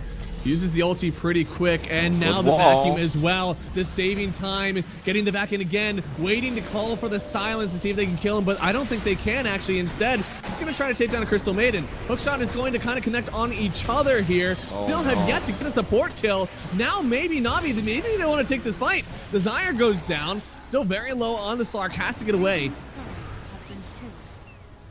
This fight is happening all over, and it's just not in favor for Nightpulse just yet. Now Divine Llama, oh no, in danger. They're using the silence now, but the damage hasn't been too much. Divine on the high ground, looks to be alive for now. They still kill Kadaro. I don't know if he's out yet on Divine. Dirge, looks like it's good. I thought he could blink on Tiny. Looks like he didn't really know. All right, they will disengage. Yeah, that's... Oh, man. That's the biggest problem. Like, they didn't use Rolling Thunder. Like, most of these fights, they need to have either the Clock or Warwick Right? initiating. Yeah. Like every one of these fights is just one spell away from getting what they need. Exactly, and I'm not sure like who's giving the call, like if it's actually a bait from Navi Jr. They see Warwick away and they like bait, but I think Nightpulse, they need to be a bit more intentional with the way they're taking fights. It just screams miscommunication, right? Like somebody wants to fight, and then some other guy is just having a great time at an ancient camp, and then pans over the triangle. Is like, what the hell is my team doing? And they've got to catch up. Like, yeah, I don't know. And it's not like it's game losing, but considering that they have the Aegis, right? This is the second time we see Nightpulse having the Aegis, the first one, and not really putting it to use as much as they could have. Oh no, don't give me the run back, please. Don't let this be the Aegis that wears it all down. It should be pretty nice. I'd even say that like Sark being there is fine. I mean, that's why you have Aegis, that's why you have your Ags, so you can do shit like that. Yeah. And oh no. Kind of playing Desire, it feels like he's the one who's trying to cut a wave so his team can farm away the Aegis, but like your team is with Aegis. He did live though, so that's alright. Yeah.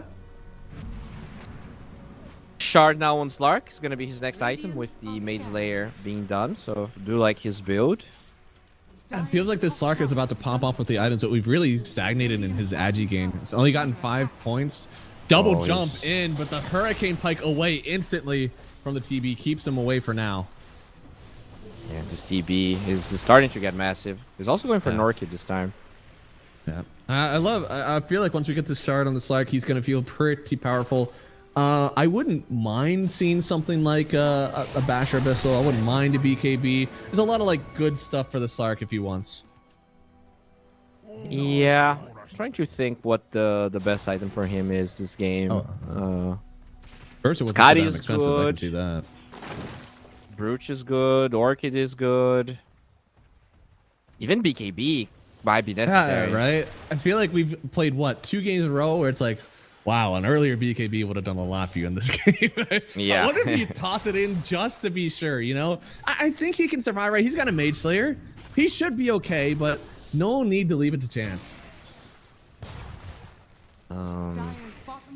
MKB Yeah, but the game slowed down a lot, and I feel like once again, this is gonna favor the team with the Jungle Vino, right?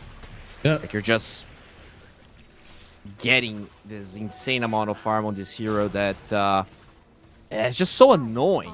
Like you don't necessarily see the impact that much, but he's just so hard to kill. The fights drag. Oh, hello. Oh, Clockwork. Yeah, he's dead. He's dead. Another time, I don't know. I want to see them fight together. I want to see them go on the map together, and I feel bad for Desire because I think he's kind of like the one that's hung out to dry because he needs to push these waves, but he's gonna die for it. Yeah, like he doesn't have someone to play with, right? You Darkseer just want to play with him. Oh, speaking of Darkseer, gets lost back. Darkseer, you better want to play now. Have the wall. Silence coming soon, I hope. Oh, if they Coming can kill soon, the I hope. Terrorblade. There it is. Thunder though. Yep. Now he's turning around, and I don't know, without Divide, it's still a hard fight. They have the roll, but cut. He's got to evacuate the premise because BMA is on top of him. They get the kill. Oh, no. It's just disconnected. Yeah, just completely disconnected. And you could see, like, got the juice was 20% HP. I thought it's Thunder, but that was just Greaves plus healings. Like, oh man. I don't know how that fight starts with you literally on top of the TP in the wall with the Slark. I feel like I'm playing Clue here, but like, you've got the room, you've got the weapon. How did it not turn up? I honestly don't understand it either. Like, he somehow survives that fight without even casting Sunder, which is crazy.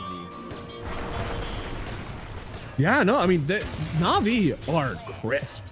These guys know exactly what they want out of these fights. You'd think that a toss of that nature should be bad for you, but they understood with how much heal, with how much save they have on the Veno, that they're probably safe. Yeah, I think they play around this Venomancer so well, because it's always deceiving how tanky he is and how tanky he makes other heroes. Yeah. So every engagement that looks decent is like a 2 versus 2. suddenly like that Venomancer is, has the same amount of farm and the levels as your mid laner. Like it might be, it's hard to fully understand that in the middle of the game. I have the shard on Slark, going for the BKB next. Incredibly defensive build, but I'm okay with this. Living in these fights is paramount, especially as you gain these essence shift charges. I really don't care about any other item, damage or not. We just need more. Yeah, they're gonna get a BKB on the Slark as well because he did die in the last fight, so even the Mage Layer was not tanky enough. Yeah.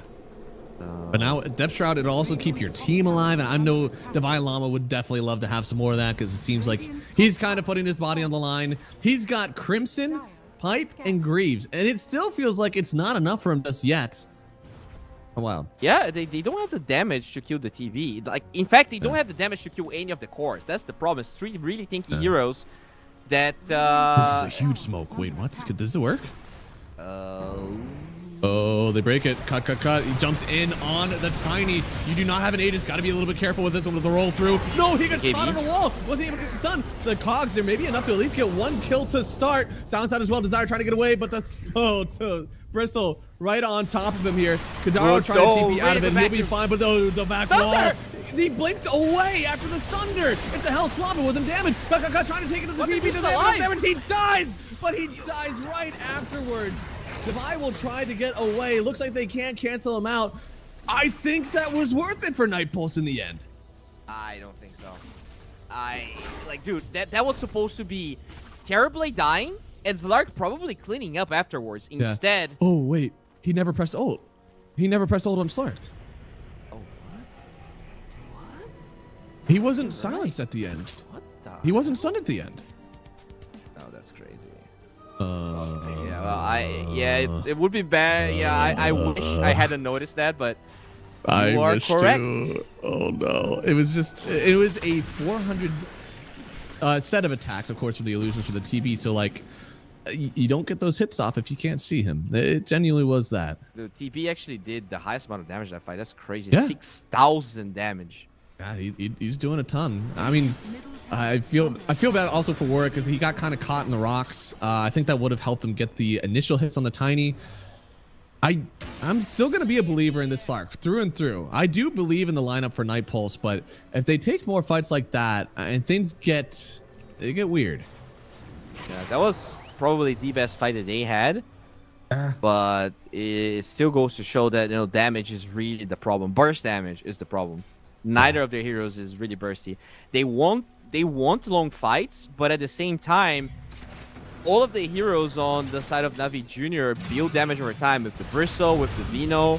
Yeah. So yeah, if they get this Roche for free though, that's nice. Yeah. I really want them to do something with it now. It's going to be a high ground push. This is the Terrorblade with Metamorphosis. They've got to fort now. I do believe they are losing a Rax out of this. I don't know if there's a way that they can have their cake and eat it too. Yeah, if they oh no, one by she's one. leaving. Okay, they had the content in. Very well done. Okay, that actually saved a ton of time for them. Now they have to get back and fight, but this is just a roll of the Pango. Not a lot of heroes here. He's just trying to stop them from taking the racks. Okay. Okay. But I mean, now you don't have your cooldowns and the Slark still fighting. Kami, your brethren are not here. They use the wall just to kill Zayach. I mean, they want this Veno badly. They do get the kill. Hookshot now on the other side. They want to continue the chase. PMA could get out of this one. Cut really wants to keep on chasing though. There he is, finds it, hitting the blade mail, does not care. Not a care in the world. Got the juice, he's waiting to get the Sunder off if he so pleases. Oh, it didn't get it. It did not connect. I don't know how that, he was on the doorstep and somehow it didn't count. But he's got a gem, so he's gonna keep on hitting. He's got plenty of agi to keep running up this high ground. He still has extra lives to work with. All right, they tried to bait the Slark, but this time it didn't work out. They don't really have any waves though. Mid lane's push, bottom's push. So it is a really good fight, but it's not going to give them any map control. And it goes back to the Ursa game in the sense that Slark is not a good siege hero. You need to have like an insane amount of essence shift stacks to be able to actually close out games. Which is great at 25, right? Once he has the essence shift duration, like he can technically be a high ground hitter. when they're all dead. All right, so BKB getting ready for cut as well. It's gonna feel pretty good for him. Dire's middle tower is under Kami, I mean, his item build has been okay to me, honestly. I feel like he went this Diffusal to kind of patch up the Panglier's rough game. Would have rather that been a Mage Slayer, but I think it's what his team needed in the end. And now that he's got the BKB almost completed, he will, again, have a very strong foundational build. He really shouldn't die. He really shouldn't. Dire's middle tower is under attack. We'll get this tier 2 here. I don't think they can really stop him right now. Oh. Yeah. Not a whole lot of heroes around, but he's just being careful, right? Even with the Aegis, I'm surprised he's being this careful. Yeah, I guess the toss back is what he's afraid of, but yeah, maybe too much careful. Like a free blink dagger if they toss you back. Oh. Finally, where I want to be. Yeah, no, I mean, he's on Zayach. And with the double pounce, should be enough. They're even committing the roll. Yeah, this is really good. On the high ground, getting 2 heroes. I mean, right now, Na'Vi, they're opting just to kind of not fight because they know they do not have the advantage. They are very good at understanding when they're strong and when they're not. And right now, they are not. Yeah, and they understand that, like, to do enough damage in the towers, Night Pulse takes so long that, you know, it is better just to split up the other lanes. The question is, will they defend the barracks or not? Okay, they do have a banner. Big banner. They didn't even drop at the start. They made the fort get wasted, then dropped the banner. Really well I think done. they're giving barracks up here, and I think that's the right choice for Na'Vi. I don't think you have a choice. Yeah. I think if you come back to fight this one, you do end up really throwing, and it's only mid-racks. I know it's still a racks, but you're ending up cutting this wave. You have a Terrorblade anyways. It doesn't matter to you. Yeah, it really doesn't. The goal lead's still on your side, and there's tier 2s both top and bottom, so you know they can't really get anything besides that. But still, finally, a commanding fight into objective taking here for Night Pulse. That has been, I think, like their biggest struggle in the series. Yeah. They've definitely had some struggling, but right now, with the items they've got, I'm pretty sure they're turning a new leaf. They've got the Blink Dagger on Darkseer complete. His items are going to get better and better all the time. Silencer, yeah, going for the Ags. I love this. I think this is kind of the premier item. I think maybe as good as Muerte's Ags at this point, just because it applies that Arcane Curse when you press the silence. You no longer have to put your body on the line to do it. And Arcane Curse is paused while you're silenced. So you're getting essentially like a free, what, like 10-second Arcane Curse if they don't cast any spells during it. It's wild. So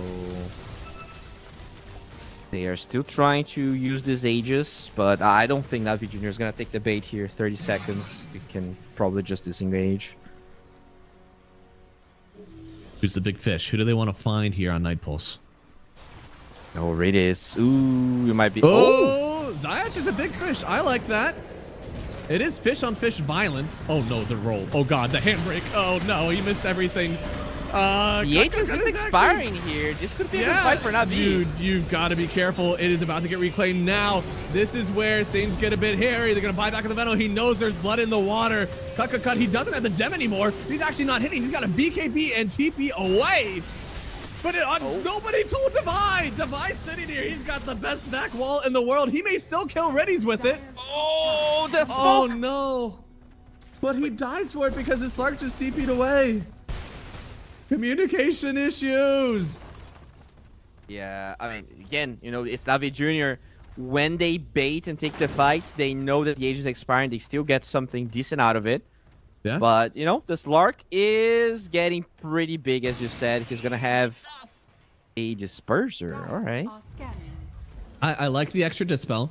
I think that's something that's cool. It is a lot of gold, though. Like a lot of gold to get this item. I feel like this is my good item. Maybe not yet. I think even a... Oh, what the hell?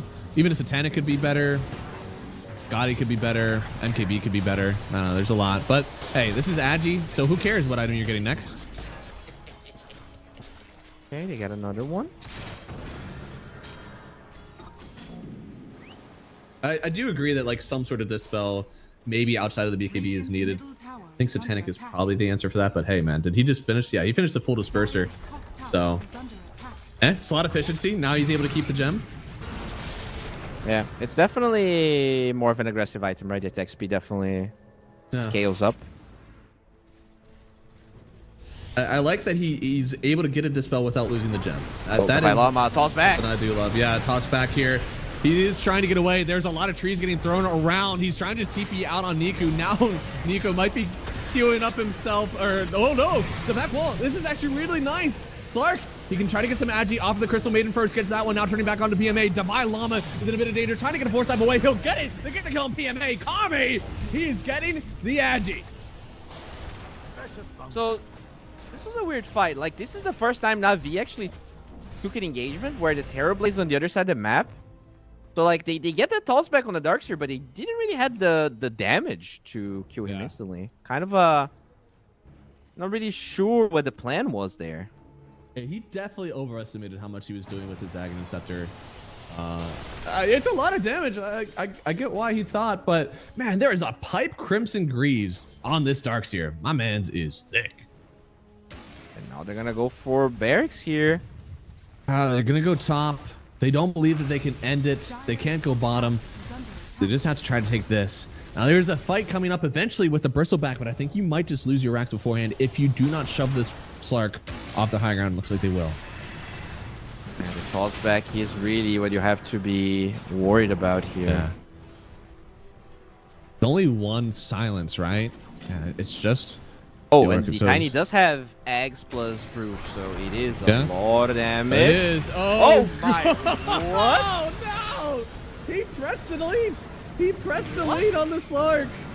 I mean, it's a lot of damage. I didn't know it was. I guess the Bloodthorn procs on top of it. He didn't even get time to dispel it because he got stunned.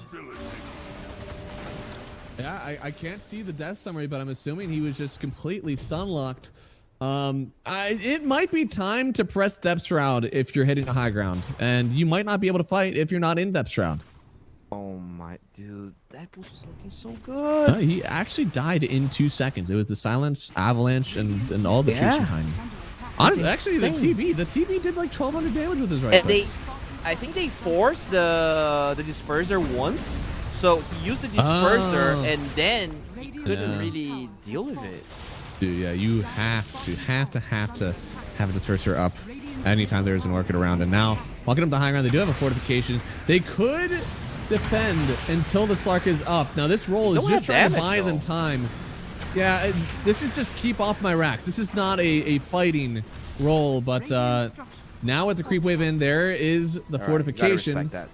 Yeah, I think they changed this correctly. I think they did the right thing. Yeah. Yeah.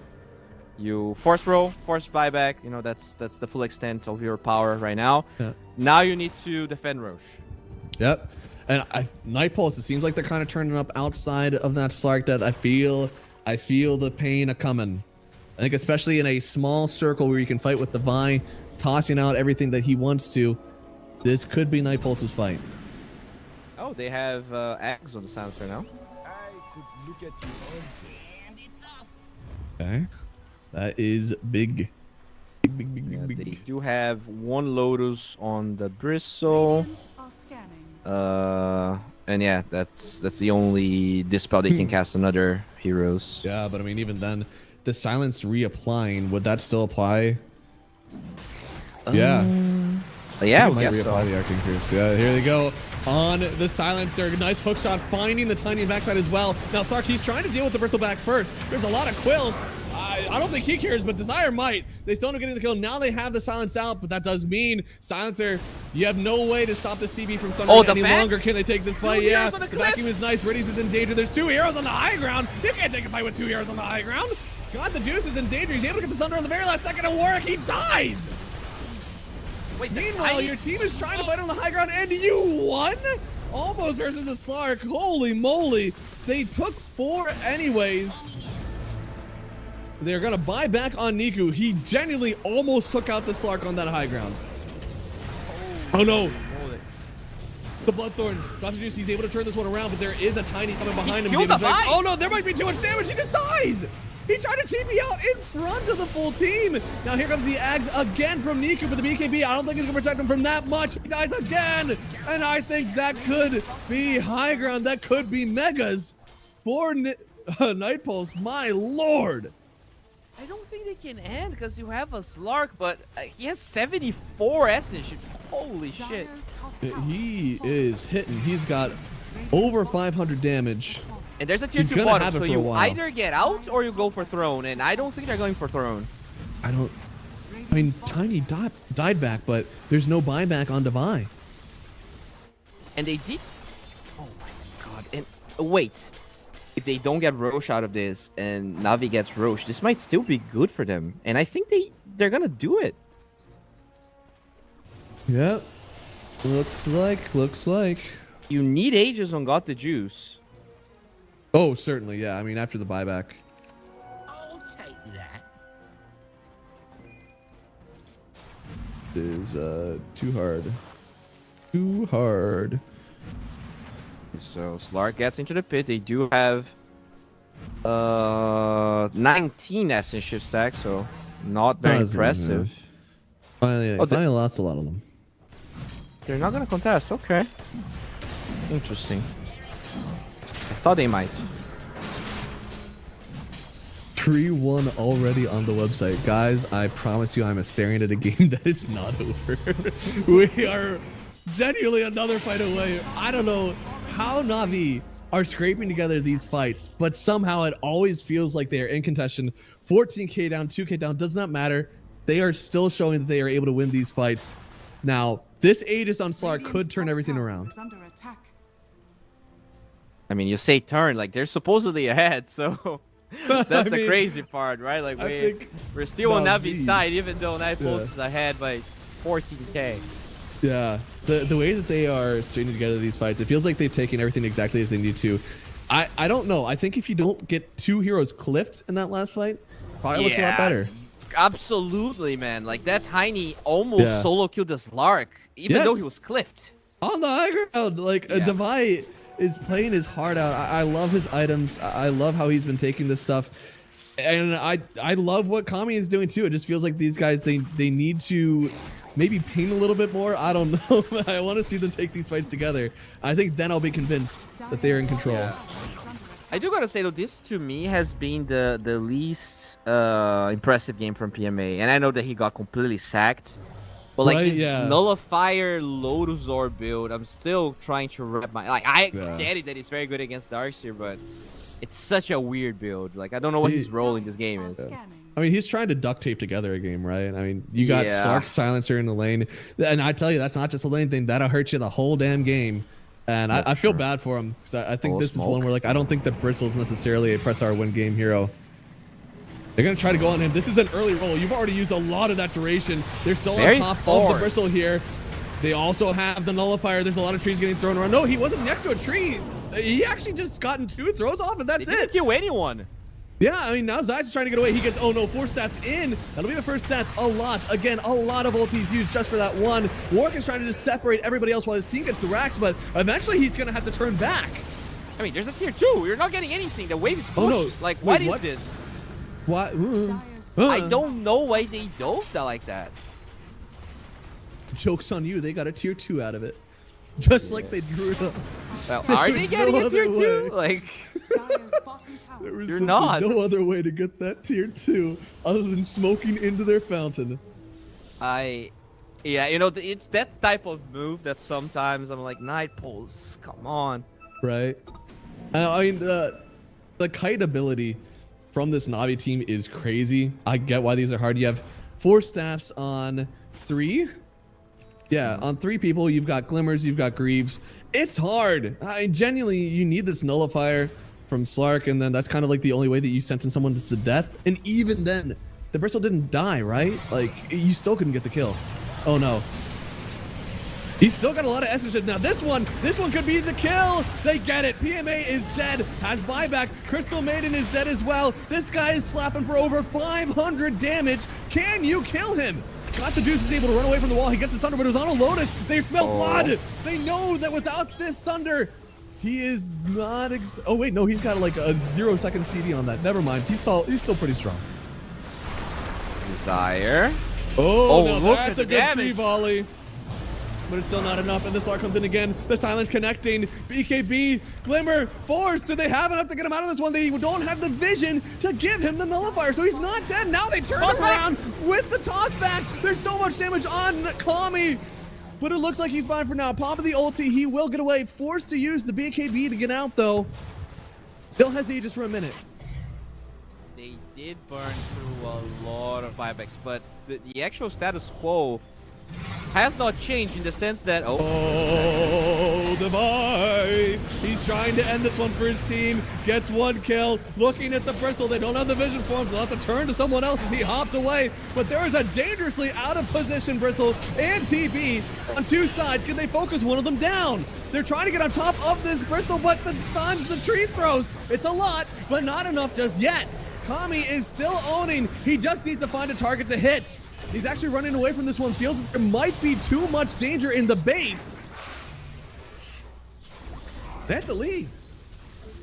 so they got 2 kills. They die back on the bristle, but that doesn't really change anything. And the tier 2 is still a bottom. I feel like Nipos probably should use the last remainder here to just get this tier 2 and make sure that they control the whole map. Yeah. You got to get map control for this one. Roshan is about to reclaim the Aegis. So there is going to be 3 minutes where you desperately want to hit high ground, but I don't know if you can. Oh, good back. Okay, well, with this, you might be able to. A back wall onto getting the support for the Ghost Scepter is well enough. They weren't able to get the kill on the Crystal Maiden as well, but the tree throw is coming through. Cut. That's exactly what he's doing to the support duo. Takes them down. It's 3 gone, and this could be Megas. Finally, they get a convincing fight here. 3 diebacks, no gas in the tank, no metamorphosis. They find a Tiny. I don't think you can save this guy. I don't think so, but Got the Juice is trying to step forward instead. Gets the Hurricane Pike away, but it's the second jump from Cut. Kami trying to get Niku. Looks like he will. Let his dieback on Niku. Got the Juice. He's able to get the Thunder, but the last thing he does as he gets pounced up. Kami leading his team to another victory. They tie up the series, and they will be going to game number 5. All right, I gotta say, I think this is finally the game where I look at Kami and I'm like, okay, this guy was given a free lane and he truly carries the game. Like, this was incredible, amazing Slark performance. A little bit chaotic, right? But I guess when you have a Slark in your team, it's bound to be a little bit crazy. But I'm glad they delivered. You know, I think they really needed that win, and this puts a lot of pressure here on Na'Vi now. It does, but that was game number 4, right?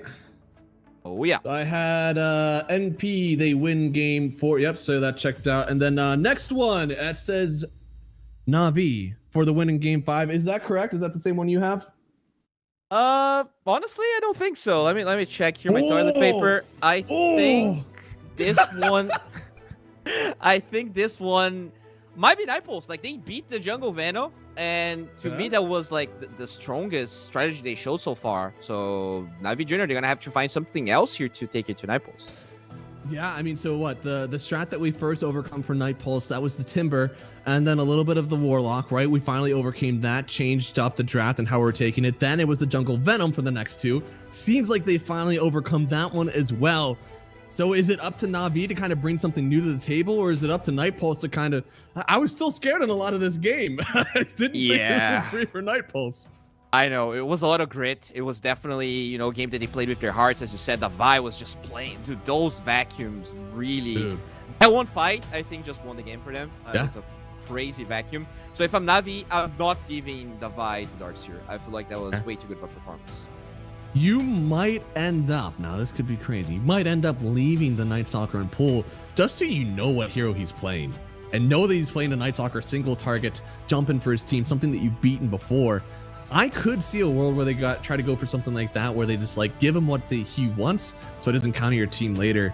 But yeah, I mean, insane game. I've been loving this series, and we are going to one last game. It's game number 5, guys. We're going to take a quick break, and then we'll be right back with the last game of CCT Season 7. See you after the break. Dire's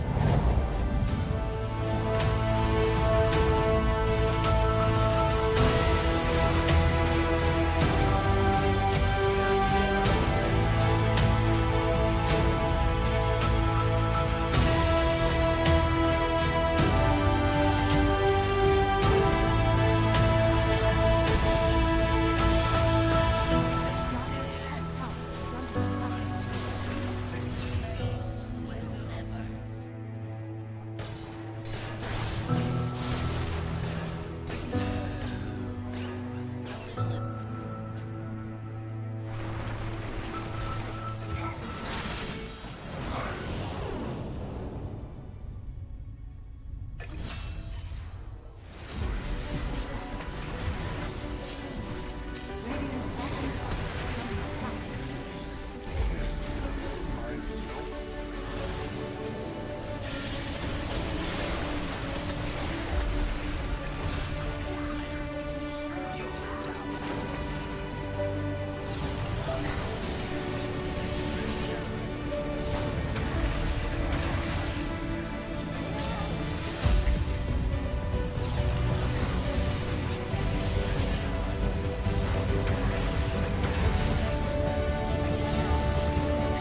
everybody, and welcome back to game number 5. It's going all the way for the CCT Season 7. Do Na'Vi get the duo? 2 wins in a row for CCT, or do Night Pulse finally get their well-deserved series win?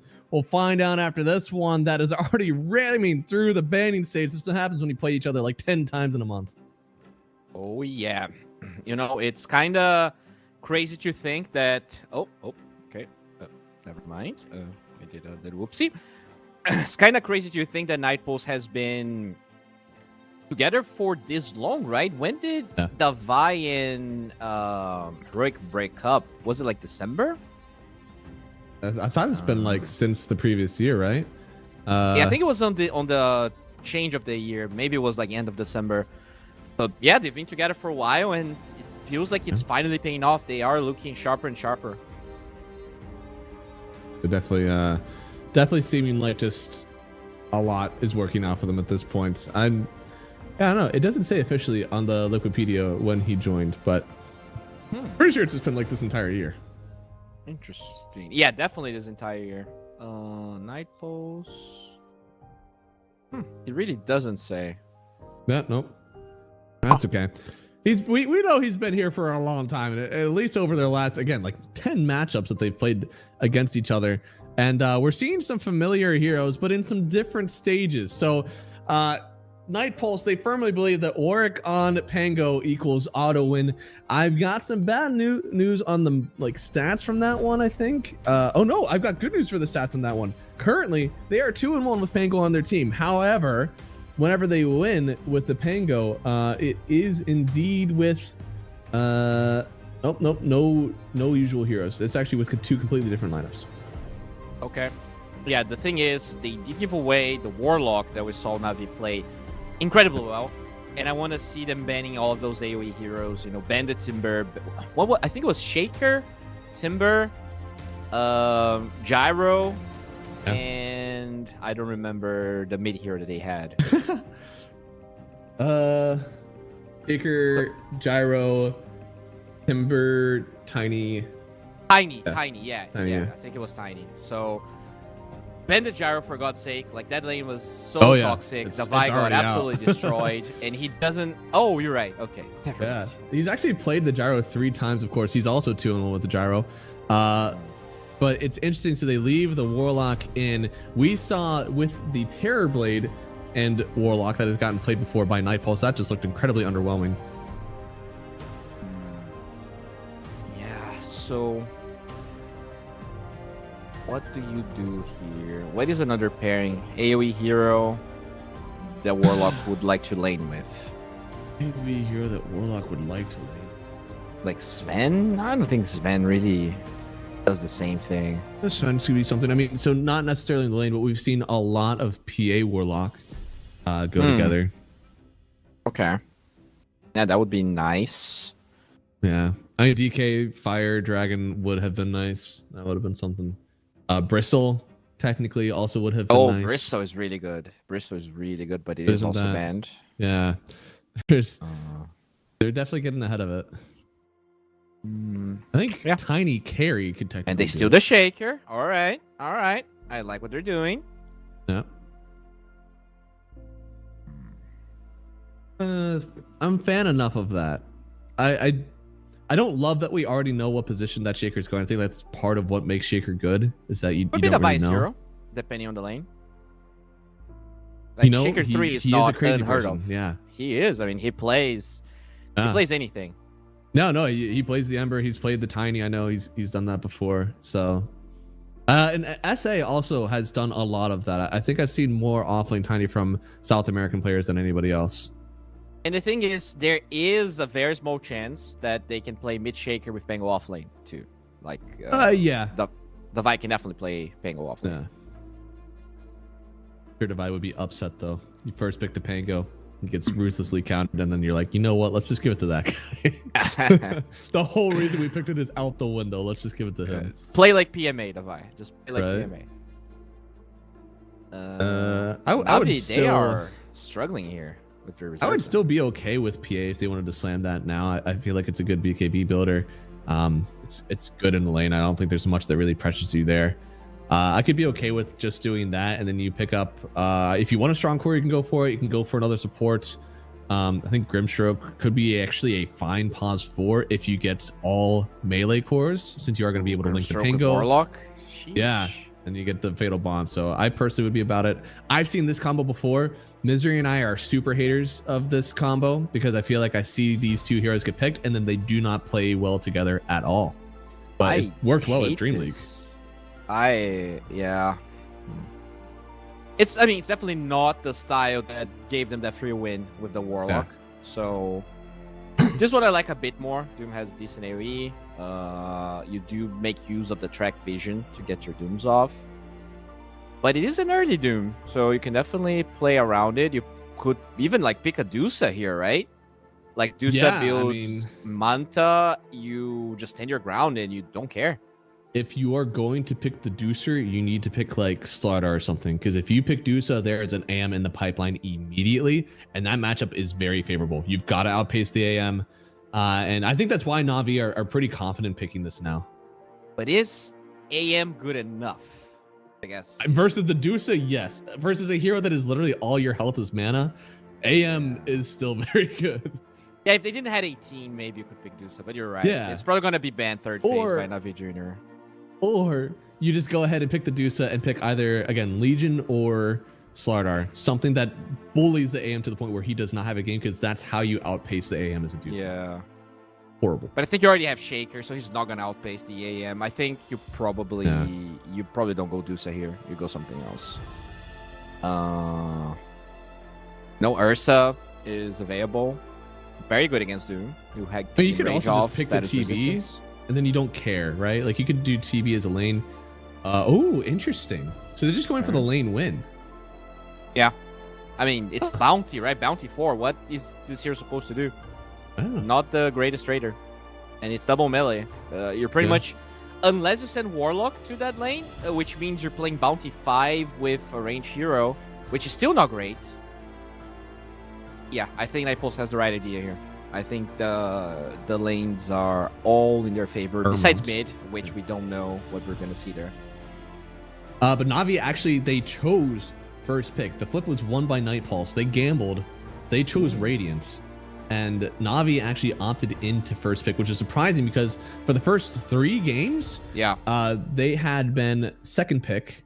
And then for some reason, last game, a game that they lost, they had first pick. Didn't go as well for them. I'm surprised they went back for it. So PA is what they go for. Like besides the CM, there's not that many squishy heroes. Like either high armor or high HP. But the lane should be fine. But it does mean that the Bounty Hunter Doom is going to be clapped. Yeah, they should be. It is Warlock PA, though. I think that lane is always very good. PA is a natural BKB builder. You're probably going to want to do like, I think Corrosion BKB, honestly, is just your full build. Yep. And you're able to jump out of the Wukons, which is a big thing. Mm-hmm. So they're going to ban offlaners here for Divide. Dawnbreaker is his trademark hero for the past couple of months. And you want to ban matchups for the Pingo. So Huskar plus... What else did they ban the last time? I think it was... Huskar Voker could be pretty good since Voker they banned does the Storm, Dispel. Which he did die to in that matchup. Well, I guess since they're saying, look, if you Huskar, we'll like Viper you or some shit, I don't know, and then just get Divide the Pango, you won't care. So maybe they don't feel like they have to ban the cheese. They're banning more stable mid laners that think can be... I still ban Huskar though. Like Na'Vi plays it, and Huskar spammers are a breed that you want to avoid. They take the Dazzle. Oh, the Dazzle is scarier. It is a Huskar on 23, so it's not like they could somehow flex this, right? You play Shaker 4, Pango offlane, pick a different mid for Nightpulse. Yeah. So I don't think that like EA Warlock, like it's a strong enough lane, but I think double melee should be fine into it. Yeah, no, it's okay. It's definitely okay. You would only do that just to avoid the Huskar matchup in the first place. What's the offlaner that you ban here? Okay. Tide.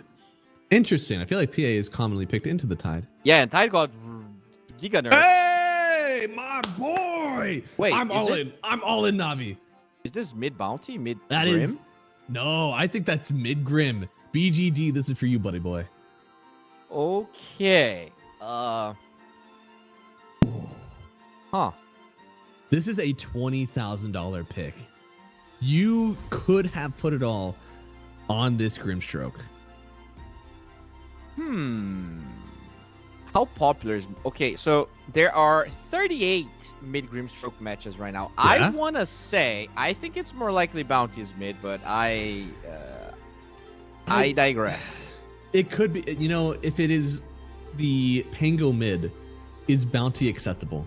Yeah, I think that he Bounty is does susceptible pretty to the ganks. I mean, yeah, it is a shaker. But I think Grimstroke also is successful, all right? You just fish your block. Helps you out. Oh, the Enigma. Black hole. Okay, so that is the Divide hero. They are looking to pressure. And of course, Warwick, he's still sticking now. I'm back and forth because I really, really want this Grimstroke to have a great time. Now, this is Niku, who is playing, the Grim. So that is the mid Grim as I wanted. Well, Koikfa has one game with this Grimstroke, so you just go Aderland Z-Blade seems to be the build. Okay. So, Double my Doom, heart. double Fatal Bonds, double Track. That's pretty cool. My heart really wants it to go to Navi. My brain is saying Enigma has a free.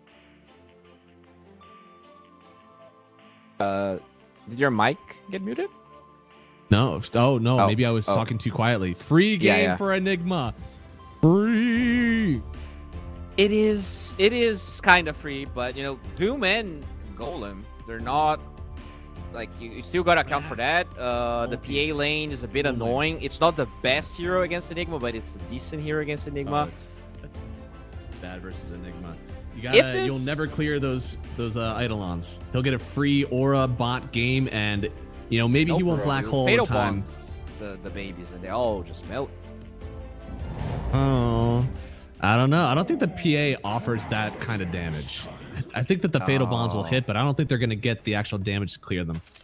I think honestly, the only question mark I have is whether this big Grimstroke is good enough or not, because I am down to Navi. I think their draft is better. Yeah, I think we can extrapolate a lot of what's happening on Night Pulse's lineup. Yeah. Grim Game 5 is, that's what I want. It is Giga Chad. I'm going for the Giga Chad, okay? I feel like they've got some supreme scaling on Navi. Every time Night Pulse has gotten a win, they do some dastardly shit, and they do not end this game near quick enough. Niku will continue to get some fantastic items. We're going to see some double dooms with some fucking AoE on them. There's going to be gold all over the place from Zayac getting these kills. And I don't know. I feel like at the end of the day, if Night Pulse aren't ending this game quickly, Navi will end up just torching the game. Oh man, I'm very curious to see how the Vailama is going to itemize as well. If this is going to be like Blink Dagger BKB, or if he plans on going auras. There's so much to decide the fate of this game, but in general, I think the Night Pulse lanes are fine, but not strong enough to completely stop this PA. Like, I feel like this PA is going to have a free game, and she is the win condition.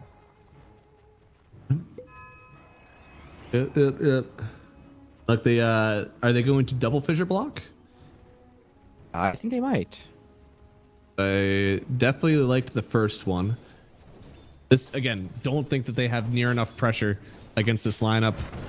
So they're trying their best to like hard block over here, but Niku, which did he go? So he did go for the Fine Arch, which I love. Now they're able to see the path.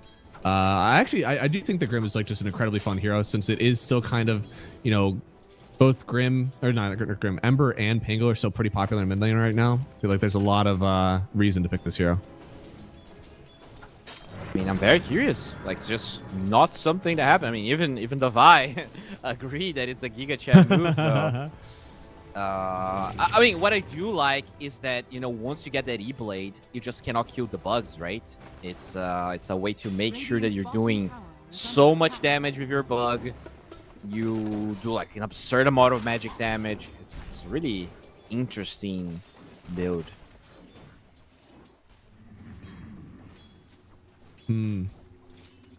Yeah, I really do believe in the game here from Devi. Look at this. Riddies. Oh, the damage. They're not able to get it. Almost had him, but this pressure is going to continue to mount. And Devi, you know, his pipe feels really good this game, of course. Greaves and any auras, drums to get people away from the Doom. Every item he gets, I feel like, is just so good for his team. And he's going to get them quite quickly. So just think about this, right? You get Soulbind on 2 heroes. Yeah. You're level 15 Grimstroke, so you're doing 25% more damage. Yeah. Then you Fatal Bonds, so you are doubling the 25%. Yeah, First Blood, who cares? Let me think about this. So it is extra 125%, and then you doom someone. Like, the amount of damage going through is just absurd. It is. And it's pure. Yeah. Is a lot. It's a lot of damage, and that's why I believe in the scaling. I think that eventually they are the ones, even though we are looking at an Enigma that theoretically with a Lincoln Sphere should be pretty okay, right? Somebody on your team kills the Warlock, you have a Lincoln's, you probably have less to worry about, but there's still a lot going on. I think that PA will end up just kind of taking this team, or taking this game. Yeah, if it goes late, it's definitely a hard game for the PA. Yeah. You don't really have a natural break, right? You might have to go like Silver Edge on the Monkey King, which is fine, but not ideal. Oh, dude. Niku, I love seeing this fine art. One of the things that sometimes is weird with Grimstroke is that you'd like to hit the range creep first, usually, because the range creep doesn't take as much damage to kill, of course. Yeah. You need that damage usually on the range creeps, or on the melee creeps. Look at just how much he is beating in with these Stroke of Fates. Really interesting stuff here, and against these melee heroes, it's definitely annoying. The Monkey King, though, having a good time, but not enough to really stop PMA from farming. Like, PMA, this is like paradise for him. He's, you know, he lived in the darkest sewers, the most absurd places. This is an oasis. And he's just constantly draining the mana away from this monkey. Poor guy. Oh, yeah. Oh, wait. He went the sampler on Monkey. What? Oh, he had to go for his W to get the first blood. Oh, yeah. Yep. It's significantly less of a threat, and you can see that's why PMA is getting all this farm. It's like, without the second point in Jingu, he just does not care. True. And I mean, the bounty is rotating, and he's still like getting a fair amount of farm.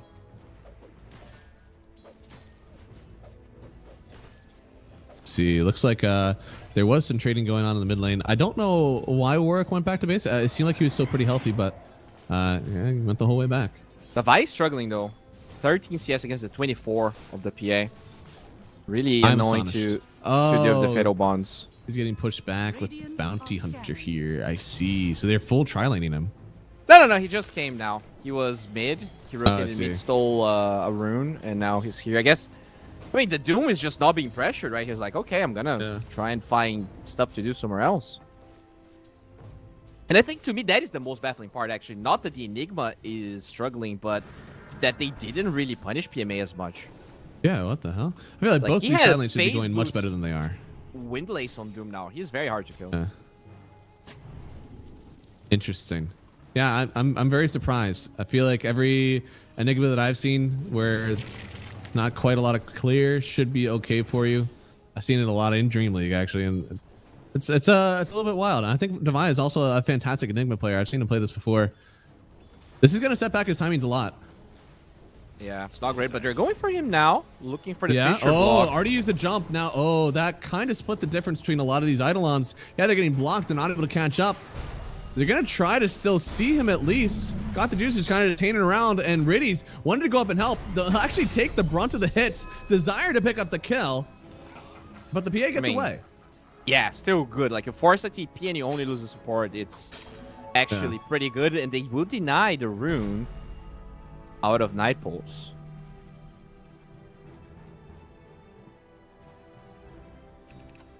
So there is level 6 available for the Grim. Dude, he actually has 3 skill points.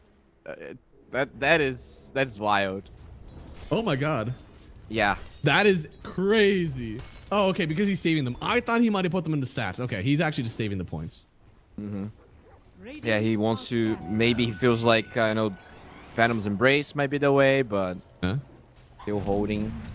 Oh, good rotation. It's a double fatal bond. Oh my god, is there enough damage? They take down Niku, but nobody's able to get close enough to these double fated bonds heroes. There comes the Doom. A lot of damage already. Now they Doom up the Enigma as well. He should go down afterwards. So they're gonna get 2 immediately, but here comes Warwick, seeing if he can get anything. But oh, the juice! Even the handbrake isn't enough. I think that just separated him from Tango, but the run in, he gets another one. Yeah, Monkey goes down on the other side. Zayat just absolute brawl. That he was. Zayat just MVP of that fight. They do get a tower, but still. I mean, I guess Night Pulse won that fight because even if you kill the Monkey King and you do well, like you lose your tower, and yeah, I mean losing the tower definitely hurts. It does. But once again, still waiting on this defusal from the Pango. He's still farmed enough. I don't think he's very far back at all. We haven't really felt the effect of this track gold, right? Once again, we had the fatal bonds. We had 2 fatal bonds that do damage with each other. And still, we didn't have enough that you were able to really get the kills on that double. Doesn't bode well. Yeah, it was only 2 heroes, right? I guess in bigger fights, we might get to see it a bit better. Yeah. But in these initial fights, you're not going to... And it was what? Level 1 Fatal Bonds? Level 2. Yeah. And the Warlock is level 6, by the way, so there is golden available. Oh, constantly dewarding this mid lane as well. They want to see when this bounty is coming up. And now he even gets himself a deward. There's just a lot of pressure in the mid lane. Just a lot going on. So what do you want to see him go? Is it Blink first? Is it E-Blade first? I think Blink first, Grim, right? you mean? Yeah. I want to see Aetherlands first, and then I'm not sure if I prefer the Blink or the E-Blade. Okay. I think just making sure you get good soul binds is really the most important part, especially because he doesn't have Inkswell learned, so the Blink doesn't do that much just yet. Rolling. Does manage to find at least the Warlock here. Could just be Reddy's going down. And a trade away for a roll. That's not so bad. Almost dropped the rock. Was really thinking about it, actually. Hold the vibe. Can they cancel this? They will. Oh, wait, what? No, I don't think they will. There it is. But you've already lost a few people. I think they will get... Oh, Lord. Okay. The double instantly in return. Is that worth? I'm not sure it is. I mean, the Grimstroke's having a perfect game, don't get me wrong. But I still feel like the PA is your condition. So that is definitely not what you want your PA to be suffering. Almost got her away. I think the big thing is that the Doom and the Grim got a ton of gold there. And they're going to be setting the pace for a while we're still waiting for this PA to come online. I think that's the only, like, silver lining you have here. Zayach, unfortunately, aggroing the creep away from that big so slowing down the farm speed there. But, dude, Niku has been on point with these fun Stroke of Fates. Oh yeah, I mean, it has been really fun so far. Like, I'm enjoying this a lot. Yeah. So yeah, Black Hole on cooldown now. The Vilem's gonna be farming. He's actually going for Pipe first item. Interestingly. I guess. Yeah, I mean, it's a lot of damage from the Fatal Bonds. It isn't Fatal Bonds the damage that you take, so I guess he's assuming it's going to be a lot of magical damage. It's probably correct, as Warwick just found out. But I mean, so the Fatal Bonds is the same type of damage, right? So I guess it's mostly against the Grim himself. Yeah. Because he will be doing a lot of magic for sure. Yeah. Okay. That's kind of what our falling here, but they are TPing the Monkey King. Yeah. It's gonna be scouted though. Oh, they could get. They don't have a tree. Yeah, I think he wanted to get out. I don't think he wanted to stay. There was no way they were killing. Has been denied. They did deny the tower at least, but that's 2 TPs from 2 cores. Yeah. He's not Oh even done yet. no. Oh, yep. No, that's certainly an oh no moment because they kind of linked him with nobody around. Now Device stepping up forward. That's a silence gone as well. It feels like the black hole could come out at any time, but looks like things are just going to stagnate for now. It is game 5. $20,000 on the line right now, and they and nobody wants to screw up. Nobody wants to lose that money. Yeah, the one thing we didn't talk about is Desire's actually having a really good game. He's already 1,600 into his Blink Dagger, and he's farming the top side, so... Both these. Wow. Yeah, might get a really fast Blink Dagger. Yeah, both Bounty and Shaker, both, I'd say, pretty farmed. I think it helps they're out going for that him. Pango is Desire. underfarmed, so it looks good. Dire are Yeah, scanning. he's trying. I think he should find him. Yeah, he's just sitting in the pool, realizes that this is a dead man. And let's see, who gets the kill here? It's Trackled already. And there it is. Looks like Niku is going to get it. Oh, that was a bit of a pinata pop as well, plus the track gold. That's plenty of gold in his pocket. Yeah, and he was very close to the Blink. This is going to delay him a little bit. Feels bad. And it's going to be a Radiance Monkey King. Okay. Wants the evasion against the PA. Oh, interesting. Interesting. I haven't seen this build too often. This is good enough whenever you're not building any lifesteal stacks. So you can see here, he didn't even go for more than 1 point. He just wants to do damage by being alive, which is ambitious, I'll say. They're going for the PA. Yeah, Black Hole does connect here. Nothing is stopping him Oh, just they yet. cancel. They finally have the link, yes, and the silence. It's double Fated Bonds once more, but the Wukong's keeping everybody else away. Since you used your link on somebody else, Warwick is allowed to roll for free. They'll lose BMA to start. Now turning around onto the Bounty Hunter. He should go down as well. An easy double kill for them just now. This is into what's supposed to be a counter to the Pango, and he's just waiting for the right moments. Yeah, I mean, really clutch force of the Black Hole. Sure, they cancel it, but the Vylama set up the fight for his team there. And they still get 2 kills. I think that should be the last time you let a Pango roll for full duration. I really think with a Bounty Hunter and with the Grimstroke, you should have vision of him when he starts to roll. It should be linked when he starts to roll. Or at least rolls next to somebody else on his team. Yeah, that's right? the thing, right? I think he's gonna always be jumping on top of you, so it might be hard to actually get to stop him. Like, I feel like he's always gonna try to be alone and find the backlines. Yeah. I mean, okay, yeah, the backlines, I guess. I was gonna say, if you roll in alone, I feel like there should be other issues that you run into. Yeah, But- and I also feel like as a core Grim, more than stopping the Pango, you want to do damage yourself, right? True, So you want to be finding those 2 men. Oh, Desire deals the Amplify, but Yeah, but Is under a lot of damage already. Looks like the yeah, shows his Blink Dagger, but he lives. Probably Radiant's worth it. bottom tower has fallen. And Kami is actually pretty close to the Radiance. He's having a really good game. yeah, it is an interesting build. Interesting build. Battlefield done forgot the juice, so they're pretty much tied in timings. Yeah, but I mean, the Monkey King, he's got so much mobility. He's really going to start to turn up the farm once he gets his Radiance. I love that it'll he be a went Simeon Stride this game, because like Yeah. what you want is to be so fast that the Bounty Hunter just cannot keep up with you, even if he tracks. So bit. For sure. I really like this. I've seen way more of the other facet, but I think Simeon Stride is good for this game. I mean, you have to imagine that this is still slightly better for Na'Vi. I don't think that Na'Vi can make moves right now on objectives. They can make moves on heroes, but they can't make moves on objectives. So them being able to kind of just like sit, get their farm, get their items feels a lot better for them rather than Night Pulse, where I feel like they can take objectives. Of course, they have the Enigma. Yeah, and Black Hole is 20 seconds from being back up with fight pretty not really done, but close. He stopped for the drum, so we will be ready eventually. If they are trying to get a move down towards bot. It was seen, I think. Not sure. This is the earliest Blink Dagger I've seen on a Doom in probably a year. So they really just want to utilize this double Doom thing. And I feel like they've been running around the map, but not really getting a lot. In fact, Kami actually scouts the Grimstroke here. Oh, this is terrible. Yeah, it's rough, but maybe he can. No, he is definitely not getting out of this one. So they'll kill the Grimstroke on the backside. That's kind of nice. On the other turn, though, the Doom was on his own backside. He gets the Echo off. I don't know if it was crazy, but yeah, they're buying back on Niku. And he dooms up this Enigma. Sure, he should eventually go down. It's how much damage does he do as he leaves? Because I don't. They still see him. Worth it, bro. Oh, I don't think so. Especially War. Do not.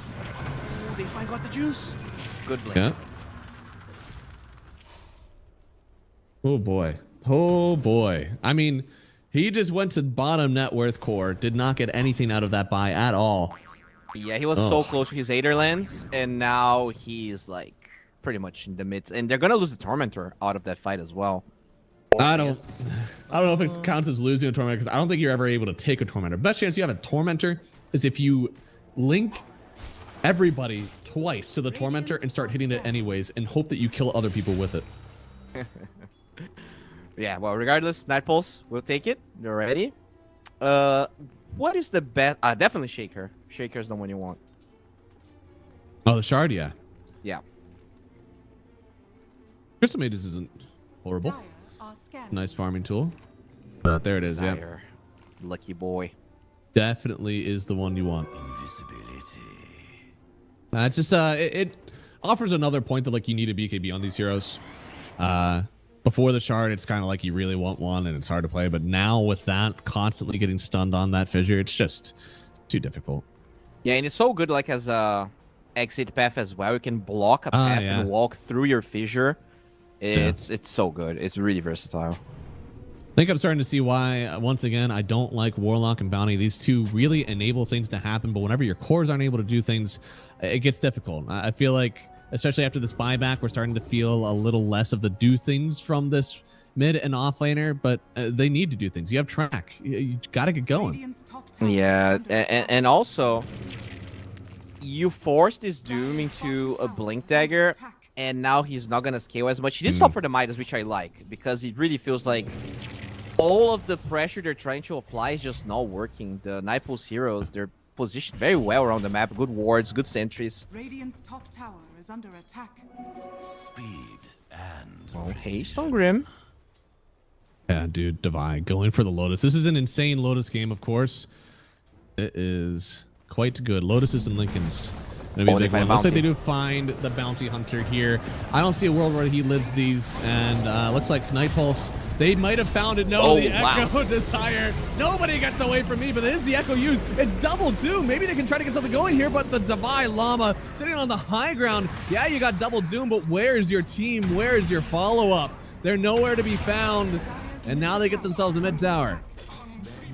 And that's the problem, right? It feels like they built their draft so much around this double Doom that like they were looking for one for the past 9 minutes, and now the Doom even dies to get one off just because it's been bothering them so much that they never really got the fight they wanted. And this is a tower falling, Roshan falling, key spells on cooldown. This is a disaster here for Navi Jr. It is. I feel like for that one, you needed to have the PA involved. You needed to have a Fatal Bonds involved. Hell, it might be time to throw some points in. Oh, no, okay. He can only put points in up people, but pick up people is going to start to be very necessary. Yeah, well, no points on it just yet, so. A problem. Another problem.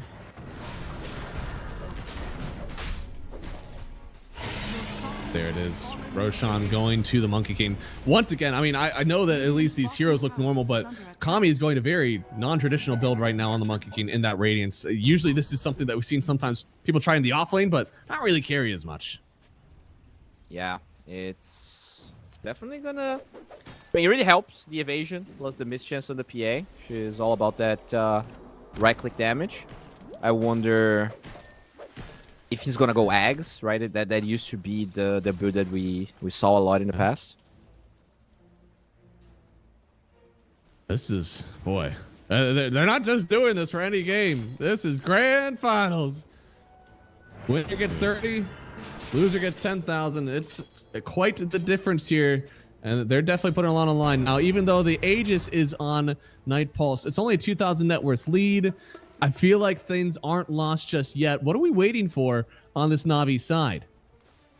I think the BKB on the PA, right? That's when... Oh, she went for a full Manta. Yeah, I saw that. I thought it was going to be a BKB. It was only the Manta. I feel like BKB into the Shaker is quite good.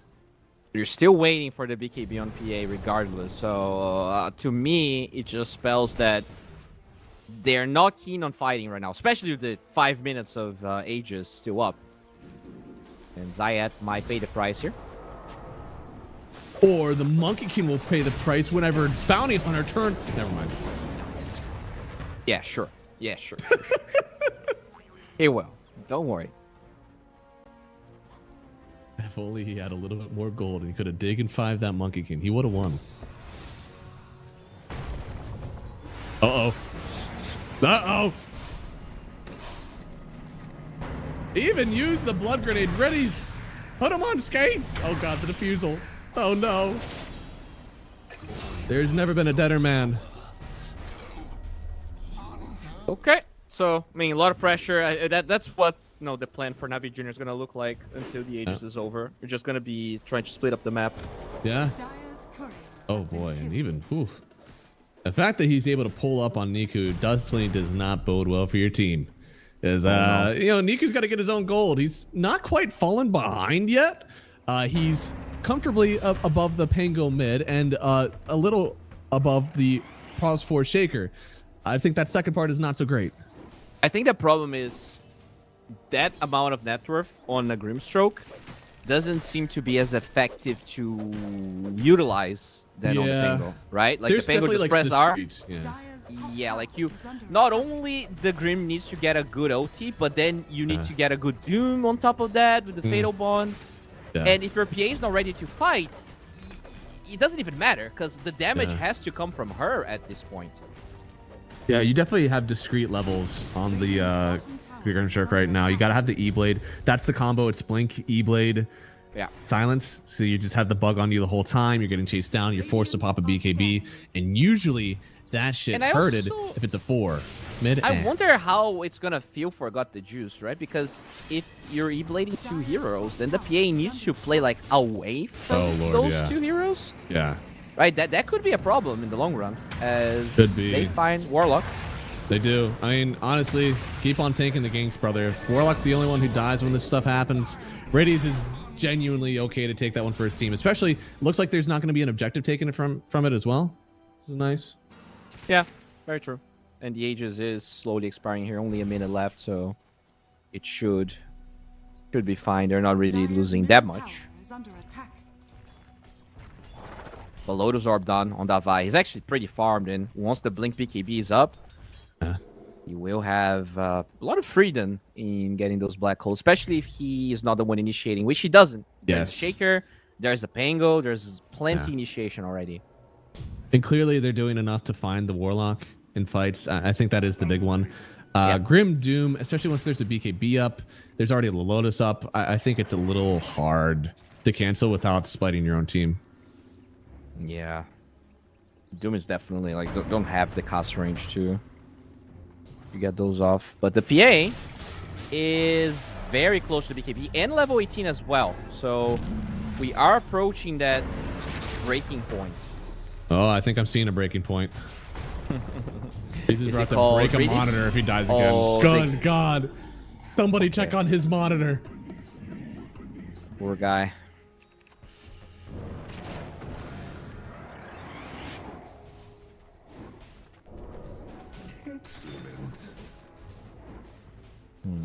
This is, I don't know, again, 6,000 net worth lead, but we've seen this from Night Pulse before. Their leads have been tenuous sometimes. Is this one a more solid connection? This is definitely more solid. Like, not only because of the state of the game, but the heroes they have, like the win condition here on Na'Vi.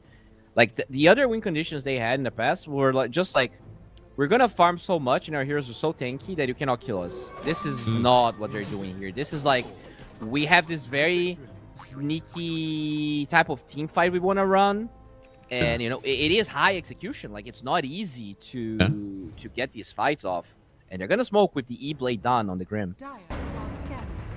Good smoke, good solo kill potential. This kind of unlocks the ability for Grim to play the game by himself. Of course, you hate that it came so late. Yeah, BKB is up too, so got the juice, can contribute to the fights. I mean, who are they looking for? Is there someone specific they need to get, or is it just kind of like get a kill? Yeah, I think you want to jump either the Enigma or the Shaker. They are the relatively. Oh, he heard you. Oh. 1 minute. Door, he is going to get back to the base because they know they're looking for him. Yeah, he's probably gonna run away, right? But I mean, he's got a Lotus Orb now on the Enigma. That's pretty important for you. You also have a Yules on the Shaker. More and more, we're getting these dispels to where double fatal bonds, which happens at the same time with one dispel, doesn't feel as potent anymore. You almost have to somehow, I don't know how you keep them locked up enough to take that constant damage, because really you're only stunned after you use this Link and then Doom is Rock. That shouldn't be enough. Yeah, it's Soul Binder Rock. It's definitely not great. And I think, you know, they tried to force that Warlock, right? As you said, in the draft, they chose a different path than they did in the first games of this series. And in forcing this Warlock, it feels like they kind of dug their own grave in a draft that, like, sure, it shows a lot of confidence picking the Grim, but it is not the style that actually almost gave them a win on game 4. Yep. All right. Here, I'm going to pick some fights while we're in the pause. These casters need to open up Dota 2 Pro Tracker more. All right, buddy boy. I'm looking at the Monkey King Simeon Stride with a situational 9% purchase on Radiance. All right, do I ban him? Do I shoot the gun? I think you should. I think you should respond to him and say, you're bad. Oh, okay, yeah, that's probably better. Yeah, just make sure that he knows. Yep. So you're saying 9% isn't enough? 9%. They had a better chance of bashing after 5 hits on her. I mean, it's not because, you know, people do something that it's common, right? Yeah. Just, I don't know. I'm surprised. I'm astonished. I don't think it's bad this game, though. I think I said that. Like, whenever you get doomed, you're not actually going to be building stacks of Jingu. Yeah. Yeah, right, yeah. Like, I get it. I will say, though, they kind of picked it for the lane, so I was a little surprised that they didn't go more into the Jingu stacks. It felt like the laning was what they wanted.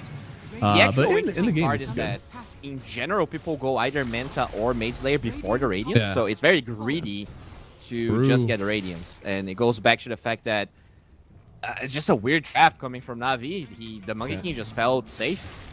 Yeah. He's definitely been safe to farm. I mean, the PA has gotten a ton of farm herself. This net worth lead is genuinely, like, it's Shaker. Shaker is the one who's actually getting this net worth lead for Night Pulse right now. It's fragile then, you know. It's all it takes. Win probability is 70% to Na'Vi Junior, despite Holy what? Night Pulse. Yeah. Gaben he really likes this draft. Double Doom. Double the chances. It is PA, so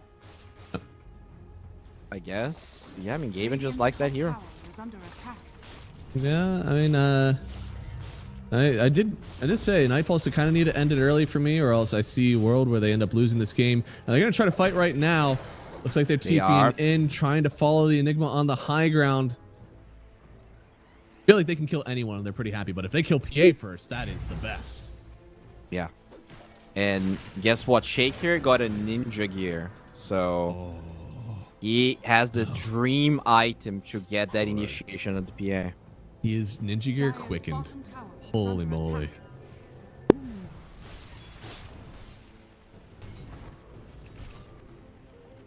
Run back, actually. Okay, yeah. Na'Vi, I don't know if I want it, okay? You guys have not shown on the map in a long, long time. I don't know what you're cooking up. I don't want it. And Niku, Niku didn't learn a single talent. I thought he was gonna get the 15 at least, but he doesn't have. Huh. Okay. Hey, soulbind spell damage. Radiant's middle tower is I under think attack. it's a good talent. Oh, it's pretty good down. Yeah, no, I like it. Oh, Shaker. We're looking for ya. Oh my lord!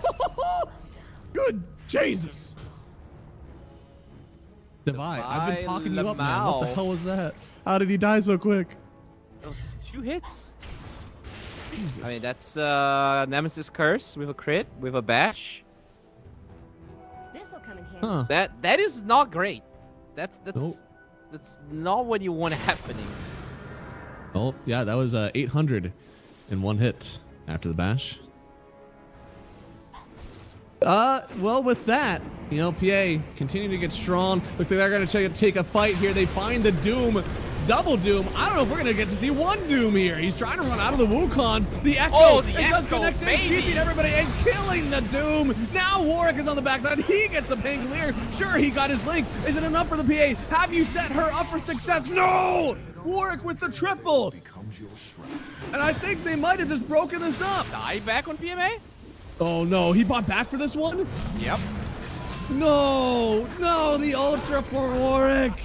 Night Pulse, they have lost 2 series in a row, all going the full distance versus Navi, and they could finally get a win here.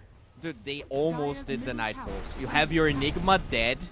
They didn't really use a single big item to kill your Enigma, and you go for a smoke. 5 versus 4. So there were so many downsides to that play. But they still did it. Like, this Monkey King has so much armor on his Wukongs, has the evasion, has the mischance. The PA just didn't really do enough damage to him. Also, beautiful echo from Desire. Just absolutely crushed the fight. Yeah, no, I mean, the Doom was trying to get out of that one.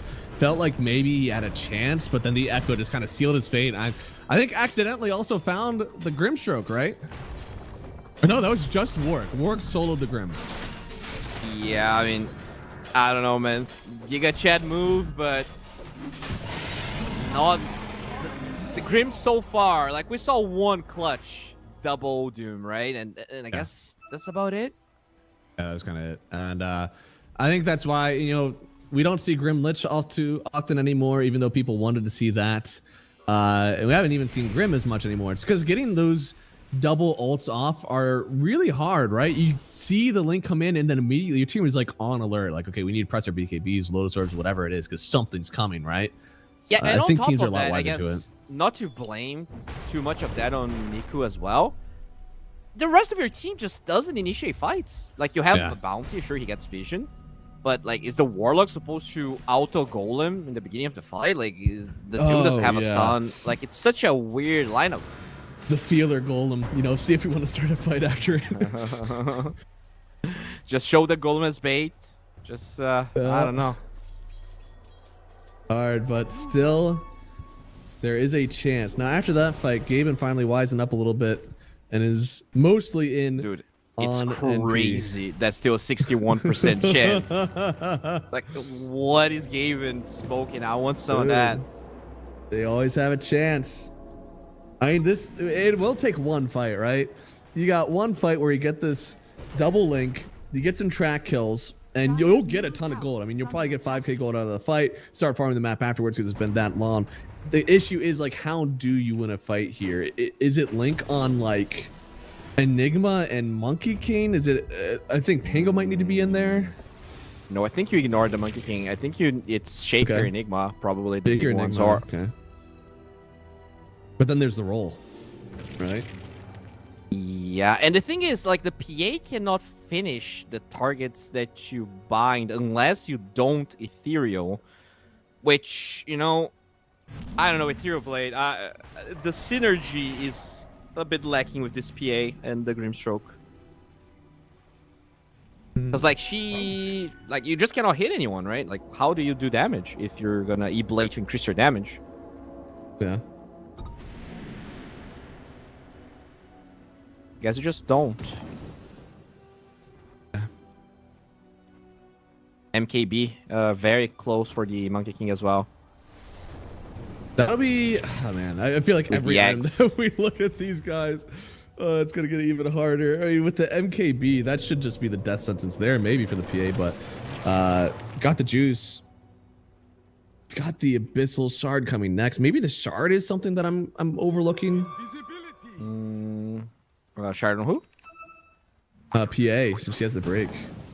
Yeah, it's definitely nice. It's not gonna stop the Wukong MKB procs, but still, it's decent. No. Dire's bottom Boy, tower is maybe. under attack. I Doom does want have to think of a way. Ravage, so Okay. has the congregations of the deep. Radiant are scanning. Hard one, but somehow Na'Vi have actually been wearing out the map, and we saw this before Dire's bottom tower is when under they had the attack. Dragon Knight with, boy, a 4-staff and a blink to his name. All they did was just wait it out, and somehow they ended up coming back with a win. Is that something they are able to do here? Dude, they really want to force a fight in the water, right? So you have Riverborn Aura. If they force a fight in the water, they're gonna have 14% outgoing damage. You have extra 15% with the 25% with the Grimstroke talent. Oh my god. They see him here. They're not they in get the water. Ravage off, and They I need water. think he's just used up. It's not in the water. It's far away from the water, in fact, and now Warnick. Oh no. He's just going to take these guys out by himself, rolling on the Grimstroke. That is a mid laner that's dead now. Kadaro has a Ghost Scepter. He's going to keep himself protected. Got the Juice is the only one left. Sure, he'll kill the PA, or he'll kill the Crystal Maiden, but how much more can he do? Dodges maybe once, but Divide, does he need it? He doesn't, maybe, but he's going to use it anyways. And that Black Hole will give them... Hey, whoa, hey! Okay, we'll give them the team wipe. Yeah, I mean they tried to wrap around that area, but they were in the low ground. They didn't really. And there was no sentry or ops there, right? Am I crazy? Like there was just a shadow-bladed Earthshaker that ran up on your team. Yeah. Yes. Just very unfortunate turn of events. But you know, it's been a while, right? Even though Gaben really favored Na'Vi Jr. the whole time, like, they're gonna respect the hell out of Na'Vi here. They don't know. I get it. Yeah, Got the Juice is like, guys, we got a I'm gonna chance. pause so they think I have buyback. They didn't realize. Oh no, man. I feel like every time I'm such a hater of Warlock Bounty. I feel like I've seen people make it work, and I get why it's theorized to get good, but like every time I see it lose, I'm just like, another one to my memory, where I see that this duo is just the worst. It is. Yeah, it's just not a great support duo. Like, I think if you have both of those, you need very active cores, and I couldn't really, like, out of the list of active cores, all three on Na'Vi Jr. are very, very down the list. Like, yeah. And like it or not, I feel like these guys, they're great again at enabling. I've seen Bet Boom make this work where they have 3 super melee, Primal Beast, Beastmaster, just like torching it down lanes. Doom is such a high CD hero, and that's fine with the Grim. I don't think that's fine with the Bounty and Warlock duo. And then we have a PA that also, it doesn't feel like really came off the ground as early as I wanted to, and here we are. yeah, like when the games where we saw Na'Vi Jr. looking their best, they had Storm, they had a Tiny, they had these heroes that could get solo kills, heroes that could just really put fear on the Nightpulse heroes. And this time, like, you can't really get a solo kill with Grimstroke. I mean, that buyback definitely hurt his chances, right? Maybe if he doesn't buy back and he got a little bit more farm, you can kind of snowball. I'm sure, in pubs, this Grimstroke in the mid lane can look good. Thompson probably has some games on it, but I don't know. Just didn't really look that good this time. It is not a consistent hero, and I think in the fifth game of a BO5, maybe you want something that's a bit more stable. Yeah. I mean, if he meets Pango in the open field of battle, right? Like, he's got the items to kill this guy. Genuinely, like, you toss a bug on someone as they're getting E-bladed, like, it's a lot of damage, especially with your Inkswell. But Pango is never on the open field of battle by himself. He's always got some friends around, and it's hard to deal with them right now as they're 22,000 net up. They're running down your mid lane. PA debating whether she wants to come back into this game. And Crystal Maiden decides that she doesn't have to be here anyways. Okay. Oh, well. I guess it's a tie, guys. G4v5. It's a tie. G4v5. Or 4v4. Can we share the prize pool? True. So what's the combined prize pool here? Is it like 32K? The combined prize pool would be 40, like, right? Top On the dot. Oh, it's 40K, so it would be 20K for each side. Yep. That's I mean, I think Night Pulse are hitting them with the Andrew Garfield and the social network. I'm coming back for the whole thing. All right. 2 series in a row. All right, I tried to play nice. When I come back, I'm coming for it all. Dude, Night Pulse, you gotta give it to them. Like after game 1, I really wasn't sold. I thought it was gonna be like a 3-0 for Navi Jr. Not gonna lie, but they improved through the series. Like they're looking much better. Like their drafts look much better as well. They're definitely in a predicament. And I think the biggest thing is that like the Shard 500 gold away from the PA. I don't know if that genuinely changes the game. Warlock is going for a Blink Dagger because Lord, you cannot be anywhere near Warwick. I don't know if the Ags on Doom is going to be, or sorry, the Ags on Grim. Ags on Grim. It's something. I mean, you're getting Monkey. I mean, you're gonna get a Radiance. Yeah. That's something, but he's got to get the Courier there. I mean, he already committed, right? I guess the other option would be Vise, but it's more expensive. So it's pretty much the one I think he can finish before the last fight breaks out. No, I mean, he's trading magic beans for the telescope. You know, you got to get the Ags so that you can get gold for the Scythe. Okay. Where is his cover, by the way? I don't know. But there is a Monkey King over there. It's in his base, so. and he's trying to... he's trying to get a different angle in. Warwick. Oh no, dude, it's gonna get seen. Oh, but they're going in on him. Oh, Joke's just on dead. you! My courier got to the shop. I wanted you to kill me. So he doesn't save buyback, but does buy. Yeah, he got the eggs. That was the game plan. Sacrifice his body so the bird may live. Genius. He's got it now. I'll cope it up. I think the Ags is a great item this game. Do I think it is game winning when you're down 30k? But it's good. So what is the other here? I guess you want the Pango, right? Because you can maybe get some lucky shot. You have to. You have to link at least Monkey King, hopefully Pango, because these roles have been detrimental to your team. There shouldn't be a role that's allowed to hit your backline. At some point, this Pango is playing with someone, and he's either like dead because he's alone or he's linked to a friend. That has to be the two options. Oh, they find a Shaker. Oh, hello. Yeah, but the loot, Yule's up immediately. There is a BKB on the page. He'll drop it immediately, getting on top of the Shaker, getting the kill, getting out of the Wukons. But Hakami, he still feels pretty good. That is his Lincoln's popped. Doom. But the Doom, I heard a Doom somewhere else. Looks like they use it on Pango. He silenced as well.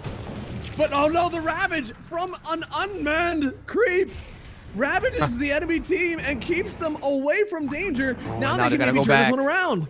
They have Rolling Thunder. Warwick's looking for it. Yeah, and they see Niku. They know this is the kill they want.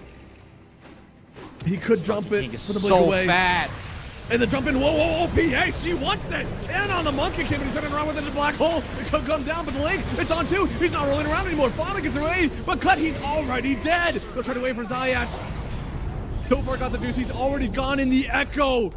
Desire puts a cap on that team fight, not letting them lose anyone else.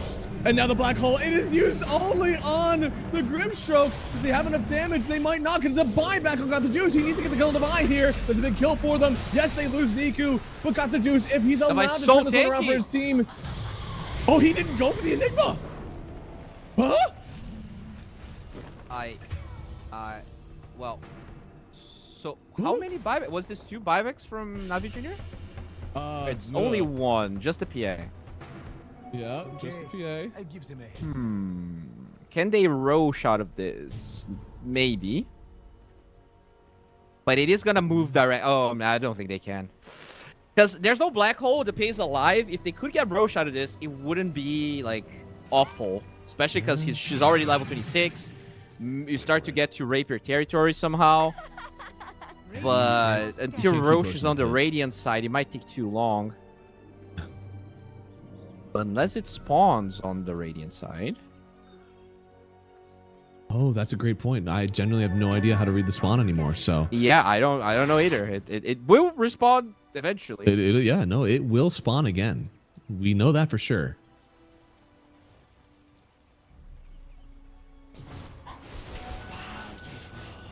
You know, maybe it won't. It should at some point. Wow, everyone's back up and convinced. black hole. I mean, still 70 seconds. You could potentially force this. Ooh, no, they see him. They see Zayach. That's a kill. Tried to find something. Couldn't get anything. Roche still not up. They really want to get it. They still want to fight, even without the bounty. They're like, look, Smoke we'll from do it Nightbolt. without track. Gonna break it. Desire blinks out. Oh, Warwick. Warwick. Oh, The God. Chad boy. Get the blinks ready. No, he didn't blink away. Oh, no. He has buyback at least, but oh, you got to blink out of there so quickly. Gotta Just take never this had a fight. chance. It's your only chance with no black hole. But You the want to, echo! but oh no, that's the Wukong's getting thrown down. The BKB forgot the juice just to get away. This is after the buyback of the. Whoa. They cut the tree. They cut the tree. Get on the top of the monkey game, but you don't have the BKB any longer. They have a double link. They have the silence as well. Could they get the kill here? Got the juice. No, he doesn't have the juice, in fact. But they still will end up getting the kill on the Monkey King in return. Warwick still feels free. He blinks to disjoint the E-Blade. And then he'll get the kill maybe on the Grimstroke. He will. Hidaro. Can they do this? Dude, Somehow the Ravage working from out. Doom. He gets himself the kill. It's a godlike streak on Warwick. They're buying back to get back into this one. They want to end it. They really want to end it now. No They buy do. PA. No buy PA. No buy Grim. And the Monkey King. He's already in the base. Radiant's bottom tower is under Okay, attack. Dire's so bottom tower no has Doom fallen. for 80 seconds, no Golden for 2 minutes. This is so hard. Radiant's top As tower much has as I want to fallen. give them the benefit of the doubt here, I Radiant's feel like this bottom might be tower over. is under attack. Dire's middle tower is under They have Indeed. nothing. They literally have nothing. Well, they have hope. Nope. Okay. I think there was some hope on the Warlock. They might still have some left though on the other two heroes that are still alive. Dire's middle tower has fallen. Pushing forward. Oh no. Oh. Not like this. Okay. Well. Dire's middle GG! tower is under attack. Night Pulse! After frustrating series after series versus Navi Jr., they take the grand finals. They deny the repeat victory from Navi. Yeah, I mean, And they, any style, in a weird right? Like, fashion. congrats to Night Pulse. I feel like they had a shaky start, but Yeah. they really proved to be versatile. I feel like they played a lot of different heroes. The Vi played 4 different heroes. I was very impressed with the Monkey King this game, and also the Slark. You know, the first games, I feel like they were still waking up, especially on Cut, but very, very impressive win here for Night Pulse. And unfortunately for Navi Jr., they found out the worst way that Grimstroke mid might still not be ready for competitive play. Oh, I think it is ready for competitive play, but my lord, with the Warlock and Bounty, that is just... you were not able to do it. I think that like the whole lineup, it felt like a Grim that you wanted to play. It just maybe it was good into the Pango. It was not good with the rest of your team. Yeah, unfortunate. Didn't really pan out. Desire, I mean, amazing performance. 7 and 2, got a fast blink dagger, insane echoes. I mean, they kept picking the Spangolier, and it just worked out for them again. I feel like that's one route that maybe Navi Jr. could have worked around, right? Pick the Pango, bend the Pango. I feel like they just gave a lot of comfort here every time for Night Pulse. Yeah. I do think that at the end of the day, like you put a game 5 on a Grimstroke mid that is definitely anything but standard in this one, and that's gotta be a little bit frustrating for them, right? And Yeah. hey, we're gonna have an interview. Oh, okay. In a Maybe. bit. All right. So think of some questions you want to ask. Oh man. Oh, I know. For Night Pulse, this is a team that hasn't really had a ton of success versus Na'Vi, especially in this tournament. And I feel like they definitely overcame a lot as a team.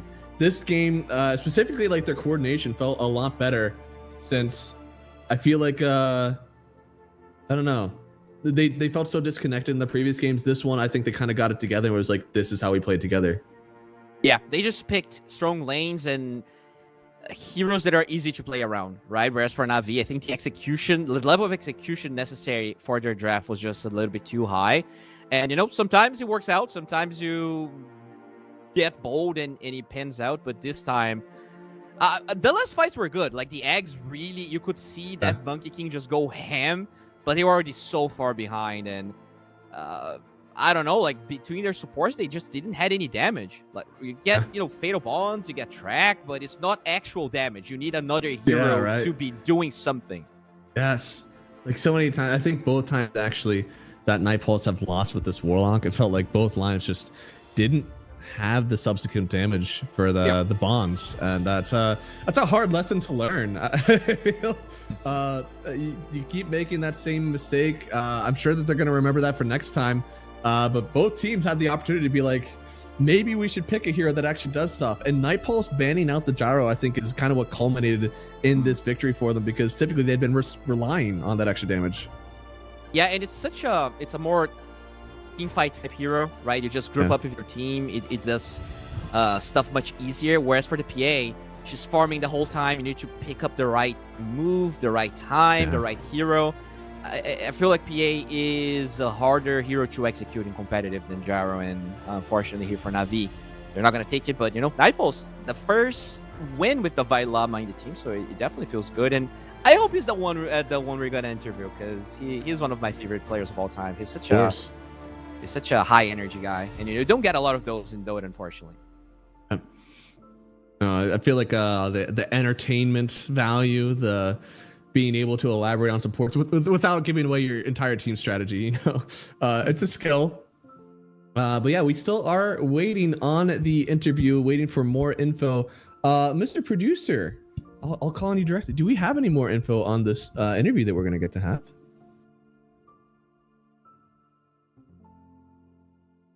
All right, looks like we're going to go to a quick break then, and then we will have the interview when we get back. So think about your questions that you want to ask, all right? So we're thinking about them too, and then we'll be back with an interview right after this break.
right. Well, hello, everybody, and welcome back. It's just me. Bowie decided to let me have the interview by myself today. Who do we have on the phone with us today?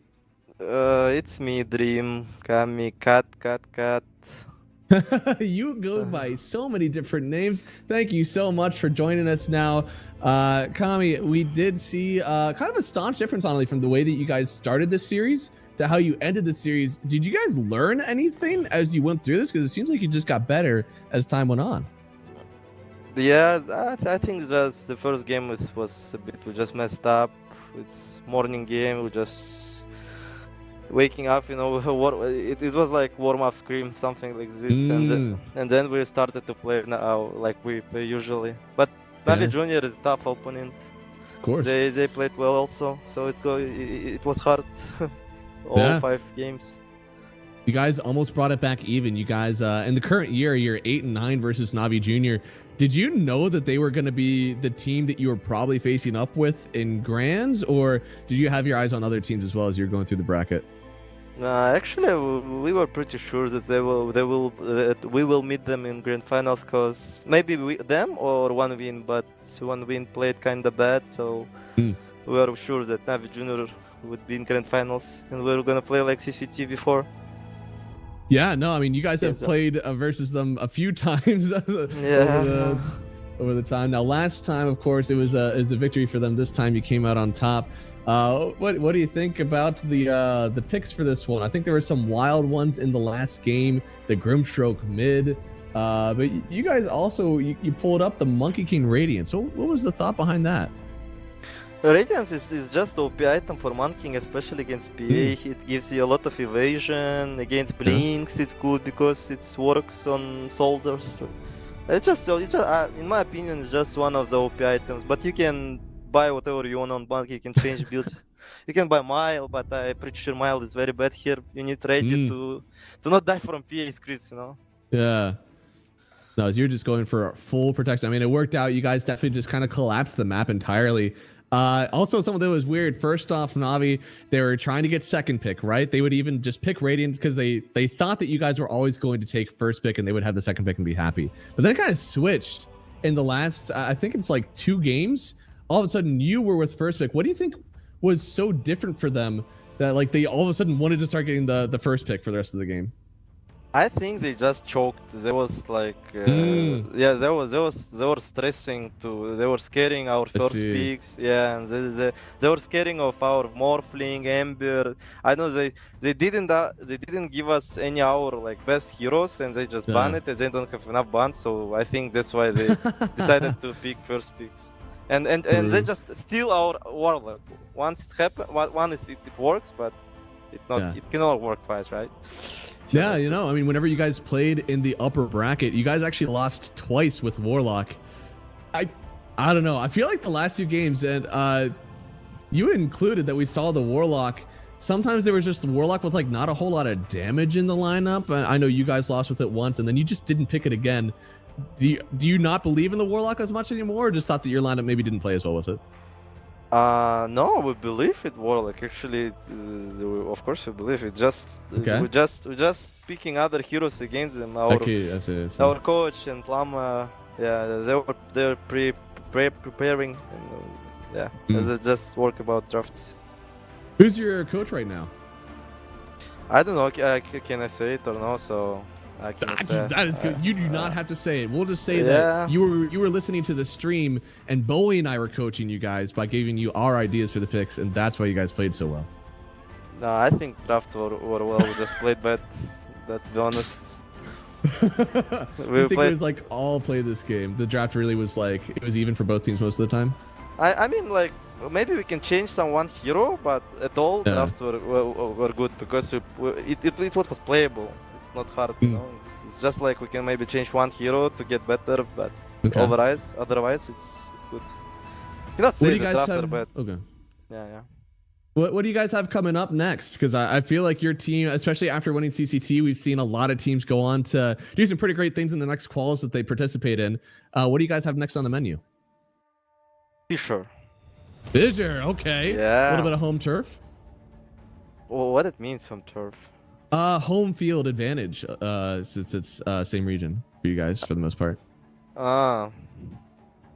I didn't get it. I didn't get it. Oh, good. My bad. My bad. Look, Kami, I appreciate you joining. You've been a great interviewee today, and you had a fantastic performance. Clutch when it matters the most. Heading the Monkey King Radiance, getting 16, 3, and 19. You played a great series there. I wish you best of luck in Fissure. Thank you. Thank you. Problem, man.